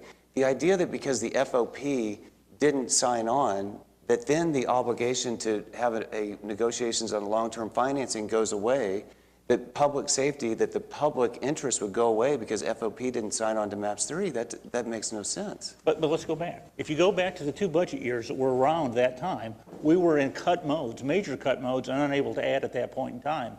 As soon as we were able, we restored the numbers to both the public safety departments, and over the last 2 years, the first 2 years that we've been financially able to do that, we've added 40 positions to the police department each of those 2 years, which is about the maximum that he can have to put it off. When I see a settlement agreement to the FOP that says we're going to sit down and negotiate a long-term financing, to me, I interpret that as more than just we're going to see what the economy does and we'll add 40 officers if it doesn't. To me, it's an acknowledgement that we're hundreds of officers short, and we're never going to get there by just trying to increase 30 a year, 40 a year from the sales tax, that there has to be something more. If I'm wrong, tell me. But that when I see that settlement agreement before the MAPS 3 vote, that's how I'm interpreting it. So I don't understand why that long-term financing negotiations or workshops never took place just because FOP didn't sign on to MAPS 3.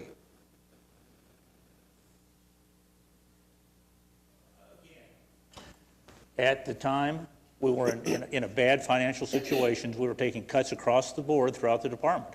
Once we got through that and able to do that, we've been able to add police officers subsequent to that time. We've been in that process. When do we have this sit down, this long-term negotiation about how we pay for this $40 million? Is that our policy that... First of all, I take exception to the $40 million. We will have a budget workshop in the end of 1st of February to discuss these type of things. Okay. And let's go through your numbers again, because I think it's really, really clear. We're throwing out $15 million for the police. Well, that's if we go to the desired level. We haven't had the policy discussion. If we don't, if it's a baseline, it's a $7.5 million number. So that's a big gap in there. We've got 3 fire stations that need to go on sometime in the future. A couple $1 million apiece. One of those is anticipated would be the relocation of the engine from Station 1. So if that's the case, the public safety needs, if it's $15 million and $4 million for the public safety, that's about $4 million. Then we get into the MAPS situation. We're going to have a modern streetcar that could be a couple $1 million on the subsidy of the operations of that. We've got a park that's going to be $2, $3 million. We've got a consultant that's very focused on trying to maximize other revenue potential that's out there. So if you do that, if you take that and you've got 15, 4, and another 4 or 5 on MAPS, you're really closer to a number of about $22 or $23 million. adding all that together. The convention center, because of the energy efficiencies that will be done in the new building and the potential additional business, we're looking at about an even subsidy on that. We're not looking at additional dollars that are being put in. We're not looking at additional subsidies on the rest of the MAP 3 projects that are out there. Could be some risk ultimately on the wellness centers. We know that. We don't know exactly where we're going to be on that. You and I have had the conversation many times. If we can get the Main Street Fairness Act in place, that could be an $18 million right there to do that. And growth over the years, we've anticipated if we have a 1% growth to our general fund, and we've been averaging about 3%, but a 3% growth to our general fund, which is $400 million, is $12 million a year. Now, wages and cost of living and the cost of operations go up. But we do have, in last couple of years are examples of that, we've been able to add additional public safety officers into the budget with the growth we've been seeing. Don't know how long that's going to last, don't know what the long-term solution is, but the growth we've seen in sales tax combined with the potential additional revenue from the Main Street Fairness Act would put us in a situation to address most of those needs. We always will have financial challenges out there. We'll never have enough money to do everything that we want to do. We can always do more with more, but I think we have a plan in place, and it's not unreasonable that we'll be able to address our financial needs in the future as they come forward. I mean, my memory can be faulty, but I remember the last budget workshop last January, February, our analysts, our finance department telling us that with none of these things changing, that we were, with sales tax projections at those levels, we would be at a deficit by 2017, even with our skeletonized planning department, even with our skeletonized staffing levels compared to peer cities. So it's not, and with no plan for how to finance our transit. We always have that same graph that shows expenditures exceeding revenues because our expenditure growth always done that. We've shown that graph for 30 years where the expenditures go up at a higher rate projected than what the revenues will do. But we've always been able to close that gap and be able to get the city in a position to move forward. Well, these are exactly the kind of conversations that I think are healthy and that I think certainly need to take place before we're talking about any kind of pressure on the general fund from a convention center hotel or any other source. You know, I do think it's incredibly important to point out to the citizens that 2/3 of our budget is what we spend on public safety. We spend a tremendous amount and allocate a tremendous amount of our dollars to this very important area of our expenditures. And, you know, I think we get lost in throwing around the numbers, but 2/3 of our general fund budget goes to those two things. And part of the reason that 2/3 goes to public safety is because the other departments are so underfunded. Our planning department is skeletonized. We have about 10 for a growing city of our size, whereas Austin has a staff of about 300. I mean, part of the reason that public safety is such a high percentage is that you've skeletonized these other departments. I really don't like to debate in this kind of way on the horseshoe. We didn't used to do that, and we've suddenly started to do that, and I think it's very inappropriate. Be happy to talk to you about it some other time. Well, actually, I think debate's healthy, and I think this idea that remarkable unity is, you know, that you can't have dissent is not healthy. Despots and dictators had remarkable unity also. Dissent is healthy, and vetting these things and having these public discussions are exactly what a city of our size needs. Thanks. Jim, could I ask a question? Did we not, in the last budget, go around at the beginning of this calendar year, for this fiscal year that we're in, did we not as a council look at staffing for police and make a commitment to add a number of officers in this year's budget? Yes, there's four additional sworn officers in this year's budget. So we had a discussion. We all acknowledged at that time that we needed to increase the number of officers in our police department. We looked at the revenue projections for the year. We looked, I think, Bill, correct me if I'm wrong, we looked at what you could train in a year, and there was a finite level of how many officers you could train, and we authorized 40 Yes, sir. additional officers in our budget. Thank you, sir. Thank you.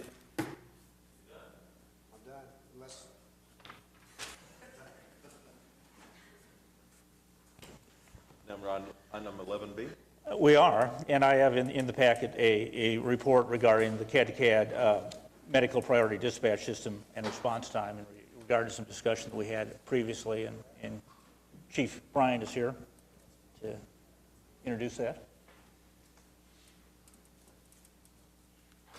Good afternoon, Mayor and Council. Several weeks ago, we had a report on the status of the computer-aided dispatch interface with IMSA that we've had in place now for over a year. And we also reported to you at that time basically the data that we've had over that past year as far as the impact to our response and so forth. That generated a couple of questions that we've addressed in this report that you have before you today. One being the medical priority dispatch system processing time. And we reported at that time that was an average of about 1 minute and 47 seconds. That's the time that it takes IMSA with the caller on the phone to go through their process, prioritize that call, and then assign the appropriate resources, and including prompting us to respond as well. The other question that came out of the report was the potential clinical outcomes from that time. So that's what this report contains. It has some background information in there. I will say, obviously, Frank Gresh, Steve Williamson are here from IMSA to address the medical priority dispatch processing time issue, as that's their process that they do. Dr. Goodloe was here earlier to speak to the clinical outcomes. He must have had to leave, but maybe collectively we can do our best with that if there are any questions along those lines. But the information that we've provided to you in the report, again, addresses both of those questions. So I'll open it up to the council if they have any questions about the report. Excuse me, do you have any information yet on impact on outcomes? Do people live longer or live less because of the situation change? Well, I mean, the information that we provided in the report is the industry information out there from the medical community that basically just addresses the fact that in obviously life-threatening medical emergencies, time is critical. I understand that. But we don't have any We have data. local information to release. As an example, you know, one thing that we use to measure is our cardiac arrest survival rate. And I think we've reported to you before that the latest studies that were done on that put us at second in the country as far as our cardiac arrest survival rate. To my knowledge, that has not changed. And I don't think we would have enough data at this point to make a determination. And certainly it's not something that's being reported to me that this has had a clinical outcome that is measurable at this point. Thank you. Yes, sir.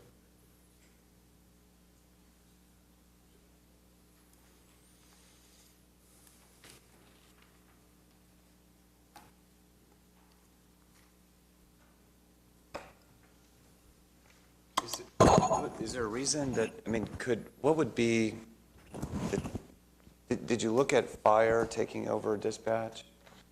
We've actually done a study. I think Chief Mars, when he was still on the council, asked us for that, and we did a report on several options as far as consolidation of dispatch. So we have looked at that. As far as the issue of it improving the process that's in place now, as far as the time that it takes to go through it, in the section that addresses the medical priority dispatch, I believe, if we're going to use that, which the resolution that the council passed directs us to use a medical priority dispatch system. If you're going to use that system, then there's going to be an amount of time that it takes to do that. Certainly, that's something that we have continuing discussions with IMSA about, because that does affect our response times. And so we continue to have those discussions. We continue to monitor it to see if there's any improvement that could be made to that time that it takes, so we can. Is there any downside to fire listening to those conversations? Since it's so important for fire to get out on priority 1 calls, is there any downside to fire listening to those conversations or doing it themselves so that they can get fire out? Because it's not just cardiac response or survival rate. Right. I mean, you have different neurologic outcomes depending Correct. on how long the brain has been without oxygen. Right. So you can have people still surviving and have very different outcomes. I'm just not, when Chief Mars did that study, what would be the downside to fire listening to those conversations and self-dispatching on priority 1 calls? I don't know that we address specifically us listening in on those calls. So just, if we listened in on that, would it make a difference on how many times that we got out a little bit quicker prior to waiting for IMSA to prompt us? It could do that possibly on some of those priority or those higher priority calls. Yes, sir. Was there a downside in Chief Mars' study? Well, Chief Mars' study was pretty comprehensive. It looked at maybe consolidating all dispatch functions instead of having them separated out into police, fire, and EMS that we have now. So it kind of, like I say, it looked at several different options. And depending on what model that you might want to choose and how many people that you might have to add and so forth to be able to accomplish that. That was kind of the basis of that study, or the direction of that study, or that report that we did.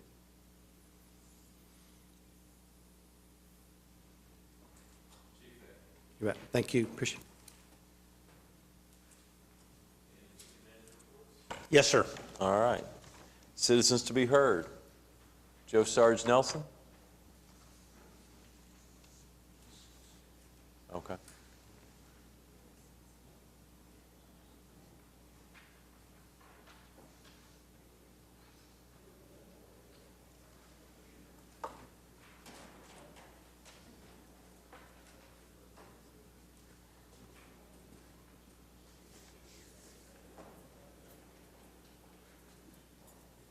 You're up. Sorry about that. That's all right. Y'all have to excuse me a little bit with all this going on and everything. First off, I want y'all to know, when I get done with this 3 or 4 minute speeches to most, I have no allies up here. Not today. I've been through the chickens bit with you. And after watching this council go on about the chickens, I had to laugh a little bit, because it occurred to me that some of you are just that, chicken. Now, exactly, it seems to me that y'all have had an opinion about this relatively small issue about chickens, but some of you esteemed council folks didn't even utter a peep on an issue of morals and character as to whether an R-rated play that can be called male nudity in mockery of the sacred scriptures should be showcased at the City Civic Center, City Hall across the street. The horseshoe from top to bottom responded with a deafening silence. None of you respectable council people could or did offer a single word about this issue. Not exactly my idea of profiles in courage. The mayor and our city manager, you two, must have had sore throats that day because you gave their jobs away by setting city policy to the manager of the Civic Center and stated that the city was powerless to prevent any play because of its content.